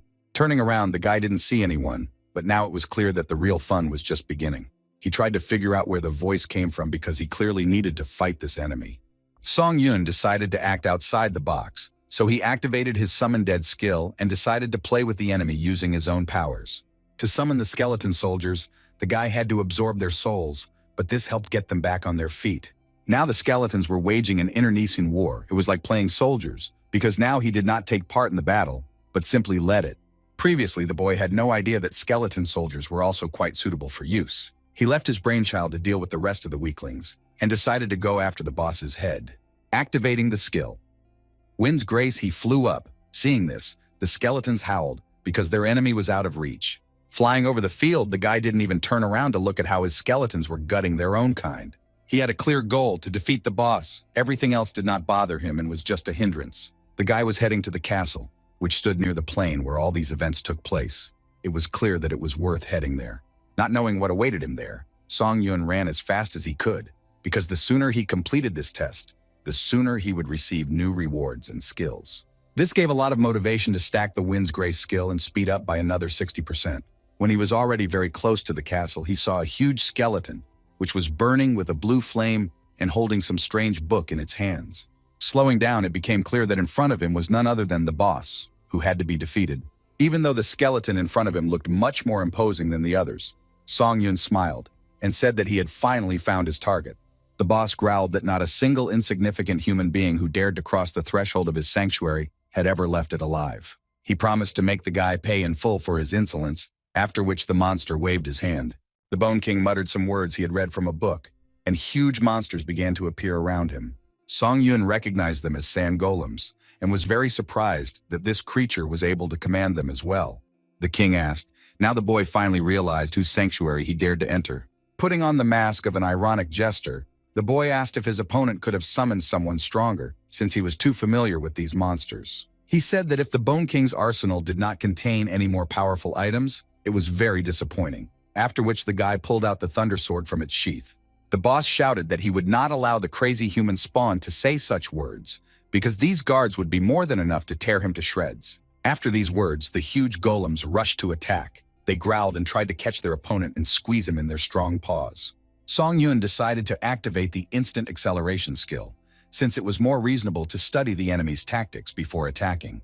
This method helped him quickly deal with the golems and run to the place where the skeleton lord stood. Without further ado, he punched him straight in the face, which was like a bone mask. The king was so stunned by such impudence that he did not even have time to react, so he flew back from the blow and landed on the floor.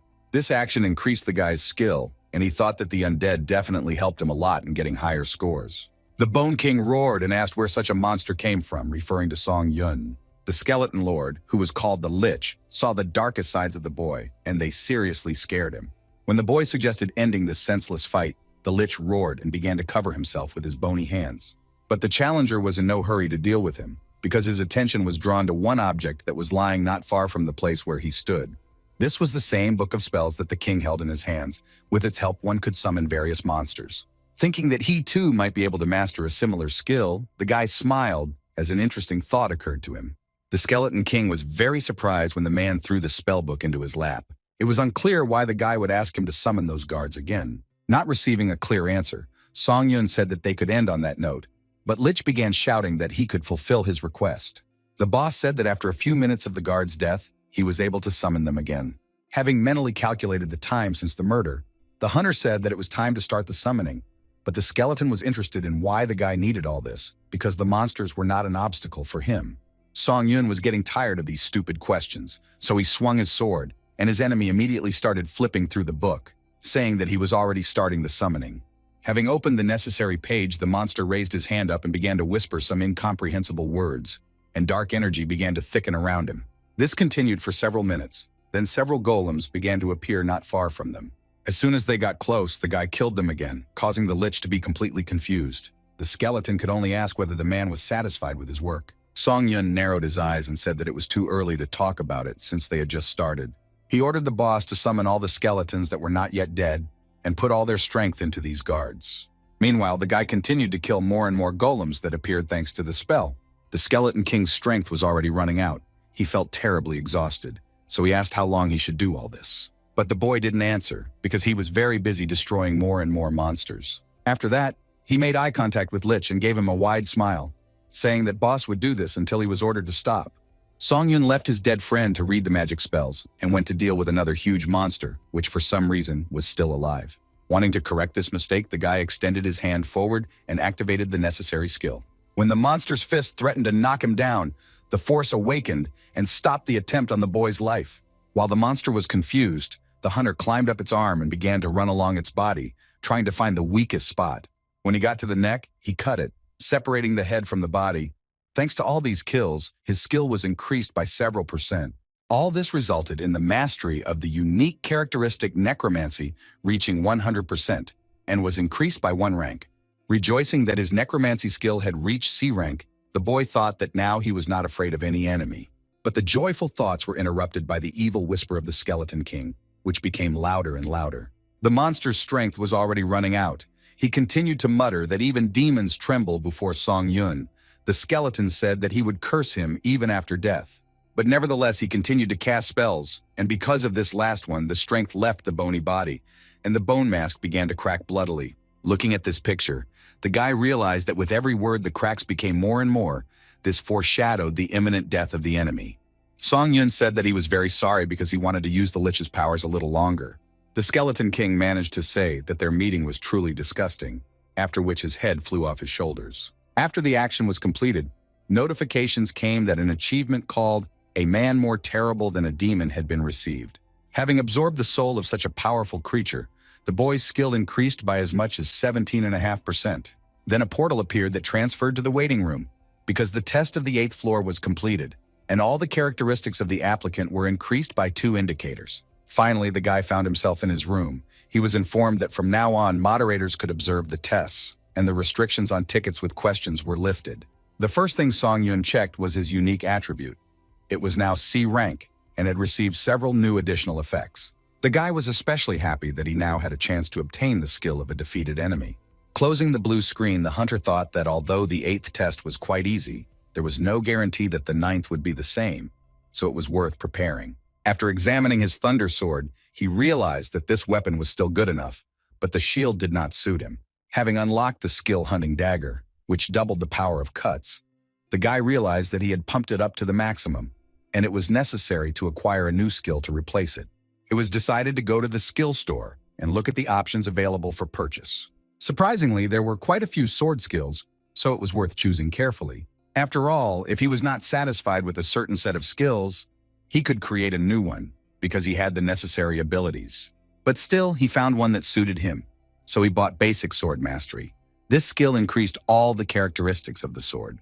Song Yun calculated in his head that in order to increase the rank of the hunter's dagger, he needed to consider the compatibility of skills, and among what was available, buying it was the best option. Therefore, he selected 2 skills, D-rank hunting dagger and C-rank sword mastery basics, which he felt were ideal for synthesis. But the system notified that the skill level did not match and the synthesis would be based on the hunting dagger. After this process was completed, a notification appeared that a new skill had been created. His title was Demon Slayer and his rank was C-mark, which clearly exceeded Song Yun's expectations. These skills helped in the battle against non-humans, making the attack speed twice as fast. The ability was simply perfect for hunting monsters, because it also increased the cutting power of a sword by 3 times. Smiling, the boy realized that skill synthesis was a very useful thing because it allowed him to turn mediocre skills into something special. Looking at the remaining skills, he thought, why not do the same with them? Such excitement was born inside him that the guy could not be stopped. He told himself that he only wanted to test compatibility and the likelihood of synthesis. This analysis showed that the skills rapid regeneration and resistance to natural laws will create iron blood regeneration. And if you add resistance to pain to the created skill, you get Blood of Ashen, a skill that allows you to regenerate 3 times faster and can absorb 40% of pain. The ability was simply amazing, especially considering the fact that it required rather mediocre skills to create. Looking at the Thunder Sword, the guy realized that he wouldn't be able to test the new ability because there was a regeneration effect in the waiting room. Song Yun spent 50 points to cancel this effect in the room, and he also spent all the souls, which meant that the shield would not activate. Now there was nothing stopping him from checking the skill. He cut his hand with the blade and felt a wild pain that passed after a second. Blood was still flowing down his wrist, but there was no wound. The hand glowed with a green light, which finally healed it and relieved the guy of pain.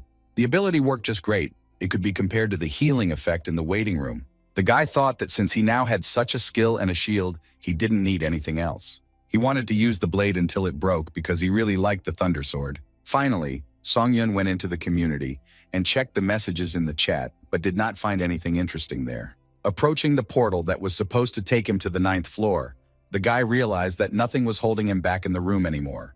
The theme of the new test was battle. To successfully complete it was necessary to kill all the monsters in the area. 1 day was given for this. Strange messages have started coming in stating that other players' missions have been intruded upon. When Song-Yun looked around, he saw many killed monsters and then received a message that the target of his test was changing. Taking a look at the man standing near the monster's corpse, he immediately realized that there was an intruder in front of him. The man said that he had been waiting for the applicant to arrive for a long time, so now he was happy to meet him. The old gray-haired man said that his name was Baek Sun-hak, and he was the leader of the Murim League. Song-Yun received a message from the system that his goal was now to kill this player from another world. The guy's gaze became stern. He needed to prepare himself for such changes because you can't prepare yourself in advance for having to kill a person.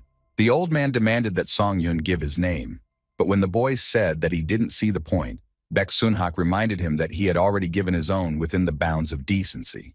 Having assessed the situation, the guy said that the elderly warrior had clearly not invaded his floor with good intentions, so why get acquainted and be polite?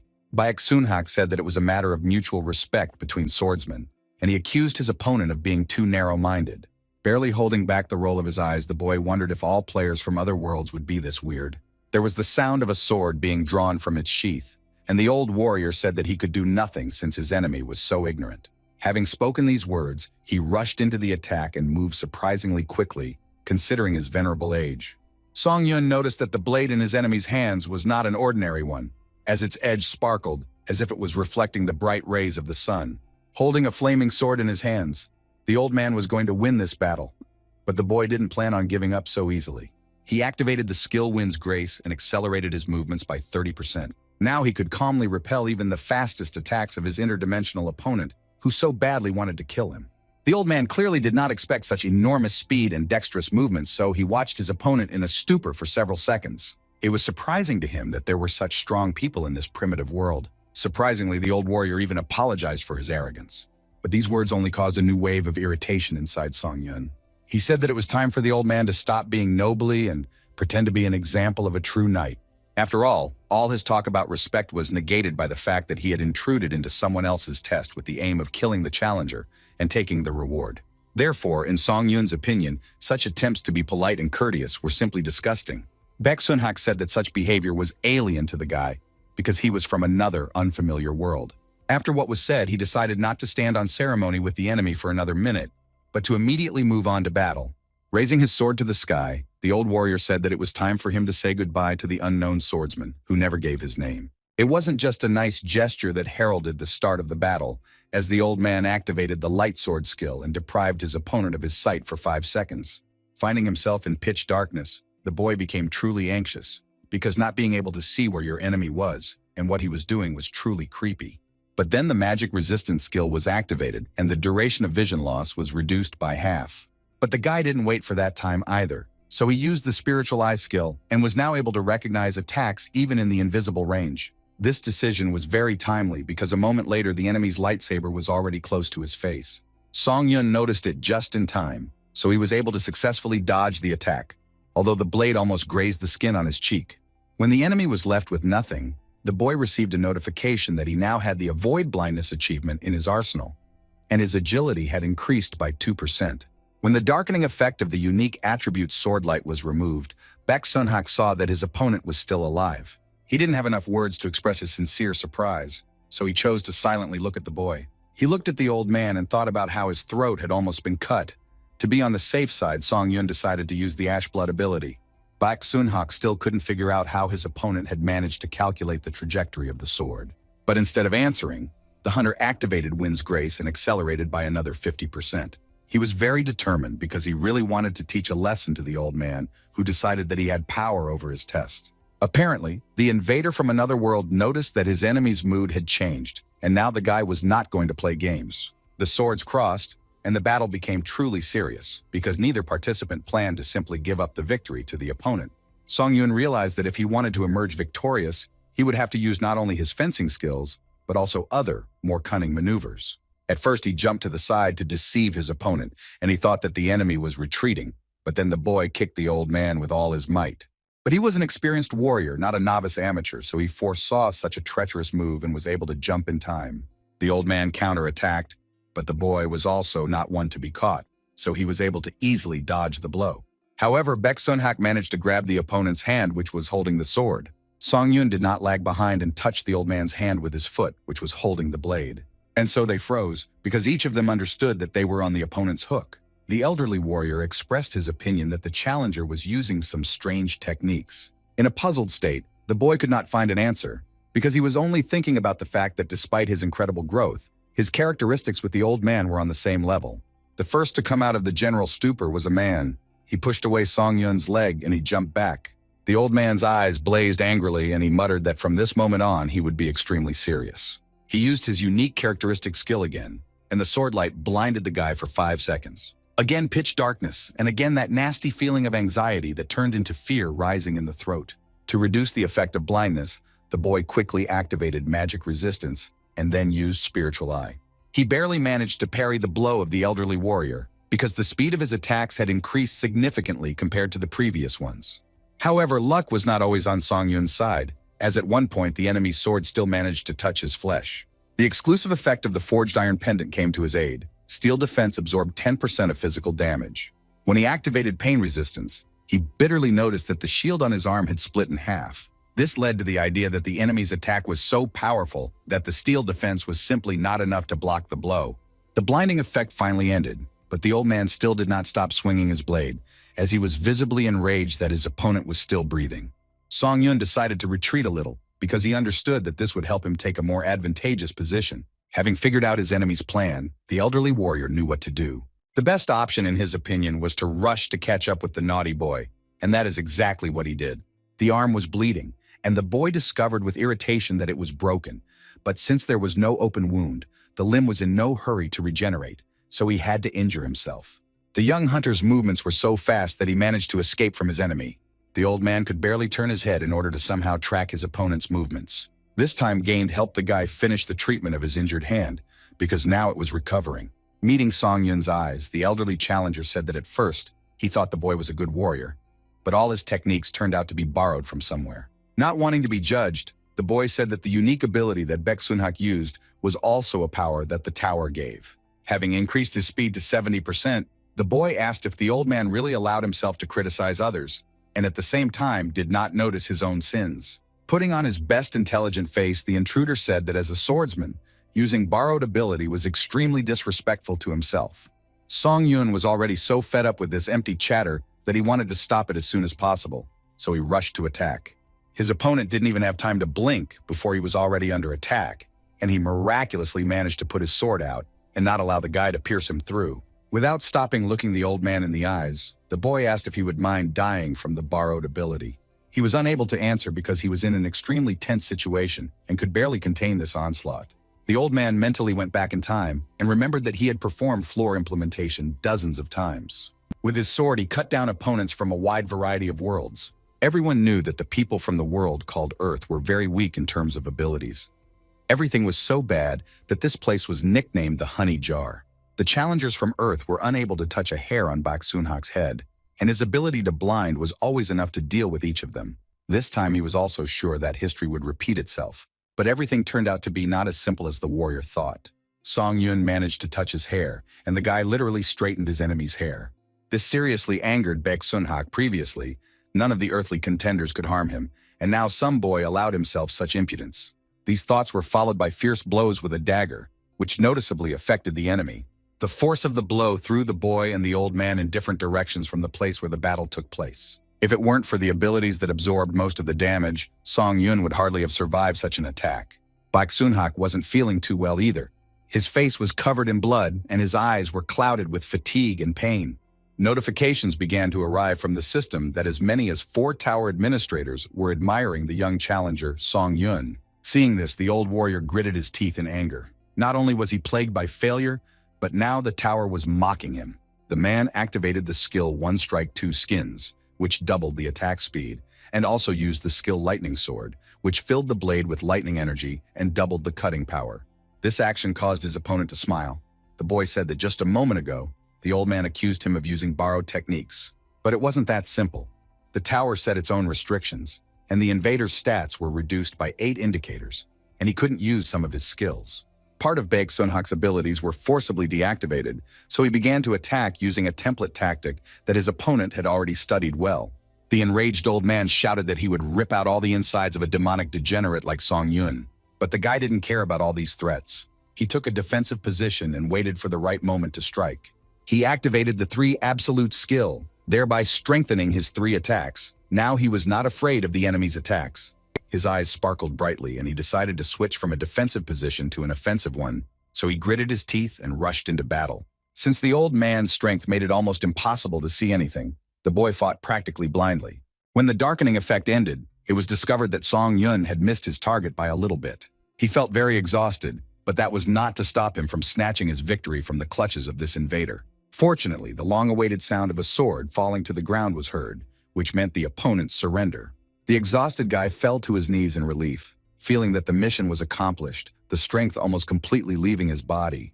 Baek Sunhak roared. It was clear that he did not want to accept his loss because giving the victory to some boy was extremely humiliating. The man couldn't calm down and kept shouting that this simply couldn't happen. But a moment later, he fell into a pool of his own blood and made no more sound. The smiling boy watched the notifications that stated that the 9th floor of the test tower had been successfully completed. By activating the necromancy skill, he absorbed the soul of the invader Baek Sunhak, and his proficiency increased by a whopping 27%. This was a very good indicator, which meant that the old man possessed very impressive strength. Since the previous reward did not match the difficulty, it was revised, and the guy received the 6th sense skill and 35,000 points. But it was decided to get acquainted with the remaining details upon returning to the waiting room. Song Yun was very surprised by the notification that the 4 administrators were impressed by his fight, acknowledged his efforts, and also applauded him. Whatever this meant, the young hunter did not want to deal with it now. He would understand everything in due time. Also, there was another innovation. The system was expanded, and now administrators could observe the tests. Smiling, the boy thought that he was pleased that the administrators recognized him and were impressed by the battles he won. A few seconds later, Song Yun received a notification that the Iron Blood Lord was unhappy with the increased interest in her contractor, and she also advised him not to charm the other curators. The administrator, nicknamed Master of the White Crane, wanted to add his will to the guy's exclusive store. The message was strange, and it was unclear whether it was worth accepting such a gift. The young hunter did not understand at all what was happening, and why one of the curators of the tower would give up his will. The Iron Blood Lord reluctantly suggested that her contractor could accept the gift, but the abilities were given so that the player would later remain in debt. But it was unclear what the administrators could get from a simple applicant if he was their debtor. The guy suggested that a meeting with them might take place. A new notice came from the White Crane Master, saying that he was laughing and that meetings would be frequent. The Iron Blood Lord said that the pushy administrator wasn't very strong, so there was no need to worry, but still they wanted to take something from Song Yun.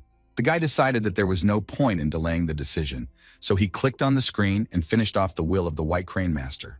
Upon entering the waiting room, Song Yun was informed that from now on, he could enter the public arena. He was immediately curious about what this meant, so he wanted to get to know this feature. But also, the guy was curious if the administrators could watch him in the room. Wu asked if they were watching now. A minute passed, then a second, but he still didn't receive an answer, which meant he was finally alone with himself. Breathing a sigh of relief, the challenger decided that it was worth getting acquainted with all the abilities, skills, and functions that he had received as a result of passing the 9th floor. Having looked at the will that one of the curators gave, the young hunter was pleasantly impressed because it allowed him to use many skills. He clicked on the screen and opened the characteristics of the Chi Swordmaster skill, which strengthened the blade using mana, the consumption of which increased the longer it was used. It turns out that the boy could pour mana into the weapon. He was told that it was an ordinary will, but it was quite strong. The guy looked at other abilities available for purchase, which allowed him to rebuild bones, or summon the Iron Blood Sword, and some increased necromancy and dark magic. The talents were just incredible, but he didn't have that many bonuses, so now he can either get bone reconstruction, or unlock the Chi Swordmaster skill, which could be applied to the Thunder Sword. The guy began to think hard about what he should do, acquire a new skill or keep the bonuses. He continued to hesitate because the soul of such a strong old man like Baek Sunhak had added quite a few skills. But on the other hand, in order not to die, Song Yun had to buy a will, so the choice fell on the Chi Swordmaster. Having activated the purchase skill, the boy felt a new force flowing into his sword, penetrating the metal and making the weapon literally sing in his hands. The triple slash ability also used mana, but the feeling was completely different. After all, in the triple cut, it enters the sword like a wave that covers with its energy. And in Sword Mastery, chi and mana enter like a river, and its energy flows calmly and harmoniously in its channel. For every minute this skill is used, mana is spent by 2% more, which means it could be spent all in 50 minutes. This meant that he had to keep a close eye on her level if he didn't want to be left completely exhausted in the middle of battle. Also, Song-Yun remembered that the rewards included the sixth sense. He decided to look at the characteristics. It turns out that the effect of this power sharpened all instincts. The fact that one could rely on a sixth sense was quite useful, because in the middle of a fight, common sense did not always suggest the right actions. The young hunter wondered if the community was discussing the public arena, and when he went there, he saw heated debates and stories about how this strange place was for applicants from all worlds.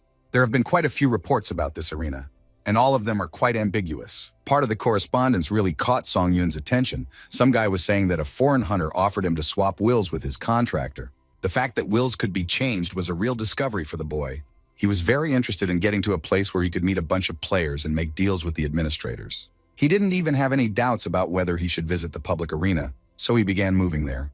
This place was very strange and unlike anything the test tower had shown before. The unfamiliar boy looked with delight at the place, which was surprisingly ordinary and looked like a street of some provincial town.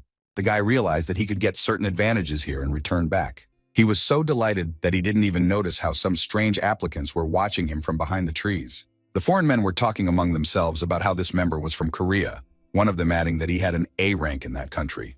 The leader of this gang was very annoyed that the people from Korea called their country the place with the most powerful hunters. After wondering if it was okay to kill other people here, a cunning plan came into the man's head. The boy moved calmly along the dirt road and did not suspect anything, because for the first time in many days he felt real peace and tranquility. Suddenly his legs gave way and he fell. His mana consumption was increased by 100% due to the weakening light ability, and the terror skill reduced all of the guy's stats by 20%. But the icing on the cake was the use of the Eyes of Fear skill, which completely paralyzed the young hunter's body. Despite his titanic efforts, he managed to move only one finger. All his other limbs refused to listen to him. Hearing the laughter, he somehow managed to turn his head to look at the one who was the cause of his suffering. He stood up and saw 3 men approaching, who clearly did not want to just meet him and have a friendly chat. The boy began to panic and ask what these men were doing. The gang leader licked his blade and asked if such a strong Korean hunter really didn't understand the purpose of their arrival. The thought arose in the stranger's head that he was finished, because now he was powerless against his opponents, who were looking for profit even here. But suddenly a voice was heard calling on the men to stop behaving in this way. A girl dressed as a nun approached them and asked if the bandits would be able to handle the consequences if she told the community about the incident. Surprisingly, these words had an effect on the gang leader, and he stopped. Lowering his head, the man muttered that he was ready to stop this indecency right now. The girl thought she had managed to convince the impudent man, but he laughed and said that he would only do it if she took off her clothes. The bandit said that if the boys gave him all the items and were obedient, then maybe he would leave one of them alive. The stranger became alarmed, asking what these scoundrels were talking about. Laughing even louder, the man asked if the nun was asking for help in fulfilling the terms of the deal. But the scoundrel's attention was drawn to the sounds of someone's footsteps, which were heard very close by. Song-Yun walked past this whole mess, but he wasn't going to interfere yet, since that wasn't why he came here. The bandits began to talk among themselves, asking if any of them knew what kind of bastard this was. No one knew the identity of the guy in the black hood, so they called him over to them in a brazen voice. Song-Yun almost rolled his eyes in irritation, because he just wanted to pass by and not get involved in someone else's squabbles. But he couldn't find peace, so he took off his hood and turned to the men, asking why they were calling him. The 3 scoundrels grinned and began to talk about whether they were so lucky today and met another Korean on their way. They all raised their hands together and began to cast their magic spells at him, which were supposed to neutralize Song-Yun as well as the stranger who was kneeling. The boy noticed just in time that they were going to attack him, so he already knew what to do. He sighed and muttered darkly that he simply wanted to leave, but the gang of scoundrels did not let him do so.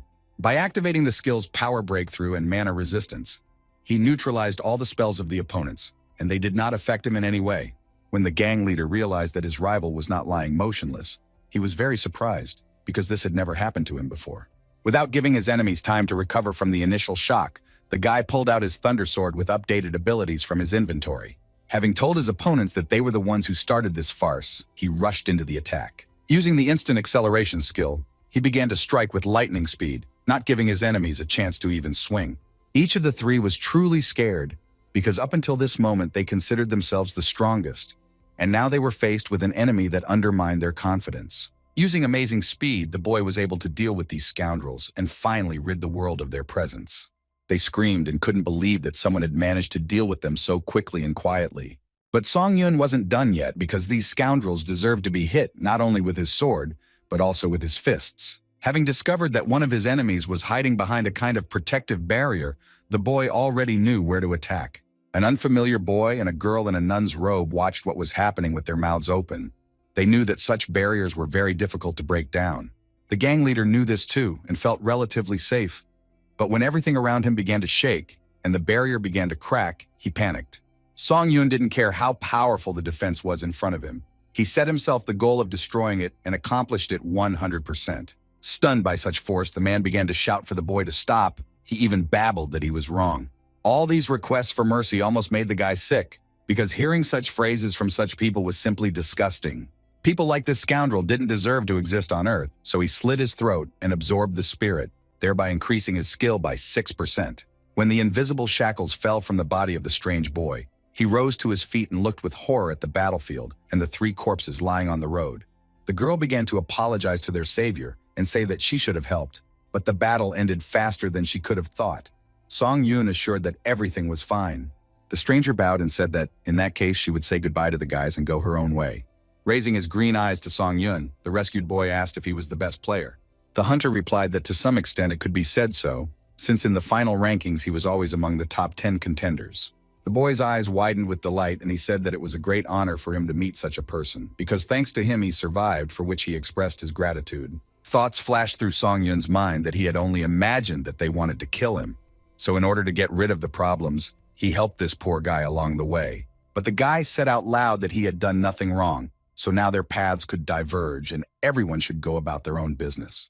Turning around, he began to walk towards the city, but the green-eyed stranger asked him to wait for him. Inside Song Yun, irritation and interest were fighting with each other. He turned his head and looked questioningly at the boy. He was very surprised when he asked that the corpses of those applicants be left to him. The hunter had even more questions in his head. He asked the green-eyed man why he needed the dead bandits. The boy, as if nothing had happened, said that if he took them, he would repay them by providing his strength.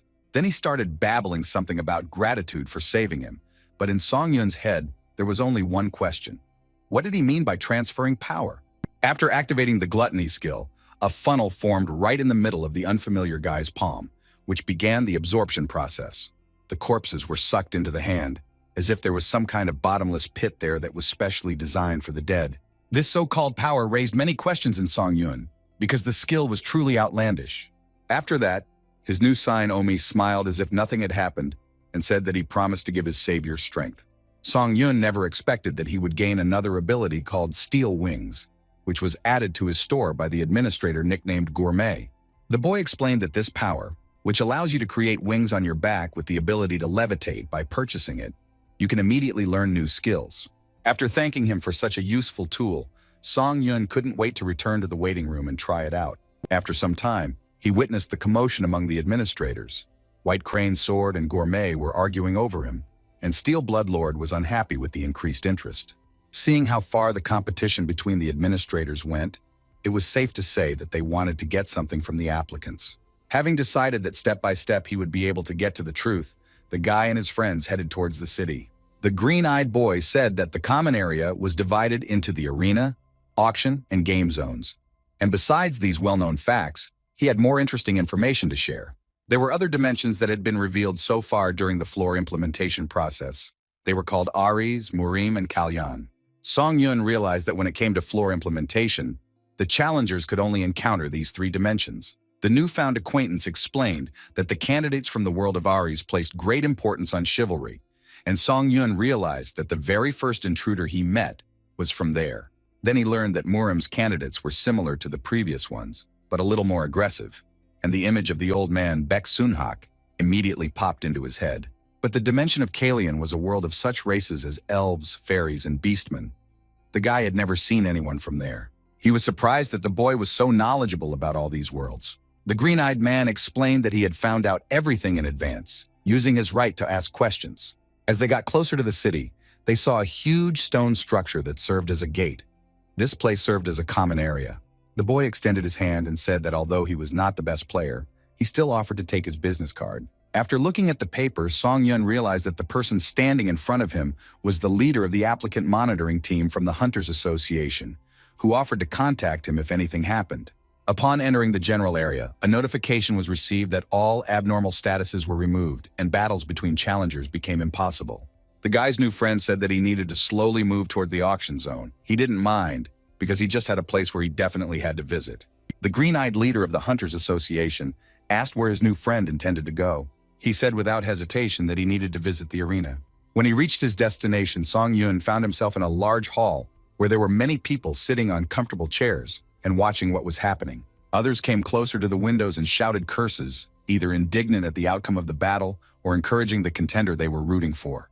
The guy was surprised that this was the same arena that everyone was arguing about so heatedly. To him, it looked more like some kind of gambling house. Whenever Song Yun saw a free seat, he would immediately go in to take it because he was very curious about what everyone was discussing so animatedly. Having settled down comfortably, the guy began to wait for the beginning of this bloody performance. Notifications appeared that informed that the arena system was activated and that in order to select a bet or a duel, you need to use the screen. It was then explained that the arena was divided into two betting systems, where you could place points on duels between other contenders and win or lose depending on the outcome. There was also a duel, which allowed one to fight with other contenders for a prize. The place of the battle was the Colosseum. The duel ended as soon as the participants surrendered. The reward for the duel was the so-called arena core, and you could also get useful items, new skills, or discover some kind of power in yourself. These explanations really interested the boy, and he started clicking on the screen to find out more information and find a reward that would suit his taste. The contenders who were watching the duel began to talk enthusiastically about the participants and those they saw among the observers. They were most interested in the Hellfire Witch named Catherine. She was the most famous huntress from America. The woman sat and looked at her screen in disappointment because no one sent her a request for a duel. She assumed that it was because she had too many victories on her account. She was irritated by the statistics that made people afraid to offer her a battle. Her administrator, the Fire Lord, laughed, saying that these were all mere trifles. The red-haired girl decided that she needed to stop wasting time and leave the arena, because it looked like only cowards had gathered here. Her attention was drawn to the sound of a pop-up notification that indicated a duel request had arrived. The daredevil was someone named Han Sung-yun, who was a newbie. It was surprising that this guy just came to this place and immediately chose such a strong opponent as Catherine. The Hellfire Witch chuckled sinisterly, immediately becoming interested in testing this boy in battle. She confirmed the application for the duel, and after that the movement to the Colosseum began, where she would meet her opponent. Catherine immediately said that she liked the opponent's fighting spirit, but she believed that before choosing, she should first observe the opponent. Song Yun didn't say anything, but he really didn't like the fact that some stranger was lecturing him, even though her words made sense. A voice was heard above the Colossus, announcing the start of the duel between Han Sung-yun and Catherine Bennett. A fire ignited around the girl's body. Now it was clear why she was called the Witch of Hellfire. She said that the guy could consider this fight a good experience. Activating her power called Birth of Fire, she released a stream of scorching flames into the air, marking the beginning of the battle. It seems like the guy was meant to be a living hell on earth, but he was also pretty good at causing trouble for someone. Catherine decided not to stand on ceremony with the enemy and immediately attacked him with her unique incinerating ability. Having barely bounced back from this blow, the boy finally realized that he would have to sweat in every sense of the word. He decided to do what his rival had said, namely, to observe his opponent. And to do this, he had to move to a safer distance, which he did. But the fire spread so much that it followed the guy on his heels and did not allow him to escape. The red-haired witch smiled slyly and said that the brave boy had come to an end. But he didn't think so, because he activated the power of the Chi Swordmaster and tried to cut through the fire sphere that was rushing straight at him. He succeeded, and the fire retreated briefly, forming a small corridor around the guy. When he realized that his attacks were working, he began to literally chop fire, creating a safe space around himself. Catherine Bennett was truly surprised, because no one had been able to deal with her fire attacks before, so she became the winner within a few minutes. But this stranger from South Korea surprised her, because with his attacks, he was able to stop the man-made fire that was blazing everywhere. Song Yun ironically addressed the Hellfire Witch, saying that she could also consider this fight a good experience in her practice. Pointing his sword at her, the young hunter said that he would give her a real fight that she would remember for a long time. While somewhere there was a fire that destroyed everything, some places surprised with their lush vegetation and the life that reigned around. The beautiful estate was completely covered with a variety of plants, and an atmosphere of complete peace and unity with nature reigned around. In the courtyard sat a man, calmly drinking tea and enjoying another day. In front of him was a water whirlwind that showed what his master wanted to see. Now he was showing a heated battle in which the challenger Han Song-yun participated. This challenger was of great interest to the owner of the estate. The blonde woman muttered to herself that she didn't expect to see such mastery over the released chi energy. She told the bird sitting on her shoulder that she had made a great move when she sponsored such a wonderful force. She wanted to secure the favor of this contender faster than others. After all, it was possible that this guy was the one who was able to fulfill her long-standing desire, which she had failed to realize at the time. But at the moment, the guy was fulfilling his desire, which was to defeat this fire-breathing upstart. The girl continued to throw fire spheres at him, hoping that at least one would be able to bring her victory. But Song-yun activated the instant acceleration skill and became completely elusive. He dodged all the blows, and not a single hair on his body was burned by the Hellfire Witch's attack. He was able to successfully cut through the fireballs and create a safe space around himself. But still, his cloak was slightly damaged because the girl also had a high speed of using her power. The boy noticed the damaged piece of clothing when it was already impossible to save it. To prevent the rest of the fabric from catching fire, he had to land and put out the fire. It was a shame to lose the exclusive effect of the cloak due to the inability to use the skill Wind's Grace, because thanks to it, the fire could flare up even more. Catherine Benet smiled and, creating even more weapons for attack, began to walk towards her opponent. She said she was very interested to see how long her opponent could last. Administrator Lord Ironblood watched the battle with interest, and White Crane Sword had high hopes for the guy. A certain black devil laughed loudly as he watched the power of the fire. Exactly 3 minutes had passed since the activation of the Key Sword Master's power. Mana consumption had been increased by 6%. After 4 minutes had passed, the boy felt a little exhausted, which indicated that it was time to start saving mana. It was clear that if the battle dragged on, Song-yun would be at a great disadvantage. Therefore, it was decided to absorb Baek Sun-hak's soul, thereby increasing his stats, so his strength, agility, stamina, and mana were increased by 3. The boy also received the old man's skill, which was called Lightning Chi Sword, which helped him perform the slashing strike and, in theory, allowed him to launch chi energy over long distances. The red-haired beast screamed, asking if her opponent really had time to be distracted by other matters. Song-yun really didn't want his rival to find out what he was doing. Looking up, he saw a huge number of tongues of flame rushing straight towards the place where the battle was taking place. Having decided that it was time to retreat, the guy ran as fast as he could, and this decision was very wise, because a moment later a fiery rain literally poured from the sky. To dodge an attack of such power, it took maximum effort and dexterity. When one of the fire streams touched his palm, it was decided to try out a new skill. He activated a skill called Ash Blood, causing his hand to glow with a faint greenish light. Looking at the approaching flame, the guy had no idea whether he would succeed the first time. But as he channeled the power into his sword, he decided he would never know unless he practiced. The sword's abilities were at their peak when the boy decided to strike at the girl's fire weapons. At first, his blue light field merged with Catherine's fireball, but after a few seconds it cut through it and flew right through. The Hellfire Witch screamed. She couldn't help it, because she was simply shocked by what was happening. She had never seen such a reaction from her power before. When the girl felt the guy's power reaching her, she built a protective barrier around herself. She was alarmed by the fact that her opponent decided to counterattack immediately. She had hoped that she had greatly exhausted his strength. While trying to hold back one attack, Catherine didn't notice at all that the enemy was behind her and had already pointed his thunder sword at her. Feeling the cold blade near her neck, she closed her eyes and agreed with the statement that the guy was indeed very strong. After these words, Song-yun suddenly moved to the chair where it all started. It turns out that Catherine gave in and he won, receiving as a reward a skill called Storm. The guy knew that he had decided to take part in the duel to hone his sword skills, but the opponent turned out to be quite strong, and as a result, his robe burned. He decided that he should remember the name Catherine Benet well, because it would not be surprising if she decided to take revenge on him for the fact that someone dared to throw her off her pedestal.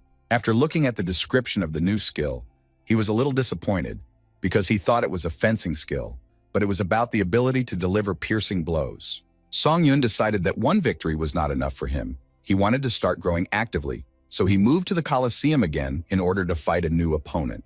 His opponent was a certain Yuji Oiwaki, who was ranked 11th on the Japanese server. The man said that he was really looking forward to this fight, because he noticed that Song-yun was in 3rd place on the Korean server, but he was very disappointed with the guy's appearance. These words amused the young hunter a little, because it would be very amusing for him to watch how the expectations and prejudices of this self-confident applicant would be destroyed. Noticing Song Yun's wide smile, Yuji Oiwaki asked him menacingly why he was laughing. The boy replied arrogantly that he found it funny that their thoughts coincided, and these words made the enemy clench his teeth in anger. The Japanese warrior shouted that he would make his opponent pay for such disrespectful speech. He attacked, and his spear flew literally a few centimeters away from Song Yun, who managed to jump back just in time. The guy was surprised that this hit was all that the player ranked 11th on the Japanese server could do. A smile appeared on his face again because the boy realized that he must have become too strong if such a level seemed like child's play to him. He didn't even strain himself when he slit his opponent's throat.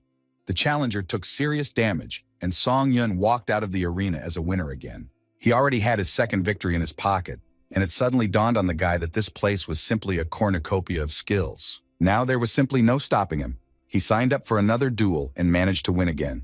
The next battle brought him a new victory over an opponent who came to the arena to seek glory. But now only Song Yun received all the privileges, because among all his duels, there was not a single unsuccessful one, so he soon received the achievement of Duel Master and increased his strength. The arena simply exploded with shouts and applause, but in the central lands of Murim it was very quiet and calm. These places were perfect for meditation, and that is exactly what one of the warriors was doing. He settled on a large stone in the middle of a bamboo grove and mastered spiritual practices. When another person invaded his space, he opened his eyes and asked what he wanted. The young master was informed that Master Baek Sunhak was dead, and this news left a very negative impression on him. The man who approached said that according to the latest news, it had recently become possible to connect to the earthly dimension, and the old man had attempted a floor implementation there. The young master surprised his servant by muttering a phrase that since this had happened, it meant that a very strong warrior had appeared there. A strong wind blew through the bamboo grove, and it seemed as if even nature sensed the men's anxiety. The atmosphere became more and more tense, and after a while a monster appeared. He intended to attack the gentleman, who was calmly meditating and lost in his thoughts. Without turning around to look at the monster, the young man said that 5 years had already passed since he stopped climbing to the top of the tower. He extended his hand, and it was touched by tongues of flame that burst out from under his skin. The same flame consumed the sword, causing absolutely no harm to it, but it caused the weapon to move from its place and fly towards its owner. When the monster attacked, the man was absolutely calm, as if he felt that the creature was not a threat to him. The unknown entity was already very close. Only then did the gentleman fly up from his place and decide to deal with it. The creature opened its fanged mouth, wanting to devour the body of its prey. But the man had everything under control. He knew exactly where to hit in order to send the monster to the next world once and for all. Landing on its face, he plunged the sword straight into its skull. The creature screamed and began to shake its head violently. But this did not help it save itself. After a short period of time, the entity became quiet and stopped kicking. The man thought that it had finally gone to where it belonged. His servant was amazed that the young master had dealt with such a powerful spiritual creature with such ease. The master's martial arts gave him goosebumps. The man said that the news of the discovery of the earthly dimension was very interesting. He chuckled and asked his servant to find out by any means necessary who exactly killed Master Baek Sunhak. At this time, Song Yun finally returned to the waiting room on the 10th floor. Feeling pain all over his body, the boy plopped down on the bed to rest a bit. His muscles were burning and wouldn't let him lie still in one place. But as soon as his body touched the bed, the waiting room performed its main function and restored the candidate's energy so that all fatigue disappeared as if by magic. Without getting out of bed, he decided to log into the system and check the data he was interested in. After all, he remembered that he had suddenly received a new will, and he wanted to try it out. The wings of steel were a skill that allowed one to fly. Just imagining this action, the guy was already happy. But the problem was that Song Yun couldn't buy it because he didn't have enough money, so they decided to start synthesizing it. He became so engrossed that he created several new skills at once, which he found very interesting. When the guy got acquainted with the results of his work, he was very surprised and a little frightened by such power. After an hour of work, he received skills such as Counter Shield, which was responsible for defense, as well as Hidden Shadow Speed. There was also a new combat skill available that increased attack speed called Chaotic Sword. One of the abilities turned out to be of B rank, which could not but please its creator. This skill was Counter Shield, which was immediately put to use. There was such a strong energy coming from him that the boy even opened his mouth in surprise. Song Yun decided not to delay and entered the 10th floor. The theme of the test was teamwork. It was necessary to stop the release of the darkness-devouring monarch in a limited time. The team was selected according to rank, with member Kim Seung-hoon corresponding to rank 1. The second place was taken by a boy named Oh Chung-seok, who looked very young. The third rank corresponded to the hunter, which was Song-yun. And fourth place went to a distinguished man in a suit, whom the system designated as Princess Sooty. In addition to the main 3 hours to complete, the team was given a grace time of 30 minutes, which was not included in the overall completion time. It allowed them to prepare for the battle. Once they were on the same field, Oh Jun-seok immediately ran up to contestant Kim Seung-hoon, happily proclaiming that he was pleasantly surprised to see a man at the Tower Challenge. Song-yun immediately noted in his mind that the participants who ranked first and second had already met and seemed to be well acquainted. Not only Song-yun was watching the lively conversation between these two candidates, but the one who called himself Princess Sooty was also looking at the guys with interest. A sudden scream made the three candidates turn around and look at the blonde guy in the suit. He shouted that he had met one of the members of this team on the 4th floor. After that, his finger pointed at Song-yun. It was clear that the man was not at all friendly towards him. The masked contender, who was in first place, asked if the guys had already met, since judging by the blonde, things hadn't gone very smoothly. Princess Sooty wrapped her arms around herself, trying to suppress a shudder, and said that he had indeed met that bastard hunter. He accused the guy of deciding to improve his skills through murder. The blonde was a very interesting candidate, for whom lying was commonplace and a rather effective tool. He used this tactic to set everyone against each other and take away the main prize. He used this behavior not only to survive, but also as an effective way to get rich. This tactic worked successfully in the trial tower because there were completely different laws there. The blonde man's administrator, who was called the Clown of Deception, encouraged this behavior, so he laughed at his contractor's lies. Looking at Song-yun's stunned face, Princess Sooty wondered if she should add a few more lies to disarm this guy completely. The hunter wanted to say that the man was wrong, but he spat out a new accusation that Song-yun had brutally killed his partners. Finally, the boy couldn't stand it any longer and angrily asked why the blonde was talking such nonsense. But some of the team members were determined to rectify the situation. Kim Seung-hoon said that he would prefer 3 good players to 4 disorganized ones, so he materialized his weapon and said that everything in the tower was difficult. He sternly asked which of the 2 guys was telling the truth, because the liar would be immediately destroyed by his hammer. Song-yun realized that if he had to fight against 3 people at once, it would be the worst-case scenario. But then Oh Chun-seok, who was second in the ranking, spoke up and asked his teammates to cool down. He asked if it was true that Princess Sooty met the hunter on the 4th floor, and the blonde immediately confirmed this information. Chun-seok smiled and said that in that case, the blonde man should know the hunter's real name, because the nickname system only opened on the 5th floor, and they met on the 4th. Tension gripped Princess Sooty's body as he heard that if he said the boy's name, everything would be decided. At first, the liar was confused and did not know how to get out of this situation. But then I realized that it was absolutely impossible to prove your name, so I said that the hunter's name was Lee Cholman. Chun-seok looked at Song-yun and asked if he wanted to say something. The guy didn't know how to react to this absurdity, so he replied that it was all just funny. He pulled at some cord that was hanging around his neck and began to take something out from his bosom. It turns out he had a hunting license with him, which he accidentally took with him, and it had his name written on it in black and white. But this document stated that the guy's name was Han Sung-gun. This name was not real, but fortunately his comrades did not know about it. Princess Sooty understood that things were getting hot, and he had been outwitted. The lie had been revealed, and now he was facing reprisals.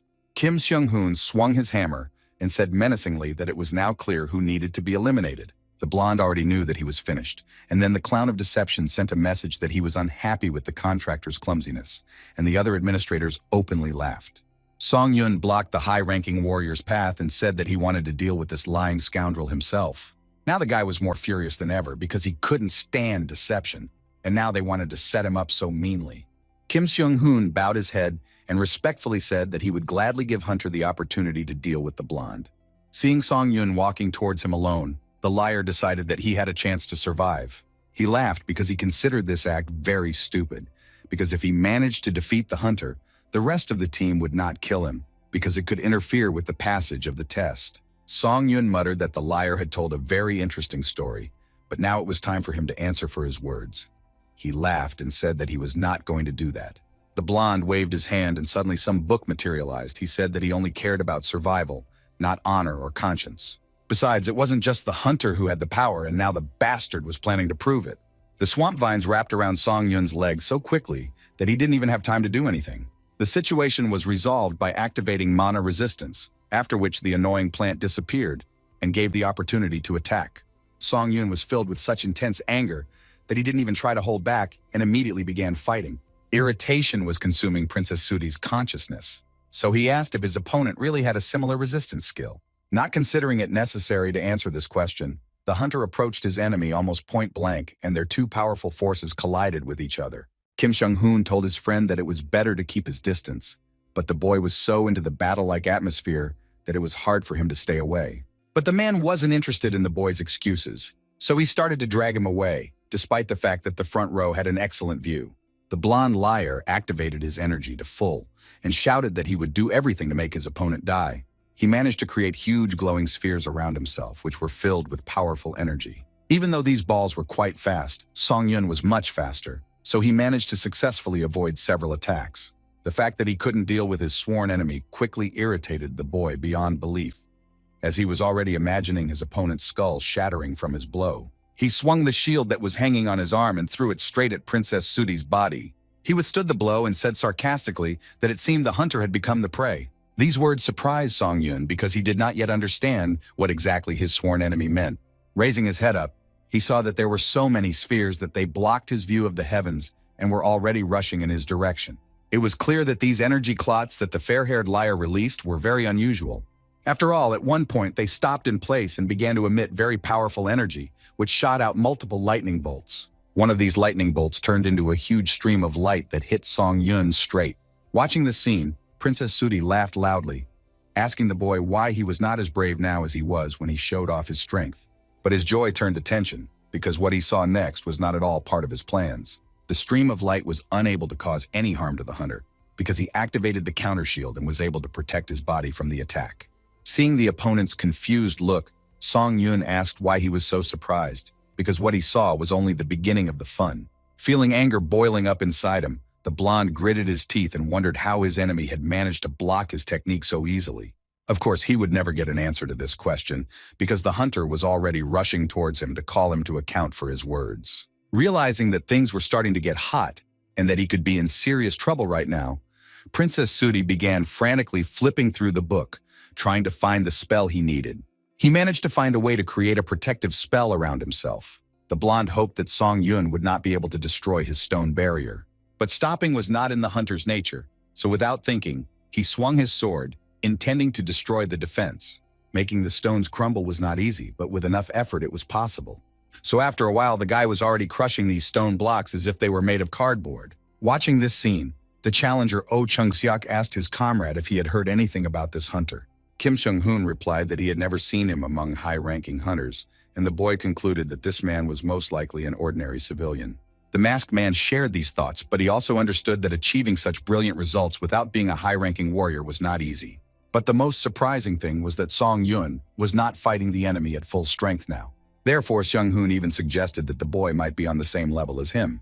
Open-mouthed in surprise, Chun-seok asked if their ally was really that strong, since he was 2 notches below his interlocutor in the final rankings. Although this was all just talk, if until now Team Luck had bypassed Song Yun in all combined tests, then one conclusion suggested itself. There was a good chance that the guy was greatly underestimated compared to his original skills. Perhaps all the assumptions were correct, because now the young hunter was showing the level that some had been working towards for years. It was clear that he was cutting his opponent to pieces without much effort, which spoke of his immodest abilities. The lying blonde screamed in pain as the thunder sword touched his hand, but that was only the beginning of his suffering. It was clear to everyone that the outcome of the battle would end in Song Yun's victory, but the fair-haired deceiver did not want to admit his defeat. The tactics that the hunter used surprised Seung-hoon greatly, because the guy did not kill his opponent, but suppressed him with his superiority, and did it as if it was a mere trifle for him. All these actions led to the fact that after a short period of time, Princess Suti began to beg for mercy on her knees. He said that if he was killed, then perhaps no one would be able to survive this test, because the 4th player could play a key role in winning. Trying to appeal to the fact that in such a situation the Tower of Trials could send them even more tricky tasks, he tried to save his life. These words made Song Yun think, because there was logic in them. The tower would not give such a simple task that it could be easily completed without one participant. Now he doubted his actions and decided to ask the opinions of other team members. Turning around, he saw that they were watching the outcome of the battle carefully. Kim Soon-hong said that they would not interfere, so the guy should choose what he thought was right. While the enemy was distracted, Princess Sudi began to look for some way to get out of this hopeless situation. No particularly clever move came to his mind, so he acted rather primitively, drawing his blade and rushing into the attack, hoping for an advantage due to the moment of surprise. This action made Song-yun even more angry, but it helped him make a final decision regarding the fate of the deceiver. Thanks to the hunter's efforts, the blonde's two-faced face was now literally divided into two halves. He didn't feel sorry at all to watch Princess Sudi literally dissolve into space, because such people didn't deserve to walk the earth. But it was too early to rejoice, because it turns out that Song-yun destroyed the projection of the blonde, his so-called double. The deceiver wanted to hide his last trump card until the very end, but now everyone knew that he had such a unique characteristic as deception. In a truly enraged state, Princess Sudi shouted that she would make her opponent pay for the harm he had caused and would finish him off. These words made the hunter laugh, because if his opponent was capable of doing this, he would have been dead long ago. Therefore, the guy was even interested in what his enemy would do this time. Now magic chains came into play, but Song-yun had no trouble parrying this blow. The links of this long chain began to fly apart from contact with his new shield. Fighting off one attack after another, the boy noticed that there were more and more chains, and they surrounded him from all sides. Therefore, he decided to activate the skill Wind's Grace and increase his speed by 40%. This will help him dodge the attack in time. The blonde had not at all expected that his attacks would lead to the enemy getting unforgivably close to him. Now Song-yun understood very well that it was far more dangerous to get involved with a trash like Princess Sudi than to challenge the threesome. This phrase had the desired effect, and the scoundrel screamed in anger. His eyes embodied real madness, and it was clear how to deal with such a person. The hunter's shield had one very interesting property. It accumulated damage, and at the right moment allowed it to be released, which is exactly what Song-yun did. When Princess Sudi felt this power on himself, it seemed to him that his skin was melting and sliding off his bones, exposing all his muscles and nerves. When the enemy was finally dealt with, new things appeared in the boy's inventory. A vampire count's tailcoat, which allowed him to consume stamina or blood when attacking to create a shield. And also the bloody sky demon blade. The chi in the blood covered the blade, and the sword became one with the mana flowing through the user's veins. Looking at such useful acquisitions, Song-yun thought that he would put these items to good use. He noticed that the rest of the team members started running towards him, looking cautiously towards the corpse of Princess Sudi. They began to say that they were simply delighted with their teammates' fighting technique, and hoped that now all misunderstandings had been resolved. There were only 10 minutes left before the test began, so all the candidates decided it was time to move forward.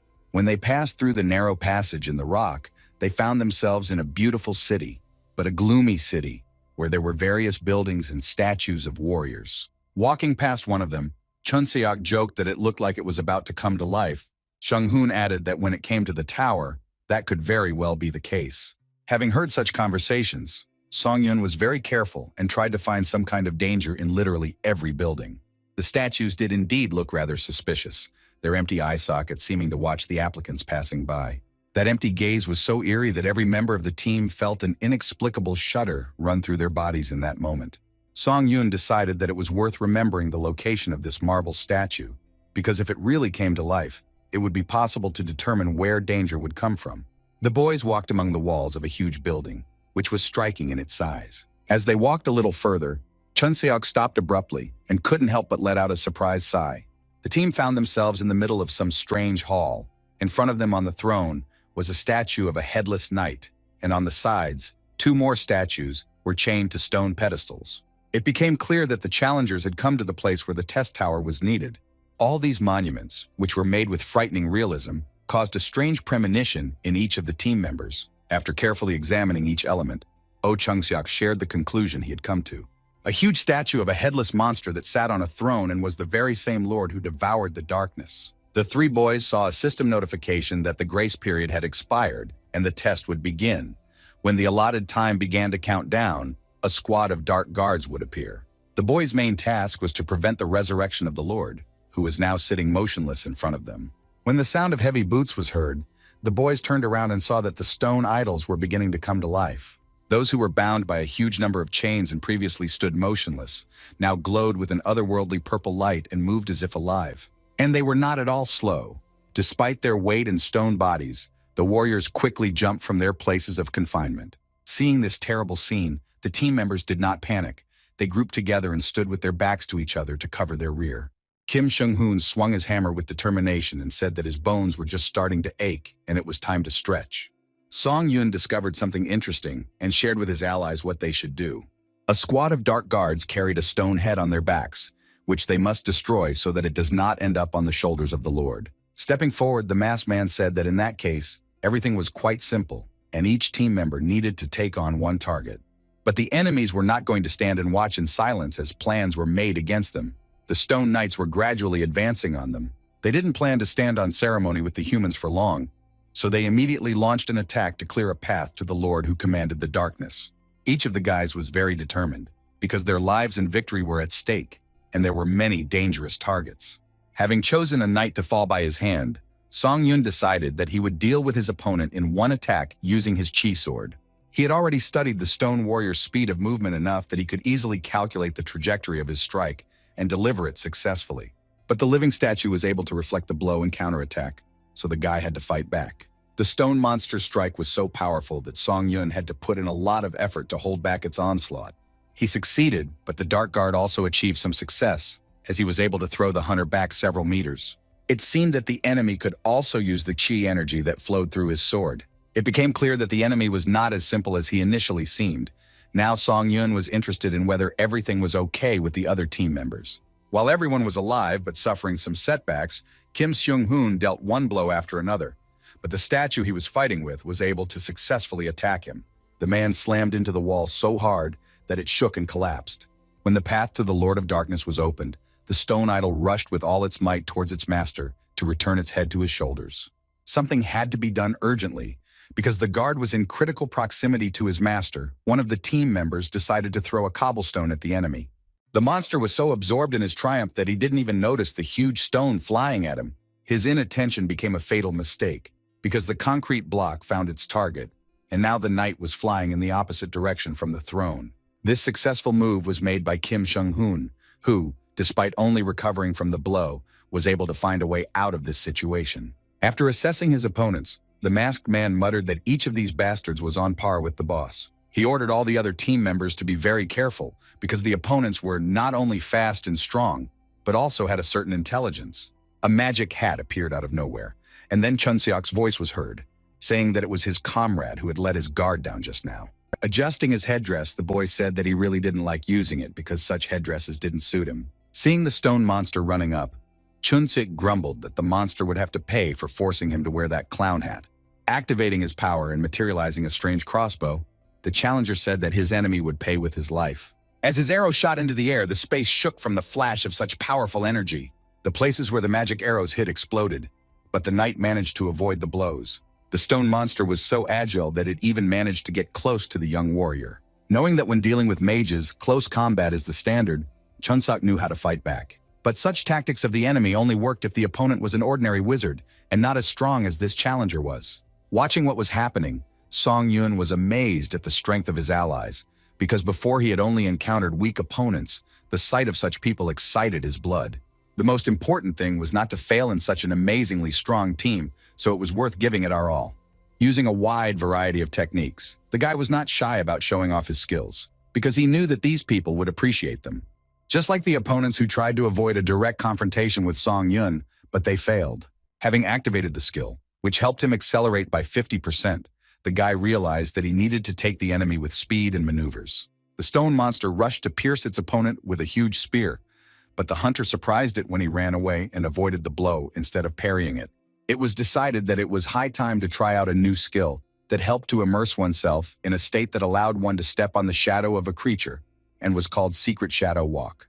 He then used an ability that increased the attack speed of the sword by 10% and launched a sword that was filled with chi energy. This tactic allowed them to defeat the enemy and split the Lord's head, which never reached the body of its owner. Kim Seung-hoon was not far behind either, as he decided to use a technique called the depth charge. After that, the body of his stone target burst into flames, and the idol dropped its weapon, gritting its teeth from the tension. The fire slowly spread through his body and seemed to go straight inside, burning the knight from the middle. Sometime later, the stone began to crack and the boss's head began to crack, after which it fell apart into pieces. The man in the mask was pleased with his work, so he left the battlefield without looking back. Chunseok was also generous in demonstrating his amazing skills, and his enemies also had a hard time. Now his crossbow had turned into something else, something that looked like a huge pickaxe for crushing stone. It came in very handy in the fight against the living statues, as it did an excellent job of separating the enemy's limbs from his body.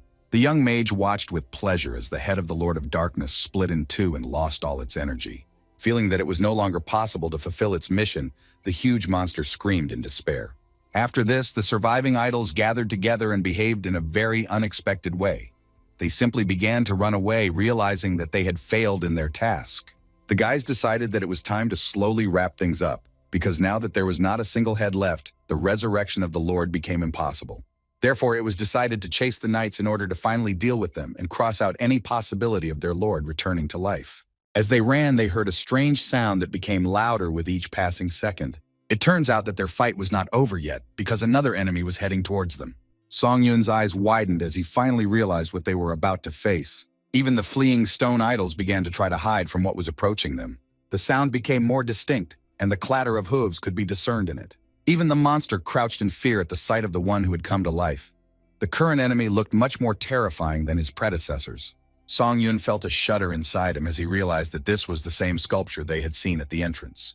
It was not for nothing that the boys had a bad feeling, because this rider was getting closer and closer to his master, and stopping him was a very problematic task. All members of the team rushed together after the nimble idol to stop its approach and the attempt to resurrect the Dark Lord. It was already too late to run after him, and Song Yun understood this very well, which meant he had to quickly come up with some other plan. But it seemed they were already too late, because the knight rose from his horse, took out a stone head, and was already about to impale it on the body of his master.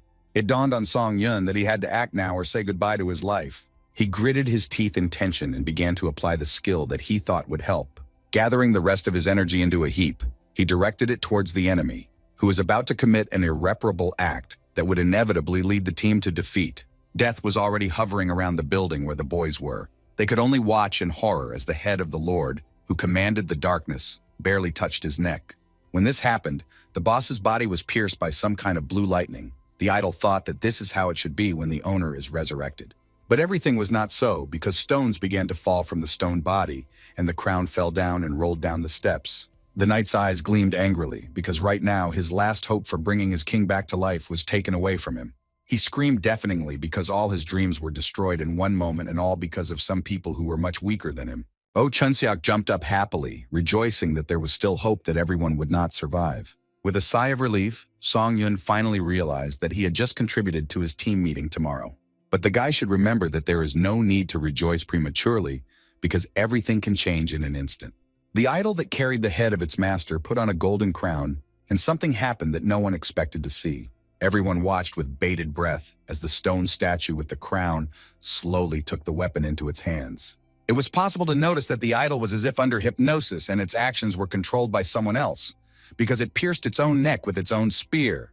The guys were so surprised that they didn't even know what to do, so they just stood and watched what would happen next. When they realized that their sluggishness could lead to fatal consequences, they immediately rushed into the attack, hoping to have time to stop their enemy. They had to hurry very much because the statue had separated its head from its body, and it was clear to everyone what it intended to do next. If you don't stop her, the head and the crown will be on the boss's neck, and the guys will lose this test, as a result of which they will die. Events unfolded very quickly, and the situation became more and more alarming, because the head, separated from the body of the servant, almost touched the neck of the master. When these two elements came into contact, the surrounding world exploded from the force that was released, scattering Song Yun and his comrades in different directions. What happened was what the guys were afraid of and tried to do everything to prevent. When the black haze cleared, everyone could see the darkness-devouring Lord, who had risen and was ready to bring death to everything that stood in his way. It was clear that this was going to be a battle for survival, but when Song Yun saw that they had to destroy the Overlord, his skin crawled. The main problem was that only those participants whose stats were higher than the bosses could deal damage to the enemy. All other attacks were nullified. It was surprising that monsters could use such power. Song Yun had never encountered monsters with such abilities before. The Lord was in no hurry to attack, but seemed to enjoy the confusion of his enemies, who did not yet know how to kill him. A sword fell into his hands, from which emanated waves of very powerful and ancient energy, which was drawn to its master. The idol put all this force into his blow, which cut the ground under the feet of his ill-wishers and did not allow them to get close to him. After bouncing back from the blow, Song Yun began to think hard about what he and his team could do, since in fact, dealing damage on its own was impossible. Knowing that he had almost all the advantages on his side, the Lord began to choose the victim he would attack first. Feeling the presence of an ancient force behind him, the boy didn't even need to turn around to understand who was standing behind him. The blade of the sword whistled through the air and was ready to cut the flesh of the worthless people who had disturbed the boss and wanted to prevent his revival. Blood splashed onto the stone, and the boy clenched his teeth in pain. The statue managed to wound him, but he repelled the next attack, thereby protecting himself from new injuries. The regeneration ability came in very handy as it quickly healed Song Yun's wound, who was thinking about all the troubles that had fallen on their heads due to them failing to complete the mission. But his head was a generator of ideas, so the new thought erased all these depressive moods. As he watched the boss and his minions ominously approach, he realized that there was one method that would work. Kim Seung-hoon hurried to the boy, having heard that they had to come up with a plan and attack the Overlord with their combined forces. But first they had to deal with his guards. When Oh Chung-seok approached, Hunter said that he had one request, the gist of which was that his allies would delay the boss for a while. Kim Seung-hoon doubted this plan and believed that the guards needed to be cleared out first, since they could not cause any damage to the main enemy. There was meaning in these words, and Song Yun did not argue with them. He only said that he had a very interesting idea. He assumed that there was one way that would help them solve their living problem and kill the Overlord once and for all. The man in the mask was overcome with doubts, but the boy had not let them down before, so perhaps it was worth trusting him.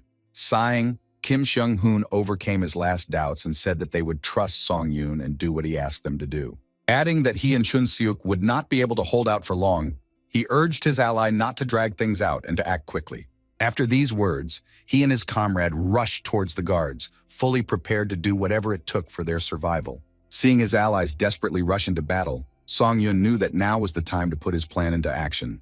The size of his opponents was simply astounding, but the guy grinned and decided that playing with such opponents would be very interesting.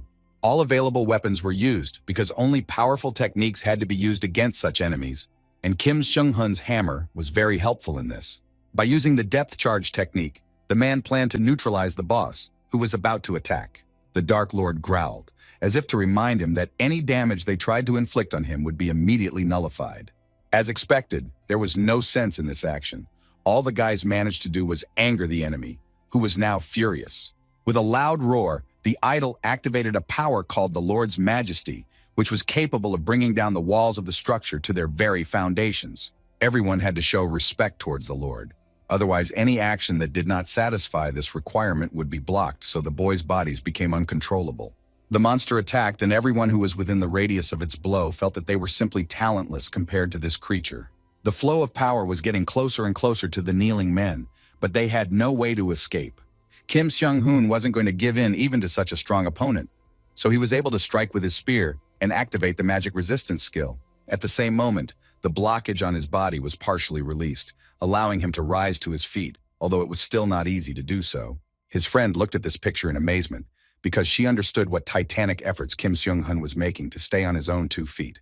There was no time to enjoy the fleeting triumph, because the shockwave had almost caught up with them, so they had to save themselves and their friend from a fatal blow.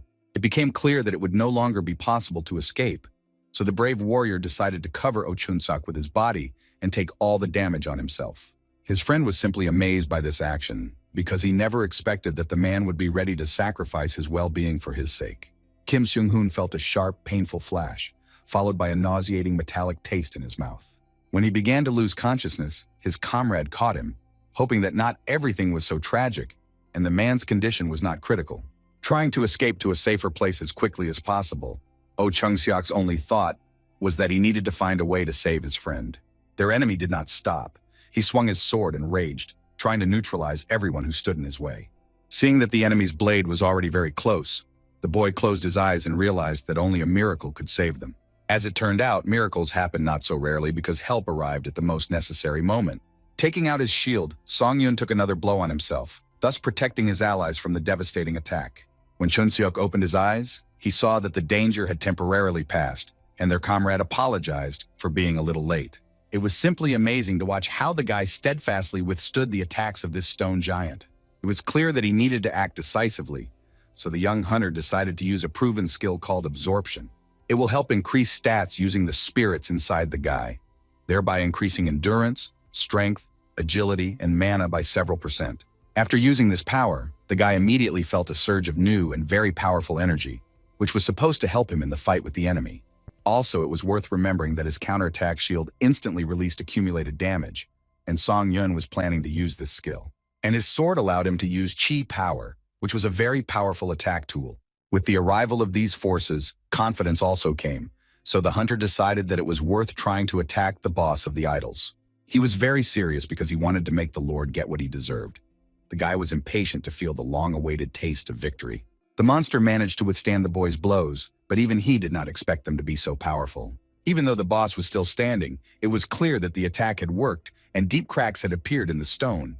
The giant roared in pain, as even his impenetrable stone flesh began to ache after such a strong blow. The boy tensed up when he saw the system notification that the power of the Overlord's Majesty had been activated, calling on everyone to show respect to the monster. Bracing himself for something very bad to happen, he gritted his teeth and waited for the consequences of his disrespectful actions to soon catch up with him. Deciding that he needed to prepare somehow, the boy activated the forced breakthrough and magic resistance skills, hoping that they would somehow save him from death. When the idol attacked, Song Yun's defense was activated and all the blocks on his body were completely removed, which increased the rank of many of his skills. A small human boy and a huge stone monster clash in a brutal battle in which only one of them will survive. The situation was extremely dangerous, but Song Yun had no choice but to continue fighting, since there was nowhere to retreat. The boy's face broke into a strange smile, the nature of which he himself did not fully understand. Perhaps it was all because he was anticipating the approaching victory, and the desire to become stronger burned within him like fire. Watching the fight between their ally and the Overlord, the two comrades concluded that Song Yun was a true monster who could handle unimaginable difficulties. Kim Seung-hoon said that it was new for him to watch someone save him, but he would still happily congratulate the guy who was now ranked first. The idol continued to hit the hunter's shield with his weapon, which filled the protective device with maximum force, which would allow him to make a counterattack. Holding an object filled with such energy in his hands, Song Yun felt that he was now capable of crushing any enemy. After all, the counterattack shield literally emitted waves of power that could not be contained within this object. Analyzing the situation, the boy realized that if he reduced the shield's area of effect, the energy density would increase. Finally, he decided to activate the skill that allowed him to instantly release the accumulated damage. This power was like the most powerful laser that could be conceived. It literally cut the enemy into pieces. He roared in pain, and for the first time his emotionless eyes began to show glimmers of real fear. But Song Yun could no longer be stopped because the long-awaited victory beckoned him, and the thirst for revenge for his wounded comrades added even more strength. When the hunter used the skills that allowed him to increase his movement speed and sword attacks, the Overlord opened his mouth in panic because now he was the one in the role of the victim. Frantically swinging his sword, Song Yun managed to achieve what he wanted, and the system sent him the long-awaited notification that the darkness-devouring Overlord had been defeated. A blonde standing in a clearing strewn with swords watched what was happening with interest. The one who called herself the Lord of Steel Blood was pleased to realize that this applicant, who was showing simply insane growth, was her contractor. She knew that the normal aspirants who climbed the tower prepared themselves carefully to take no risks and climbed one floor at a time and only after intense training. But Song Yun was completely different. Such a valuable talent. It was not easy to see in other dimensions, because it could be said that he also embodied the desire to grow. The only thing that worried her was that, as time went on, other administrators would also start to take more and more interest in this guy. There was only one solution to this problem, which involved establishing closer relations with this applicant.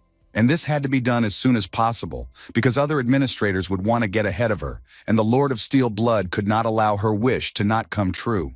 When the golden crown shattered, and the head of the annoying Overlord rolled with a thud on the ground, all the team members breathed a sigh of relief. After reviewing all the notifications, Song Yun realized that the reward had fully compensated for the difficulty of the challenge, as he received many additional points and items in his inventory. Oh Chunseok stepped back a bit from what was happening and looked in shock at the one who had helped them win. The question arose as to how the guy had managed to pull off all this on his own, but their comrade only said that he had a skill that was perfect for the situation, and also that luck was on his side. Such outstanding abilities greatly surprised the man in the mask, who suggested talking in more detail in a private chat before adding each other as friends. When the portal started to appear, Song-Yoon saw that 2 candidates had sent him a friend request. Returning to the room, the system announced that over 1,000 applicants had successfully broken through the 10th floor and dimensional travel was now available. The boy assumed that passages to places like Ares and Murim were now available, but going there was the same as signing your own death warrant. Also, now it was possible to communicate with the administrator even in the waiting room, and there was also the opportunity to conclude an additional contract. It turns out that Song-Yoon signed one official contract, but he had the opportunity to sign an additional one, which could be terminated at any time. But before drawing any conclusions, the guy decided to thoroughly understand everything and also examine what he managed to get on the 10th floor. The first thing he saw in his inventory was a skill enhancement potion, which, when taken, would increase his skill level by 20%. Interest took over, and Song-Yoon did not hesitate for long, but immediately drank from the bottle that contained this magical liquid. It tasted so disgusting that the hunter almost threw up, but at least he had the opportunity to choose one skill to improve his mastery, and he chose Wind's Mercy. Now that this skill has been raised by 1 rank, the cooldown time has been removed, allowing for acceleration without any delays or restrictions. The next thing the guy did was absorb the spirit of the darkness devouring overlord to permanently increase his stats. Not only did his strength, agility, stamina, mana, and durability increase by several stats, Song-Yoon also gained the mana management skill. It allowed one to control magical power like someone with natural talent. The skill was very interesting, and the applicant was eager to try it out. Suddenly, Song-Yoon began receiving notifications that the administrators Lord Steel Blood and Master White Crane were inviting him to their domain. It was surprising that they decided to call him at the same time. It seemed as if the women were competing with each other. It was decided to go to a place where we had already been, namely to the world of Steel Blood. Song-Yoon found himself in a familiar snowy clearing that was strewn with swords, and nearby was a cozy house where he went. The door opened and the Lord of Steel Blood came out of the house. The girl's hair was tied in a ponytail, and she was wearing only a towel. She walked through the snow in her slippers and laughed, saying she knew her contractor would choose her. Listening to her in surprise, the boy concluded that the women had argued, which was why the invitations were sent at the same time, because the blonde was happy that she had won the argument. Looking at the half-naked teacher, Song-Yoon asked if she was cold. Taking the opportunity to ask questions, the boy also asked if the woman knew anything about the mana management skill, and she turned around and looked at him in surprise. She said that it was a very powerful ability. Using it, one could maximize the magical power in one's body. Song-Yoon decided to try out his new skills and, concentrating on the power within himself, tried to increase it several times. At one point, he felt as if some switch had clicked inside him, and an inexplicable energy began to rush out. The guy screamed, because feeling every point that was filled with power was unusual and very painful. It seemed like lightning bolts were piercing his entire body. All these feelings caused the mana management skill to forcibly increase the magic circuit stats and make this skill more dangerous. The young hunter's body was literally smoking, and he had the feeling that his physical abilities had increased several times. Wanting to test this theory, Song-Yoon slammed his sword into the ground with all his might. The force was so strong that even the swords that were deeply embedded in the ground could not withstand it and flew up. The Iron Blood Lord recoiled, her towel fluttering in the wind created by the flow of energy emanating from her contractor. Eventually, the piece of fabric that covered her body couldn't withstand it and flew away, but the woman didn't care at all. But Song-Yoon was very worried because he did not expect to see such a sight in the snowy landscape. After what happened, they returned home, and the hostess, as if nothing had happened, invited her guest to the table for tea. She calmly reasoned that she had no idea that there was a person in front of her who was capable of pulling such a trick. It was obvious that Song-Yoon was at a loss, but the administrator still advised him to try activating skills that used mana using the new ability. In this way, it was possible to stimulate the growth of each of the desired skills. Putting aside thoughts about this for later, the boy wondered why the Lord of Steel Blood had called him into her domain. The woman asked if the guy had received the notification about the expansion of the system. He nodded affirmatively and said that it was thanks to this that he was able to come here, bypassing the tower. While chewing on the cookie, he listened in amazement as he was informed that the real purpose of the expansion was to make sure that the administrator could seriously cultivate applicants. It was unclear what this meant, but the blonde snapped her fingers and said that she would show everything now. Feeling a strange warmth inside himself that spread throughout his body, the guy saw a notification that the mentor was transferring power to him using the interference zone. Now that the power of the Bloodsteel sword had been imprinted in Song-Yoon's soul, he wondered if the woman could have done this before. She replied that this had previously been impossible, but at one time she had already paid the corresponding price for the tower. The additional contracts function was open, so the boy's head was filled with thoughts about why the administrator was helping him so actively and didn't want to find another candidate. The blonde argued that she saw a huge opportunity in the hunter, and he looked at her questioningly.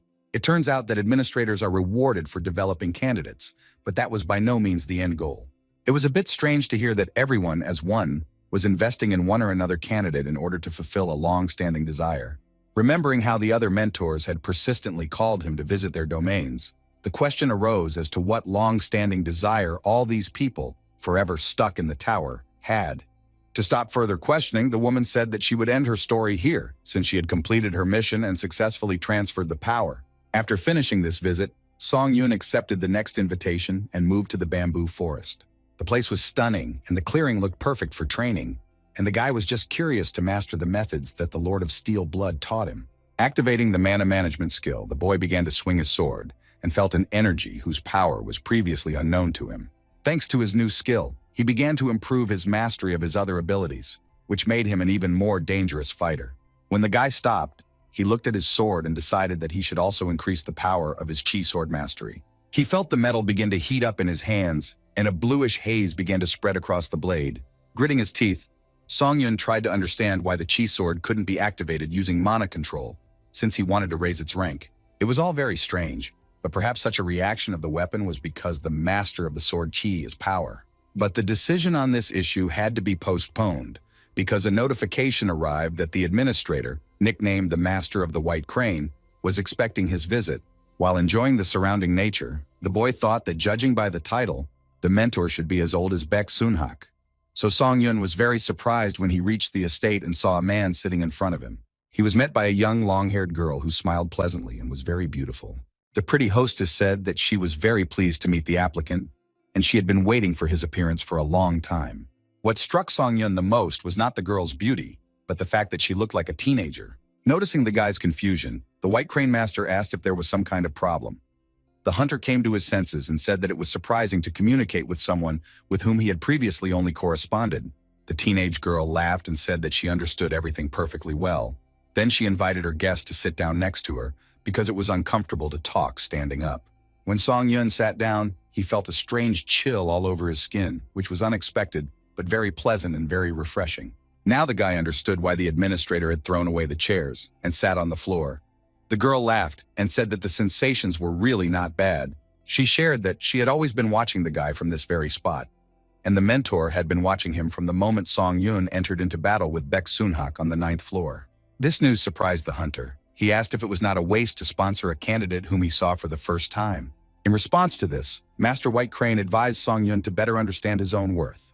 She said that Baek Sunhak was considered the strongest warrior of Murim, so defeating such a challenger could be called a real feat. One could believe in the sincerity of these words at least, because the woman sitting in front of Song Yun was bound to the old man by a contract. Having learned this news, the boy seriously wondered whether this pretty girl held a grudge against him for killing her contractor. As if hearing these thoughts, the White Crane Master said that there was no need to escalate the situation, because to her, Sunhak was nothing more than a good contender for points. Touching the beautiful butterfly with her finger, she said that she had signed contracts with many applicants, but had never invited anyone to her domain.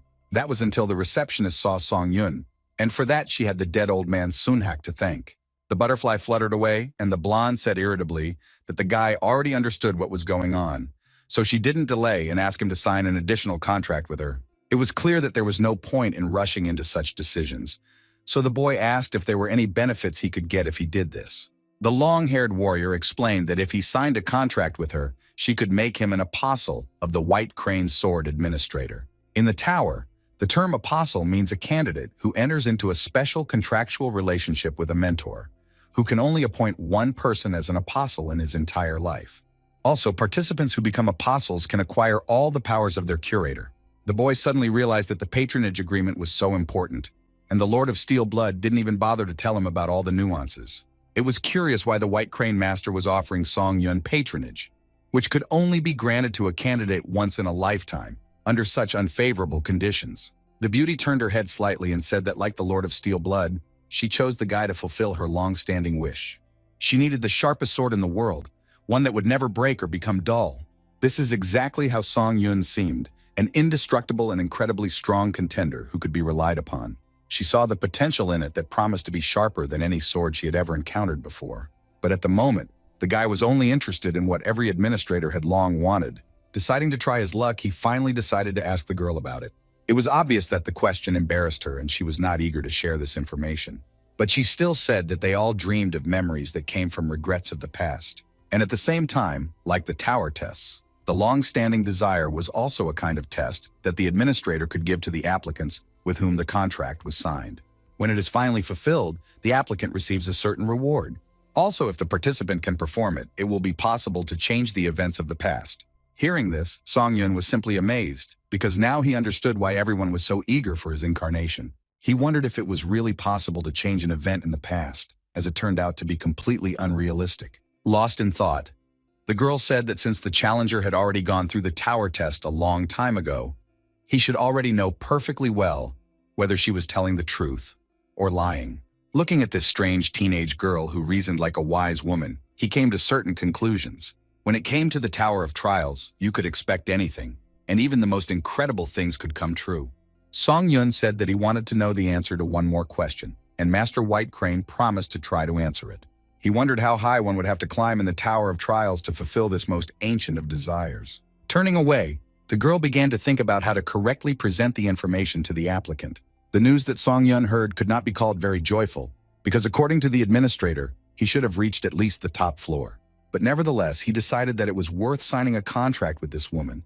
She was very happy about this, and began to say that the guy would not regret anything. She waved her arms and laughed so enthusiastically that she looked even more like an ordinary teenage girl than a warrior who had once reached the 40th floor.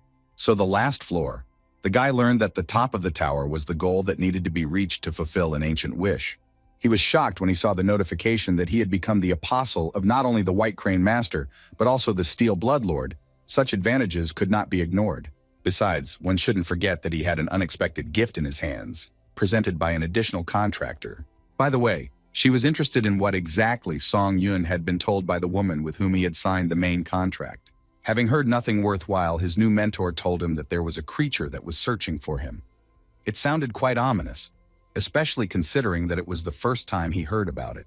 The White Crane Master rolled her eyes and said that it seemed like the Steel Bloodlord had complete faith in the boy's powers since she didn't explain anything to him. Concern showed on the girl's face, and she said that what she was going to say from now on would use up all the question tickets the boy had.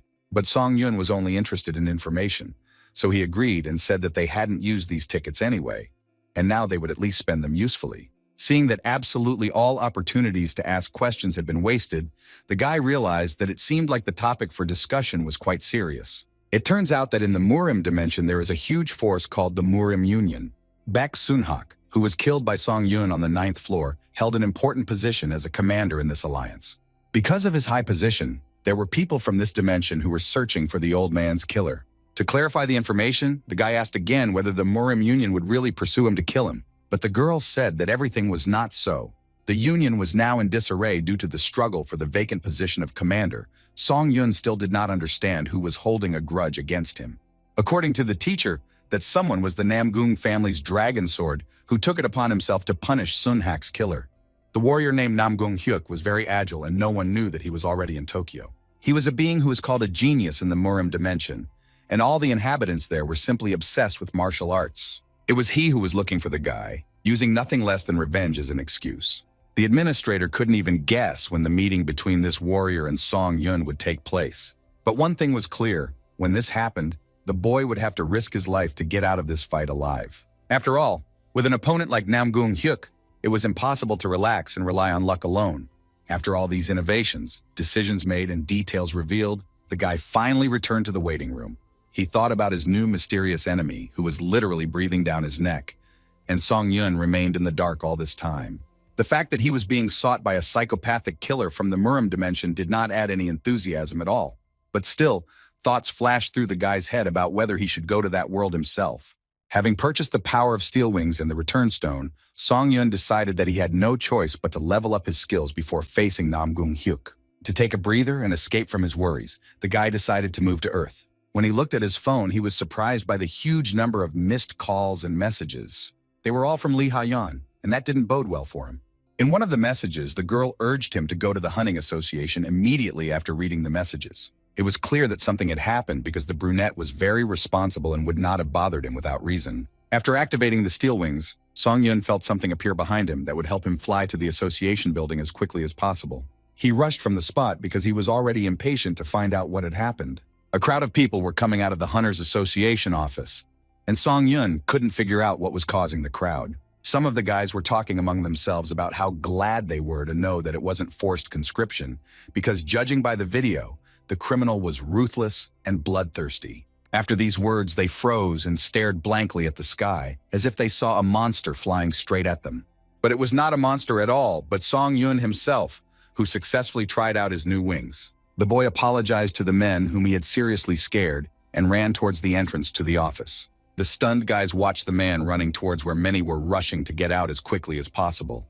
But what surprised them most was that this character was flying. Some literally did not believe what they saw with their own eyes. As soon as Song Yun entered, he was immediately greeted by a man in Lee Ha-yeon, who smiled at him warmly. Having waved his hand at them, the guy decided to get straight to the point, so he asked why he was ordered to urgently appear at the association. The brunette stepped forward and said that there was a serious incident happening in Japan right now, so she was worried that Song Yun might go and deal with the problems alone. Seeing that the hunter from the tower was not quite up to date with the latest news, the man decided that talking was not as effective as the video from the scene. A video from the Japanese hunter's body cameras appeared on the screen and was published online, depicting real horrors caused by an unknown force. This cataclysm took place in the Shinjuku area of Tokyo. Sensing a strong wave of enemy power generation, the Japanese Hunters Association formed a response team. But the man who appeared from the portal shockingly killed 6 A-rank hunters in just a few seconds, suggesting that a challenger from another world had invaded Earth. The gears in Song Yun's head immediately started turning, because this simply couldn't be a coincidence. The challengers had never invaded Earth before. The guy asked if the local association had tried to put together a team to support Japan. In response, there was justification that in such a situation, all countries focused on protecting their hunters, and the same applied to Korea, which did not recommend sending reinforcements. But that wasn't all. There was also video from the body camera of the only survivor. It was clear that the unfortunate man was lying in a pool of his own blood and desperately begging the unknown warrior to spare him. The guy's eyes were burning with a mad fire, and the most unpleasant thoughts were awakening in Song Yun's head, screaming at him that this was his new enemy. These assumptions were confirmed when the warrior said that his name was Nam Gung-hyuk, and he had come to avenge the death of Bak Sun-hak. Song Yun's body was already shaking with anticipation of the battle. He could not imagine that he and the dragon sword would cross paths so soon. When he was already planning to leave the office, he felt that someone was stopping him. Someone's fragile hand was tugging at his sleeve very insistently, urging him to turn around. Lee Ha-yeon asked him why he had such a serious expression since it wasn't a forced mobilization. And then she hinted that she wanted to have lunch together. Such unexpected invitations put Song Yun into a bit of a stupor, so he didn't immediately find an answer. Taking advantage of this pause, the brunette asked if her friend was going to take on this matter and deal with the guests from another dimension. There was no hesitation in Song Yun's voice when he said that he would answer Japan's call and head to the Shinjuku area of Tokyo. Hearing these words, the girl turned pale and did not know what to say, because she hoped with all her heart that her comrade would not interfere in this.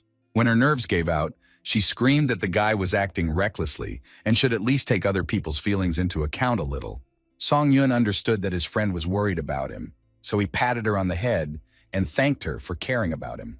But despite all this, he had already made a decision and was not going to give it up, because this was a problem that he had to solve. The past can tell us a lot, in particular the story of a young warrior who was puzzled why no one but him could understand the sound of a sword. His young comrades could not stand sparring with him and said that the young master attacked too strongly. The coach praised him, noting that the young man's successes surpassed even his own, because mastering the released chi energy at the age of 13 was simply an amazing achievement. The elderly teacher was not afraid to call the boy a sword master, because he knew that a great future awaited him. The mentor always told young Hyuk that martial arts were not meant to harm people. It was a path to excellence. The disgruntled teenager listened in silence to the story that it was wrong to hurt people without reason. The test tower always chose the strongest from the Murim dimension, and people rejoiced when the master reached the 20th floor. But the guy had a feeling that something was missing, and climbing on his own did not satisfy his desires. He accomplished such an incredible feat at the age of only 17, but he did not feel the joy of triumph inside him at all. Having come to his mentor with this burden, the boy said that everything happened as expected. After going through many levels and using the rite of spatial invasion, the young master realized that nothing brought him such joy as killing people. He was no longer satisfied with the death of some idiots, and in Murim he could not kill whenever he wanted. Therefore, the Namgung family's dragon sword decided that a guy named Han Sung-yoon, who killed the old man Sunhak, could relieve his boredom and satisfy his thirst for murder. Song-yoon was already mentally preparing for the upcoming fight with the strongest enemy, so without thinking twice, he took a plane ticket and arrived in Japan. At the airport, he was met by a woman from the Hunters Association who escorted him to his car.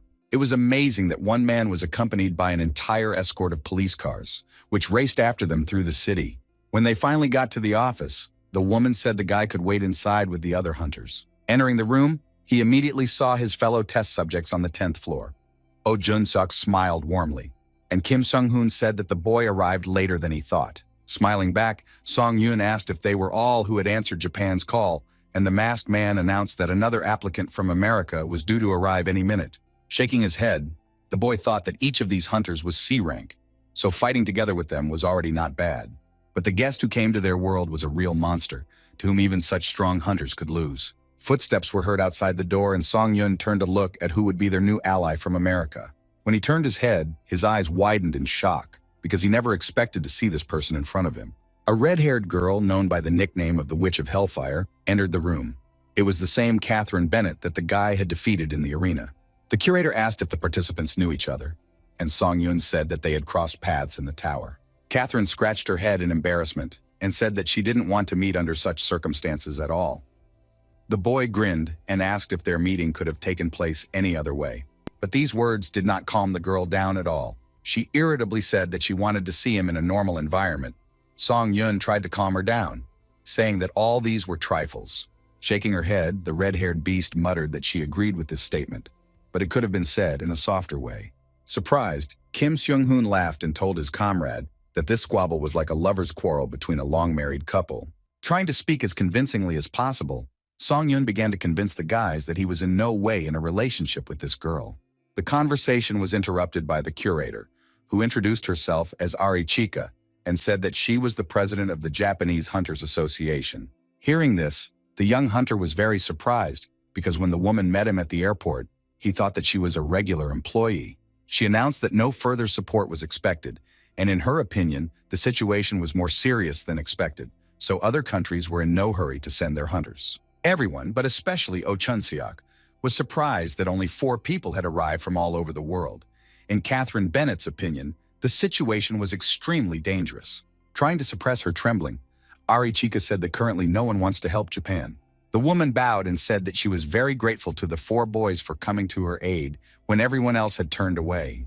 Picking up the fragile woman, Song-yoon said that now was not the time to bend over backwards because the problem needed to be dealt with as soon as possible. Conversation was closely watched by Catherine, who thought that the guy in front of her was insensitive, but he was not. In order to gain their support, Song-yoon asked to double the promised reward. The Hellfire Witch almost rolled her eyes. It seemed like the guy was callous after all. The young hunter did not come to Japan to be a hero or to show humanitarianism. He was only interested in the reward and growth that he could get by killing Namgung Hyuk. Shaking herself off, the woman said that the creature that had appeared in their area was no ordinary monster. So, considering that the applicants would risk their lives, the reward would be doubled.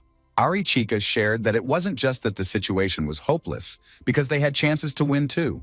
A contender like Catherine Bennett could make a difference in this battle, as her abilities were simply unimaginable. The girl had a power in her arsenal called flame suppression. The red-haired beast explained that if she could touch an opponent stronger than her, all of the enemy's stats would drop by 10 points, and some of his skills would be sealed. With this power, the team of boys can take the initiative into their own hands, but this will only succeed if the girl touches the monster. In short, the team needed to create a situation in which the Hellfire Witch would have a chance to use her unique ability. The task was not an easy one, but the guys had already been in such situations more than once, from which there were few ways out.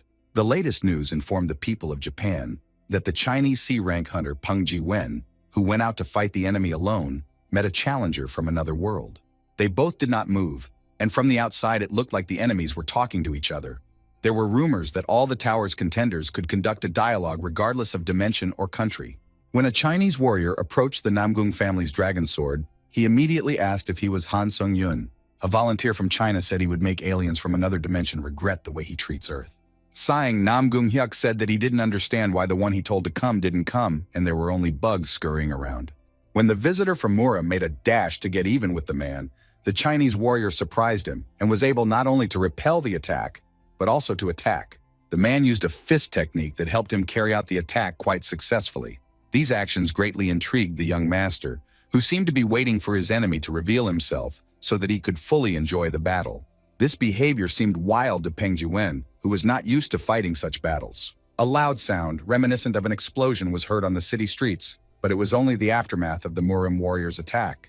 Watching the scene from his helicopter, Oh Jung-suk said with irritation that the Chinese hunter had started acting alone, and the situation was far from good.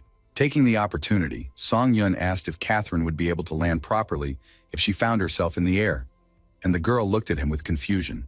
The boy didn't really explain anything, but he said that a very good idea had come to his mind. Lost in thought, the red-haired girl muttered that there was a skill called Purity Jump that made her immune to all damage from falling. If this plan worked, Song-yun would be able to deal a strong blow to the enemy, and at that moment, Catherine would have to immediately activate her power. Abruptly grabbing the girl, the hunter whispered that it was high time to go to the exit. The confused Miss Bennett did not know how to react to all this. Activating his steel wings, Song-yun picked up his red-haired ally and jumped out from behind the helicopter. The guys watching this said with a smile that their ally was trying his best to do everything on his own, but they weren't going to stand aside either. So without thinking twice, they jumped out of the helicopter after their brave comrade. As they quickly approached the ground, Catherine managed to say that her friend was abnormal because he rushed into flight without giving any explanation at all. But Song-yun didn't listen to the girl because he was saying that he was glad that the Chinese hunter had made their enemy lose his temper. He reminded Catherine that once Namgung Hyuk opened up, she should have used force right away. Having said this, he threw the girl down and shouted as he flew that it was time to leave her. Now the guy was alone and inexorably approaching the earth, looking for his opponent with his eyes. After a couple of seconds, two silhouettes became visible, trying to overcome each other. The Chinese volunteer was still alive and even able to move and fight back. This greatly surprised the Murim warrior. He did not understand how his opponent managed to use fist techniques if he could not even concentrate chi energy in his fist. This battle was starting to irritate him a bit, so Dragon Sword threw the Chinese back using the same fist-fighting technique. He hoped that this technique would help him once and for all deal with this annoying warrior who did not want to admit his defeat. But suddenly, Namgung Hyuk noticed that he would soon have one more problem. After all, there was an incomprehensible red sphere right next to him, which was approaching very quickly. An inexplicable force threw the Murim guest back and slammed him into the ground, taking away any ability to move. Stones and pieces of concrete flew in all directions, because the force of the impact was simply amazing. But what was most impressive was that the blood of this invincible monster finally sprinkled the ground. The sight of his own blood gave the young master strength, for it awakened in him a thirst for revenge for the harm done to him. The blow did not go unnoticed because a huge lump appeared on his hand, which will certainly hinder him in battle. These attempts to rise were observed by Song-yun, who carefully examined the one who was pursuing him and wanted to kill him. The boy chuckled and said that falling from the real sky was something that could be done twice. This arrogant behavior made Namgung Hyuk very angry, so he asked in a threatening tone who was standing in front of him. Smiling even wider, Song-yun said that the warrior had been looking for him so desperately, and when he met him face to face, he didn't even know who was standing in front of him. To protect himself, the hunter used the skill Ash Blood, which reduced any damage inflicted on him by 40%. When Namgung Hyuk finally realized who he had finally met, he sighed softly. Catching this surprised sigh, Song-yun confirmed that the one standing in front of the young master was the one he had been looking for. After saying these words, he activated the power of Swordmaster Chi and prepared for the inevitable battle. Raising his hands, which had two huge pine cones on them, the gentleman said that he could not wait to have the honor of finding out who killed Old Man Sunhak. Now he couldn't believe that this was some worthless bastard who was using a fake chi release art. The young Murim warrior marked the beginning of the battle by clashing fists. He said that such manipulation of chi energy irritated him very much, because to do so meant to defile this power. Song-yun didn't wait for the enemy to attack first, so he decided that he needed to strike first right now, while the enemy didn't have a weapon in his hands. But the vengeful Murimets did not need it to stop the approach of his enemy. Raising his hand, Hyuk summoned his sword, which instantly flew up and appeared in his hand. The battle began, the two forces clashed, and the two strongest representatives of their dimension began to fight. The Murim alien was so strong that he managed to split Song Yun's shield and destroy it to such a state that it was extremely energy-consuming to restore it. The direct confrontation was very dangerous, but Song Yun still managed to restore his defense and activate the Ashen Blood skill. The guy understood perfectly well that since the counterattack shield was broken by just one blow, its reflective ability would be extremely difficult to use. Watching the Earthling heal, the Murim warrior asked if his opponent was relying entirely on the magical techniques he had learned in the tower. Not considering it necessary to answer this question, the boy activated the Lightning Key sword skill and attacked. But for some reason, such an attack only made Namgung Hyuk laugh. Perhaps the young master was simply terribly self-confident. Or maybe he knew that he possessed such a power that was capable of repelling even the most powerful blow. While Hyuk was dealing with his sworn enemy, he had two more problems waiting for him in the form of Oh Chung-seok and Kim Seung-hoon, who were quietly sneaking up on him from behind. But it only seemed to the boys that they were approaching unnoticed. The Roman warrior saw them perfectly well and managed to jump back in time, leaving the enemies with nothing. But he didn't notice that Catherine Bennett was waiting behind him, using her power and activating the skill that would help them win. Without thinking twice, the girl shot fire. This ability allowed her to reduce the enemy's stats and seal some of his skills. There was an explosion, and the team that had come to help Japan breathed a sigh of relief, realizing that their plan had been successfully carried out. But it was too early to rejoice because when the fire died down, Catherine discovered that her power had not activated. Putting on his unloved magic hat, Oh Chung-seok shouted to the boys that they should be extremely careful with this monster because everything did not go according to plan. Namgung Hyuk laughed devilishly and said that the wretched bugs made him extremely angry. He shouted that his attack was impossible to block, even if the hunter had the instinct that had helped him get through many life-or-death fights. The young master's eyes glowed with an otherworldly flame as he shouted that he would crush all his enemies. The team members began to run away and try to dodge the attacks that rained down on them like hail from the sky. The world exploded in bright light, and the once calm streets of Tokyo were engulfed in a powerful explosion. Song Yun recalled with quiet joy those peaceful moments he had experienced in the bamboo grove while staying with the White Crane Master. Then the woman gave him a short lesson, which she told him to consider a gift. She showed him the introduction of ordinary mana. Touching the mentor's hand, the guy felt a strange flow of energy that came literally from his entire body and connected with the woman's body where they touched. She urged him not to perceive this process as a simple introduction of ordinary mana, because now it was about establishing a special connection. When the White Crane Master let go of her hand, Song Yun felt that beautiful connection being broken, and he understood the difference that the woman wanted to show. At first he felt the usual surge of mana, but then another feeling arose. It seemed to him as if this woman was inside him. He and the White Crane Master literally became one on a spiritual level. Confused by this description, the woman smiled awkwardly and said that now her contractor could try to apply this ability to the sword. However, she asked the guy to try a trial training session after some time, so that no one would say that the administrator was interfering too much with the course of events. Trying out the new skill didn't turn out the way Song Yun had originally planned, but the circumstances didn't ask for his permission. But it wasn't only Song Yun's plans that were disrupted, because the dragon sword also didn't want to be thrown back several meters by an unknown force. This kind of chi surge was something exceptional, and was the first time it was used in the earthly dimension, so the testing tower paid tribute to Song Yun. The skill has been improved to the point that the tower has removed the penalty to increased mana consumption when using this power. When the haze cleared a little, the boy turned around and, seeing his friends, asked if all of them had survived. The Hellfire Witch didn't immediately come up with an answer, as she tried to comprehend the fact that her ally had instantly delivered a slashing blow and neutralized the incredibly powerful attack. It looks like the two guys who clashed have both already become monsters. Similar thoughts arose in the minds of every team member, because no one said anything, but only silently watched what was happening. Their attention was drawn to the crazy laughter that came from Namgung Hyuk. The young master said that he was almost disappointed in his opponent. He was looking forward to such a strong attack, because in his opinion, the more complex the sandcastle, the more fun it was to destroy it. Based on this logic, the alien from Murim attacked again, and this time his attack was even stronger than the previous one.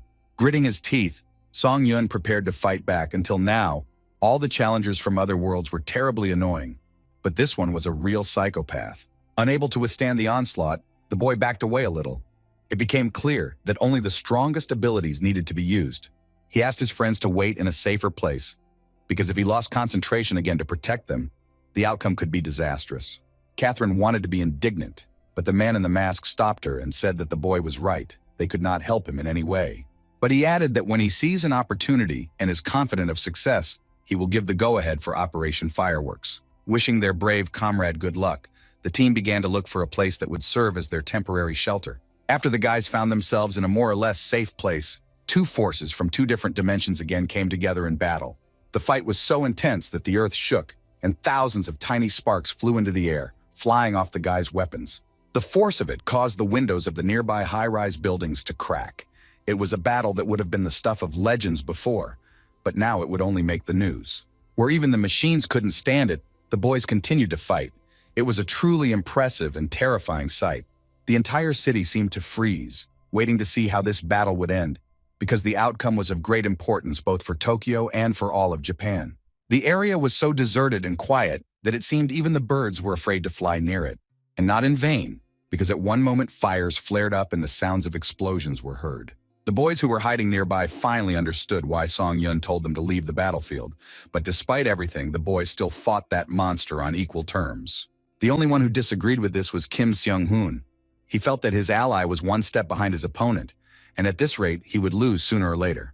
There may come a point when he loses concentration, and then misses an attack, which could be a fatal mistake for him.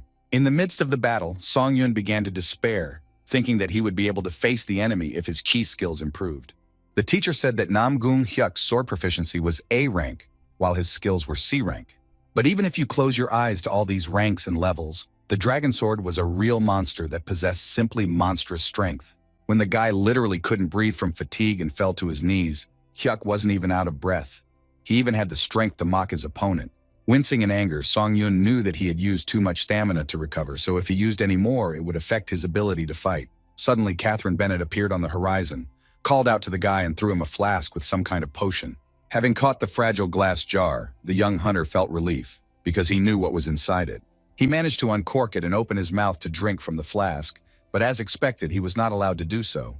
Namgung Hyuk was too fast and agile, so he managed to prevent his opponent from becoming stronger by hitting him in the stomach and knocking the glass container out of his hands. Deciding that the potion might be useful to him as well, he drank the entire contents, expecting a surprising effect of enhancing his abilities.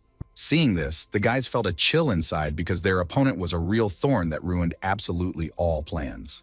Song Yun no longer had the strength to endure his opponent's antics. He stood up on trembling legs and decided that it was time to finish with him. After regaining his stamina, Namgung Hyuk said that people have always had something called hope, and in his opinion, Song Yun was no different from others. With the skill of an actor, he began to act out despair and theatrically ask questions about whether he would be able to win this battle and whether he would survive after it.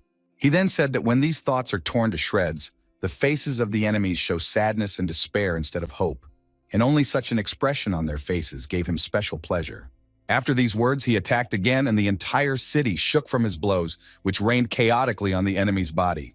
But despite all these efforts, Song Yun did not give up, and in his eyes one could still see that same hope and core that was not so easy to break. This infuriated Namgung Hyuk even more, because he did everything to extinguish these glimmers of faith in himself.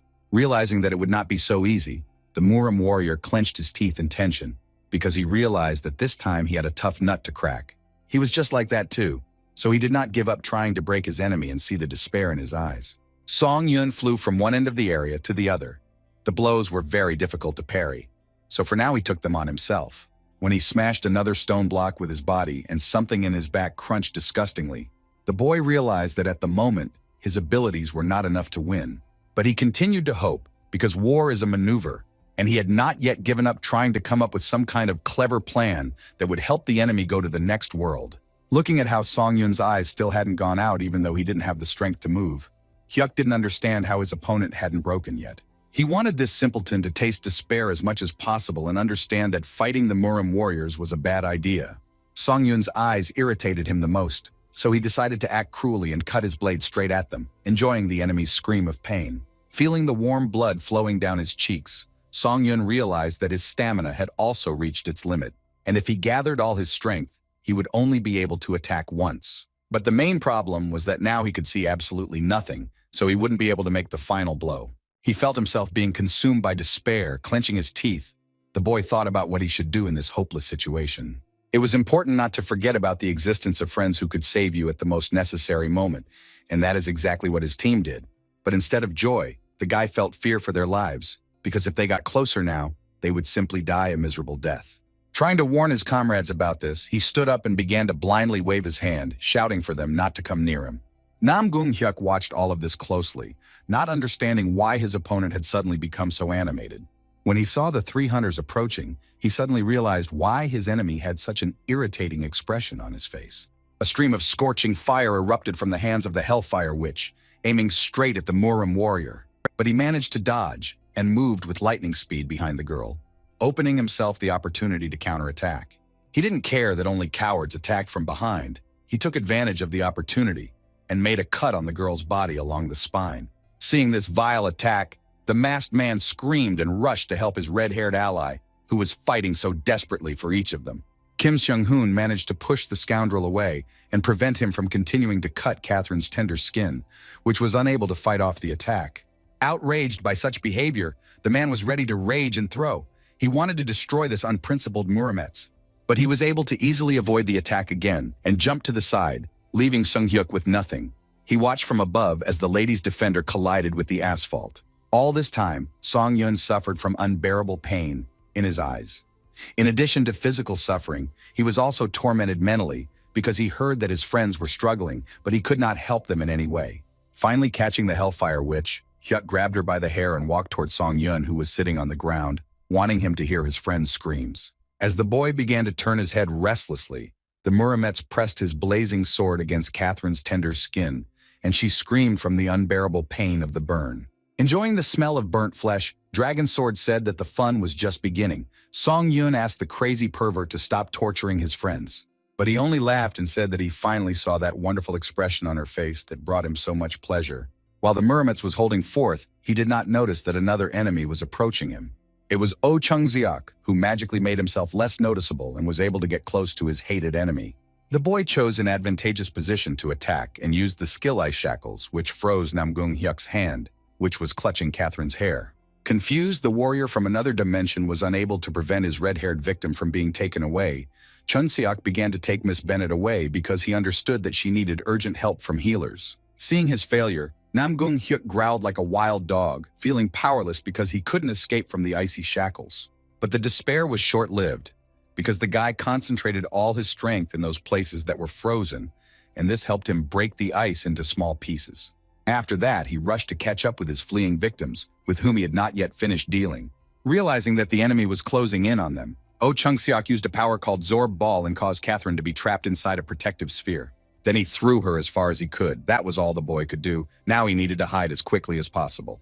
The concealment skill was supposed to help him with this, which he planned to use immediately, but the hated Murimets was able to spoil all the plans again. The guy from another dimension grabbed Chun-seok by the head and did not allow him to use any ability. After that, the young master's sword struck the boy's body, and he was unable to resist it. Realizing that his friends were on the verge of death, and each of them was desperately trying to help him survive, Song-yun suddenly thought that this situation was similar to what happened to him 7 years ago. On the day his parents died, he too was unable to protect anyone, but now his enemy could laugh happily because despair filled the boy's mind. He felt as miserable as the little rat that squeaked under his feet and tried to run away from the dangerous territory as quickly as possible. It was heard that thousands of rats were trying to leave this place and find a safe piece of land for themselves. Recognizing the battle as a disaster, a large number of these little beasts ran to the surface to survive. Song-yun felt like he was one of them. But since these tailed animals did not give up, he did not want to give up either. So he reproduced the only attack he had left. He restored his stamina by using all the souls in the domain. The boy was making his last bet on this ability. As Namgung Hyuk approached Kim Seung-hoon to finish him off, he heard his enemy finally speak up and tell him to stop. Turning around, he saw Song-yun standing on his feet. The blood had already caked on his cheeks, but now some strange red-black smoke was swirling around the guy's body. This sight provoked the Murim even more. So he tore the masked man's hand from his body and said that it gave him pleasure to watch the enemy's reaction. This was the last straw. He would not endure any more torment, so the warrior gathered his will into a fist and made a dash. The attack was so fast and strong that Namgung Hyuk didn't even have time to react, so he lost his footing and ended up under the enemy's control. The fire suppression skill was used against the Murim, which sealed its abilities for 10 minutes, giving a huge advantage to the team. This hero was the Chinese volunteer Peng Jiwen, who was still not dead and was ready to fight until his last breath. Having delivered the flame to Catherine Benet, he said that he had completed his task and now dared to deviate and get away from here. The fact that Hyuk couldn't use his swordsmanship and many other abilities really angered the guy. He had never felt so vulnerable before. He began to think hard about how he could get out of this situation without using the blocked skills. It was truly a battle between two of the strongest representatives of their dimension, so the Muramets understood that he could not fail. Activating his power, he began to summon ghostly weapons that landed all over the battlefield. Song Yun could only listen to the strange sounds as his vision had not returned. It turns out that Hyuk used his unique characteristic, which formed a dual zone within a radius of 30 meters. No one could get there except for the participants of the duel. The boy felt that some kind of energy walls were being created around him, which were holding back attempts to pass through them. Not too upset about the ceiling of swordsmanship, Hyuk decided that he could always use fist techniques, which he was quite good at. He was too self-confident because he thought that someone who could not see anything was not capable of causing him any harm, so he attacked without hesitation. Song Yun didn't move, and it seemed like he had no reaction to the blow that was about to hit him. But it wasn't like that, because he activated the spiritual eye, which allowed him to see what was outside his field of vision, which is how he had previously thought about this ability. But when he became blind, he learned that this ability helped him see not only the walls that stretched out within a radius of 30 meters. It also allowed one to feel literally every stone that was in this area. It turns out that having lost his sight, the guy saw something more, and learned that until now he had never used the spiritual eye correctly. Using this skill felt like opening a third eye, allowing one to see what was previously invisible. The system informed the guy that he had now realized the true nature of his ability, and since there was now a battle going on in which the guy had put his life on the line, this skill had been upgraded. What was called a sixth sense developed within the boy, and even his enemy noticed these fundamental changes. Now the tide of the battle had changed, and the advantage was not on the Muramet's side at all, but he still didn't understand it. Finally, Song Yun had the opportunity to fight on equal terms with the weakened Namgung Hyuk, who had previously been completely confident of his victory. Listening to his feelings, Song Yun felt every piece of ground under his feet and mentally plotting his route rushed into the attack. His opponent did not understand why he moved better and better with each step, and why each subsequent thrust of his blade became more accurate than the previous one. Without paying attention to anything around him, the boy activated the secret shadow walk skill and began to move, stepping into the shadowed space, after which he suddenly accelerated. Such maneuvers allowed the guy to mislead his opponent and prevent him from predicting his next move. After that, he used the sword. His speed was also increased, which added to the difficulties for the Muram warrior. But still, Song Yun was still in a high-risk zone, because even with everything he had in his arsenal, he barely got close to the point of fighting on equal terms. Realizing that his stamina would soon go to zero, and the enemy's abilities were about to return to their previous state, it became clear that it was worth dealing with him while Catherine's flame was active. Raising his sword, the boy decided that there was only one thing that could turn the tide of close combat. A sudden change was what could really change the course of events, so the boy decided to act unpredictably and threw his sword at the enemy. But he seemed to have expected such an action, so he easily dodged and laughed and said that Song Yun had made a very stupid choice, so he found himself driven into a corner. After this, the Muramets concentrated all his strength in his fist and decided to please himself with another blow to the earthly boy. He couldn't even imagine that such a commoner would be able to dodge his blow, and with such dexterity that even the strongest Muram warriors could envy. Looking at the enemy's deadly fist with indifference, Song Yun decided to try out the steel blood sword. The power was so overwhelming that it pushed its owner back and formed a blood-red sword that flew straight at Namgung Hyuk. Now the young master certainly did not expect a blow, because this extraordinary sword managed to break through his defense and enter the enemy's stomach. Feeling the warm blood on his lips, Hyuk couldn't believe that some warrior from the tower had managed to wound him so seriously. Unable to stay on his feet, he fell to his knees, and one could see how the phantom sword pierced him through and through. The alien from another world understood that his chi energy core had been damaged and that he needed to act quickly if he wanted to fully recover. When the flame suppression power wore off, the man decided that he needed to take action immediately. The dual zone also began to disappear, because the effect of the unique characteristic of the Muramets ended. Now strangers could enter this territory. Throwing the steel bloodblade aside, the Namgung family dragon sword realized that he had played around too much and should finish this battle next time if he didn't want it to be his last. Taking the return stone out of his pocket, he activated it and began to flee the battlefield like the last rat. A moment later, a portal appeared that promised to transport the young gentleman to a calmer and safer place for him. His enemies couldn't believe that Hyuk would just go back to his dimension like that. Seeing this warrior enter the portal, all the team members instinctively felt that if they couldn't kill him now, then a great disaster was coming.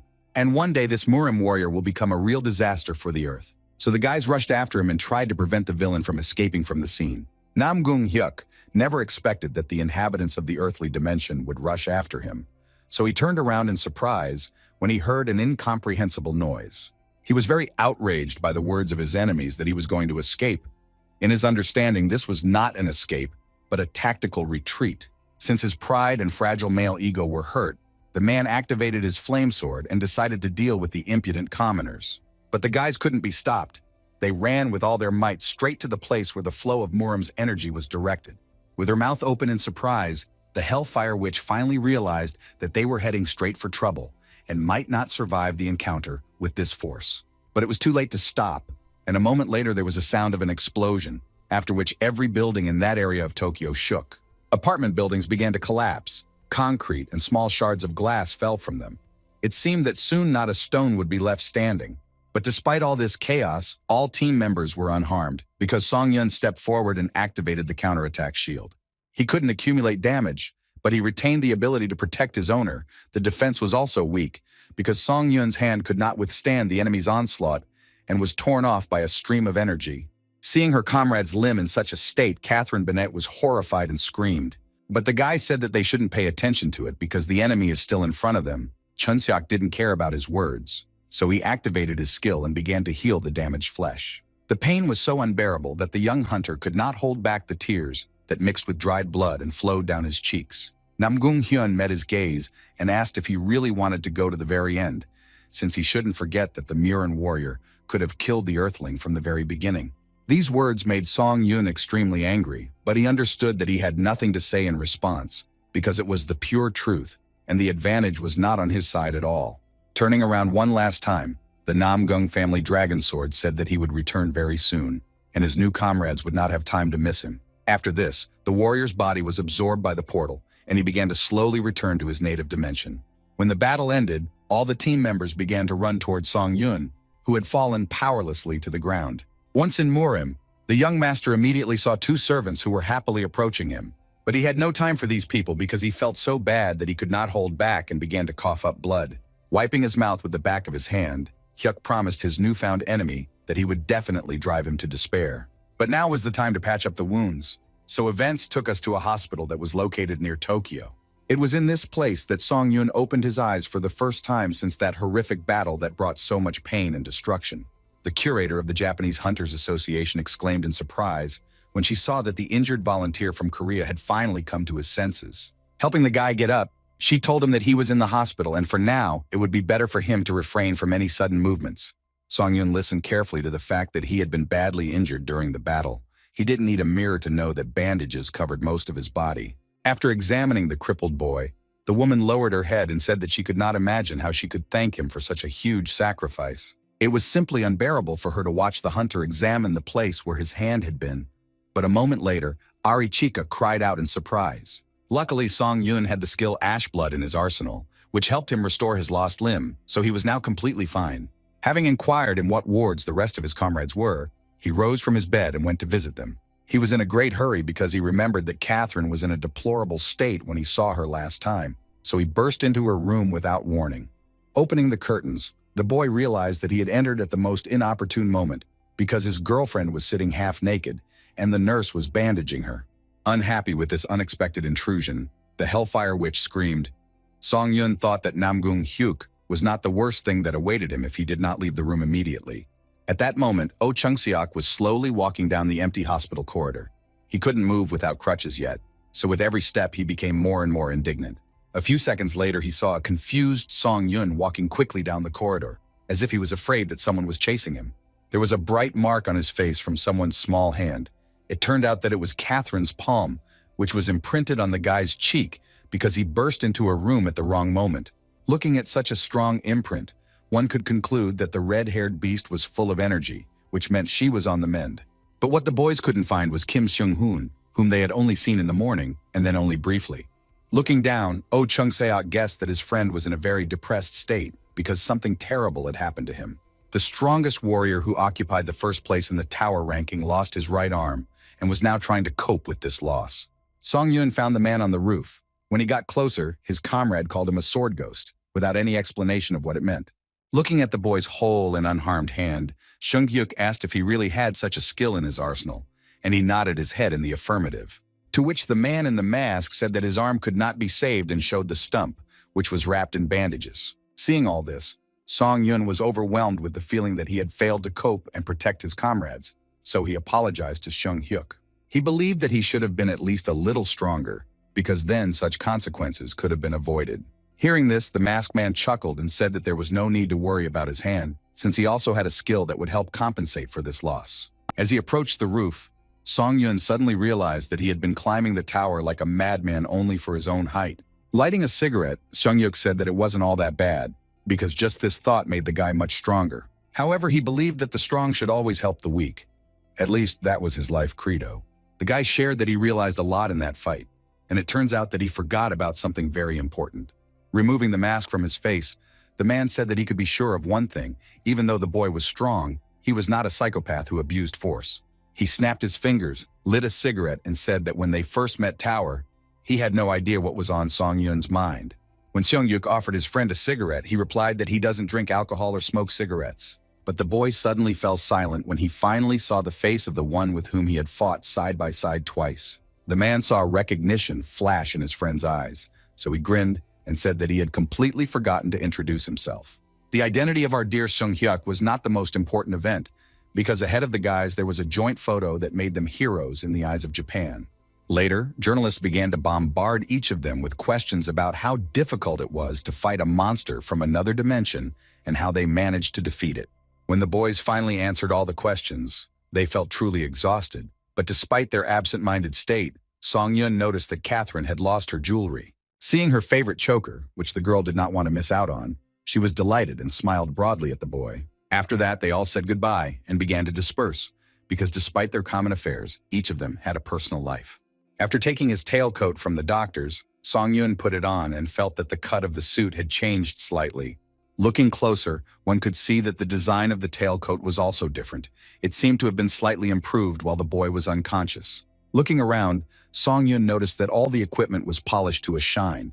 Well, the guys had prevented a huge disaster, so this attitude was the norm. Lying down on the hospital bed, the guy finally exhaled. These 3 days that he spent on Earth were filled with endless chaos. Opening the phone, it was not difficult to find the video of their battle, which had already spread across the internet, and was filmed from a helicopter by the Japanese Hunters Association. After reading the comments, the boy found that every single user admired him and his skill, and he also found that he was called the Sword Phantom. What he didn't expect was to find that Kim Seung-hoon was the Lightning Emperor himself. This man was rightfully considered the strongest even among 30 C-rank hunters. All those who wanted to become successful in the field of fighting monsters looked up to him. He cleared portals at a speed that even C-rank hunters could not dream of. This warrior was a true hero of Korea. Then on the roof, the man said that if Song-yun needed his help, he could contact him at any time, and he also wouldn't mind recruiting him. Seeing that his time on Earth was up, the boy got up from his bed and decided that in order to bear the title of Sword Ghost, he needed to become much stronger. A second later, the system warned that the challenger was returning to the testing tower. Returning to the waiting room on the 11th floor was like coming home, because these gray walls became almost familiar and no longer irritated me at all. After analyzing the battle that had happened, Song-yun realized that he had learned some lessons from it, so he decided to open a store immediately. His weak point was his endurance, which needed to be thoroughly pumped up. Although ash blood allowed one to restore lost limbs, this skill would not activate if one's stamina was at 0. So it's time to get a new skill that will allow you to instantly restore your stamina. While looking through the available options, the guy realized that many of them looked good, but he knew the best way to deal with doubts while shopping. Therefore, it was decided to buy up all the skills he liked that were related to endurance. The applicant had accumulated enough points to afford such luxury. But before trying out new skills, he decided to work on synthesizing the most compatible abilities. Thus, the photosynthesis skill was created, which allowed mana to be absorbed through light. Song-yun decided that adding blood call to it would be a good decision, as the effect would be much greater. Thus, a skill called Blood Contract was created, which allowed the extraction of stamina and mana from a creature's blood. After seeing the result, the guy was a little disappointed, because the rank did not increase, and the benefits of photosynthesis disappeared. But he didn't despair and simply bought another similar skill, and decided that it was time to stop experimenting. Despite this thought, interest took over, and Song-yun still decided to try to combine the blood contract with the blood call that he had just acquired. And in the end, the guy ended up winning because he managed to create the Bloodseeker skill, which was even B rank. This ability allowed one to extract magical energy from the blood of a living creature and helped to gain a powerful ability to control blood. Now, the deaths of enemies will not be in vain because you can extract stamina and mana from them. This ability was very interesting, so Song Yun was eager to try it out, so he took his sword and cut his hand. Drops of blood began to collect in the guy's palms, after which they rose up like small beads and began to hover in the air, as if waiting for someone to give them a direction. Moving his finger, Song Yun found that the drops began to move after him, which was surprising because he could literally control blood. He could give her absolutely any shape and make her do whatever he wanted. Having fished another droplet out of his finger, he decided to try what came to his mind. He realized that now it was not necessary to make a cut to draw blood out. You can simply use drawing. You will only need to wound if you want to get a lot of liquid. Smirking, Song Yun thought that the Bloodseeker ability could be very useful in battle. Returning to the practice of synthesizing, he decided that all that remained was to improve the Eye of Truth. Thus, the ability of the Fire Dragon's Eye appeared, which allowed one to see invisible things, learn information, and determine the lies of another person. After using the skill, the guy immediately felt how his eyes changed and became like a dragon's. They were so sensitive and sharp-sighted that the world seemed completely different. After examining his old vampire count's tailcoat, he saw information that it could be used to create a blood shield by consuming stamina or blood. And the speed boots were designed to speed up the user when filled with mana. Although Song Yun knew the operating principle of these items, he had never heard these phrases before.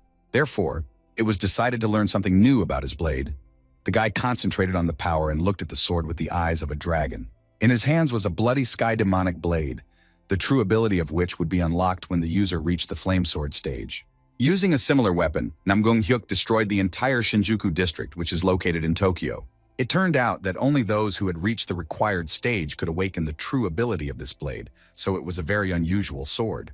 But the tower wouldn't conquer itself, so it wasn't worth spending too much time in dreams, so Song Yun closed the shop. The guy entered the 11th floor, the theme of which was mental test. In order to successfully complete the task, it was necessary to break through 7 gates. The first time he climbed the tower, he was met at the entrance by a man who welcomed Song Yun to the inspection temple. The unknown warrior said that from now on, all candidates would go through tests given by the god of testing, and this would continue until their death. When the boy asked how he could get through the first gate, the strange man was surprised that he did not know the rules of the tests of the 7 supreme gods of Ares. He didn't understand what wind had brought such a stupid adventurer to the Ares dimension, but now it was his responsibility to explain all the rules. According to him, the tests in the temple were simple and consisted of 3 components, such as testing the body, faith, and spirit. Breaking through the gate was not easy. First, you had to prove the strength of your body and then pass the mental test, which was even more difficult. Details were revealed that in each testing room, Song Yun would be faced with a high priest who would need to be either convinced or killed in order to proceed. After this brief description, the man smiled slyly and said that the boy should draw the rest of the conclusions on his own. It was clear that the guy had to break through the gate no matter what. The warrior from Ares slammed his foot on the stone floor to signal the start of the test and said it was time to begin. Very unexpectedly, after these words, the man jumped up and rushed into the attack. Of course, Song Yun managed to repel the attack, but he still felt the unimaginable power of this strange man. This power was quite enough to become a candidate who received the qualification of a pioneer and passed the tests of high difficulty. It was time to use his new skills, so the boy activated the Bloodseeker and focused on the liquid that flowed through his veins. He took a drop of blood from his finger and formed it into something resembling a bullet, then aimed it at his enemy. It worked even better than the boy expected, as the blood bullet hit his opponent right in the forehead and stopped his attack. The man fell, unable to withstand the unexpected attack. Looking at this, Song Yun realized that he had been given a simply mind-blowing skill. Thanking him for the explanation, the boy absorbed the spirit of a murdered priest named Johann, thereby increasing his skill by 6%. Notifications from administrators began to arrive. Some were indignant at such disrespectful treatment of the priest, others nodded approvingly and praised him. All of these curators' nicknames were related to Ares, so it could be said that the guy attracted their attention because the test concerned some god. But the administrators with whom the guy had a contract were upset because his actions were ambiguous, and he didn't even warn that he would start the test so immediately. Deciding that he would have to think about it later, the boy examined the body of his dead enemy. Having found one interesting object, Song Yun began to wonder what he had in his hands. The thing looked like a mirror. The administrators continued to watch his actions. In order to not rack his brains and better understand what he was up against, Song Yun activated the fire dragon's eye and decided to learn all the secrets of this strange mirror. It turns out that this mirror was daily imbued with the divinity of the priest Johann. With the help of this power, it was possible to create a shield, but only once. Perhaps the divine power of the god of verification contained in the mirror could motivate the user to prove their destiny. But all these vague phrases did not give any understanding of what it meant. Song Yun decided that the item was suitable for the role of a disposable shield. After this, he decided to move on because the test will not pass itself. Looking around, the guy wanted to find some more useful things for his inventory, because he didn't know what would happen next, and even a small thing could save his life. Having reached the next door, the applicant heard a voice that said that it was unexpected that they had reached this place so quickly. The beautiful woman said with a smile that since there was a guest in her chambers, Johann's good days were already in the past. Looking around and noticing the strange surroundings of the room, Song Yun asked if the woman was the next priestess who was in charge of the second trial. Her eyes glowed red as she replied that the young adventurer was absolutely right. The blonde's hands gripped the arms of the chair she was sitting on as she was forced to say her name, Jane. Saying that she was very pleased to meet him, the girl threw something that resembled a huge rock at Song Yun. The guy didn't need to use any special abilities to repel the attack. He decided that since his opponent had so quickly resorted to violence, he would do the same. All these sharp fights proved that the very body check that Johann spoke about was now taking place. To pass it, it was necessary to defeat this priestess, who moved very quickly and was a difficult opponent. She deftly chose the right positions for the attack and precisely calculated the trajectory of the blow so that it would hit the bull's eye. But all her attempts did not bring much result, because Song Yun easily dodged, but was in no hurry to fight back, because he preferred to first observe his opponent. It was impossible not to notice that the girl possessed a very powerful chi energy that literally burst out of his body. But the strangest discovery was that this energy was similar to the one that Song Yun used. Activating the power of his sword and channeling all the power of his chi into it, the boy decided that it was time to finish off this priestess. The girl did not expect such a turn of events, because she thought that in front of her was another easy prey that would not put up much resistance. But the blood spray that came out of her body proved otherwise. Her carelessness once again showed that one should not underestimate the enemy.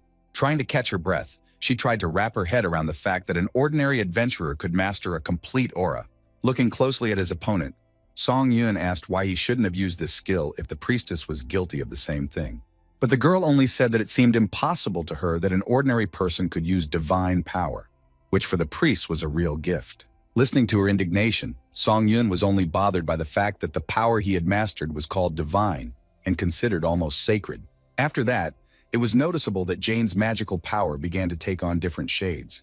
Usually this did not bode well. It was clear that the priestess was most likely planning to make a fatal blow, which in her opinion would help defeat the enemy, and in some ways she was right, because divine power always achieves its goal. The swords touched, and Song Yun felt a slight tremor run through his body, because feeling such energy was very exciting. He didn't want to kill such a talented warrior, so the guy reminded her that they could do without bloodshed if she found his actions convincing. Jane replied that this would only be possible if the applicant acted as if he were in no way inferior to God. Without stopping his resistance, Song Yun asked how many more gates he would need to pass through after his body passed the test. Jane found the challenger's behavior too relaxed, as if he had already won, which in her opinion was a manifestation of impudence. She angrily shouted that such questions could only be asked after he had managed to defeat her. The hunter wasn't too impressed by this violent reaction, but it clearly played into his hands, since Jane was on the verge of losing concentration. After he activated instant acceleration, the girl's sword fell from her hands and fell loudly onto the floor. The girl was confused by the fact that the enemy managed to disarm her so easily and pin her to the wall. Looking at his defenseless opponent, Song Yun, clearly pronouncing each word, said that he was the winner in this fight. Trying to free her hands, Jane began to get indignant and ask how the guy managed to do such a thing, but he only insisted that she answer all his questions. Given the situation Jane found herself in, a sudden fear arose in her mind that the suitor wanted to take her by force or do something very nasty. The administrators with whom the guy had a contract were worried about the unexpected question and were eagerly awaiting an answer. There was no hesitation in the guy's voice when he said that he didn't do such things, and relief crossed the girl's face. This made Song Yun ask if any of the participants had actually done such nasty things when they came here. Jane looked away and said that her opponent was too naive. She cleared her throat and said that she would fulfill her promise. According to her, there were only 2 tests of the body left, The test of faith would begin at the 5th gate and end at the 6th. The final test, which will have to evaluate the mentality, will be carried out only at the 7th gate. What Jane said next made Song-Yun loosen his hands a little. She recommended that he consider giving up before challenging the gate. The thing was that no one had ever managed to pass through the 7th gate. Everyone who entered there went crazy or died in agony, bleeding to death. Such serious statements needed to be verified. So the boy activated the fire dragon's eyes and determined that the priestess was telling the pure truth. The blonde grinned and said that her end had come, but for the first time in a long time, she truly enjoyed the battle. These words worried the guy. He asked the priestess to tell him if there was a way to pass the gate without killing her, but she said that with his current abilities, it was impossible. She spoke of her death so simply that one would have thought there was no fear in her heart at all. And Jane confirmed this by saying that in any case, she would be near God. The blade flashed and fresh blood splashed onto the walls. He had to act quickly and decisively because the longer the guy delayed, the more disgusting he would feel. Even though he had absorbed Jane's spirit and increased his skill by 9%, the boy's mood was terrible. Pushing the door open, his eyes were cut by a blindingly bright light, which felt too sharp after the semi-darkness of the priestess's room. Ahead was another hall, where an elderly man was already waiting. His gray beard spoke of his advanced age, but his body with developed muscles betrayed a seasoned warrior. Exhaling, Song-Yun drew his sword, because judging by everything, the battle would not be very easy and pleasant. The old warrior did not react to his guest in any way. He stood in the same fighting position. It seemed that the old man was simply frozen in it. After a few seconds of waiting, he introduced himself as Resilient and called himself the sword that the god of verification would wield. Looking at the blade pointed at him, Song-Yun heard that from now on, this man would test his martial arts, and he needed to prove that he was worthy of entering the gate. As if marking the beginning of something very important, the Resilient meme burst into flame. It didn't take long to look at the sword to realize that it was an aura blade. Although its stage was unstable, it was clearly a flame sword. It was an unusual weapon that possessed a power that only the most worthy warriors could comprehend. Song-Yun was very surprised that already on the 3rd test of the 11th floor, he had to deal with such a weapon. Most likely, in order to win, the boy will have to risk his life and put literally everything on the line. The battle was going on as usual when the young hunter noticed something that seemed very strange to him. The stats that were related to Resilient's physical abilities were not as powerful as expected, and the power emanating from the sword was clearly inferior to his own. There was one question that did not give the guy peace. If his indicators were higher in all parameters, why did the old man's ki energy significantly outperform the one inside him? If we recall Namgung Hyuk and his flame sword, it is immediately clear that we are talking about a high-level skill in wielding weapons and the impeccable strength of a warrior. But as practice shows, even such a strong sword can work a little differently in other hands. Continuing to make one attack after another, the guy only became convinced that her conclusions were correct. No matter how much he attacked, only his ki energy suffered, and the old man did not even wince from the strain. It seemed like this battle would never end. It was so monotonous and incomprehensible, because any attacks seemed to suck the life out of the guy. This was noticeable to the enemy as well. Resilient said that it didn't matter how strong Song-Yun's aura was, he wouldn't be able to break his sword anyway. After all, only someone who was capable of dealing with what was invisible to the eye could defeat such a weapon. It was very strange to realize that someone weaker than Song-Yun wielded a flaming sword. It was incredibly infuriating, because it reminded me of my school days, when those who studied worse than the guy passed their exams with much better results. Gripping his sword tighter, the hunter realized that if he needed to deal with what was invisible to the eye, he had one solution. You just have to try to break this blade no matter what. So the guy rushed into battle and faced the enemy in a heated fight. Looking at these attempts, the old warrior said that only he who knows how to handle the invisible creates a sword that pierces everything that exists. This is how the magical blade called Aura with absolute power is born. But despite all these stories, the boy did not give up trying to break this amazing weapon and go through the next door. After many minutes of intense fighting, he finally managed to do it, which surprised the priest quite a bit, because he thought he would never see such a sword break in half. Now Song-Yun finally understood the difference between the released chi energy and the flaming sword. The principle of activating such a blade was through willpower, which had to be dense enough to be expressed in a real physical shell. It was quite satisfying to watch the priest's blood slowly drip onto the ground, since Song-Yun had been trying to defeat him for so long. But the man just looked at his hand, laughing, not even trying to stop the bleeding. He said that it was not the imperfect flame sword borrowed from the god of testing, but the real thing, and the guy really did cope with it. Hearing this, the challenger found it even stranger that the priest was laughing, since it seemed that the achievements of others interested him.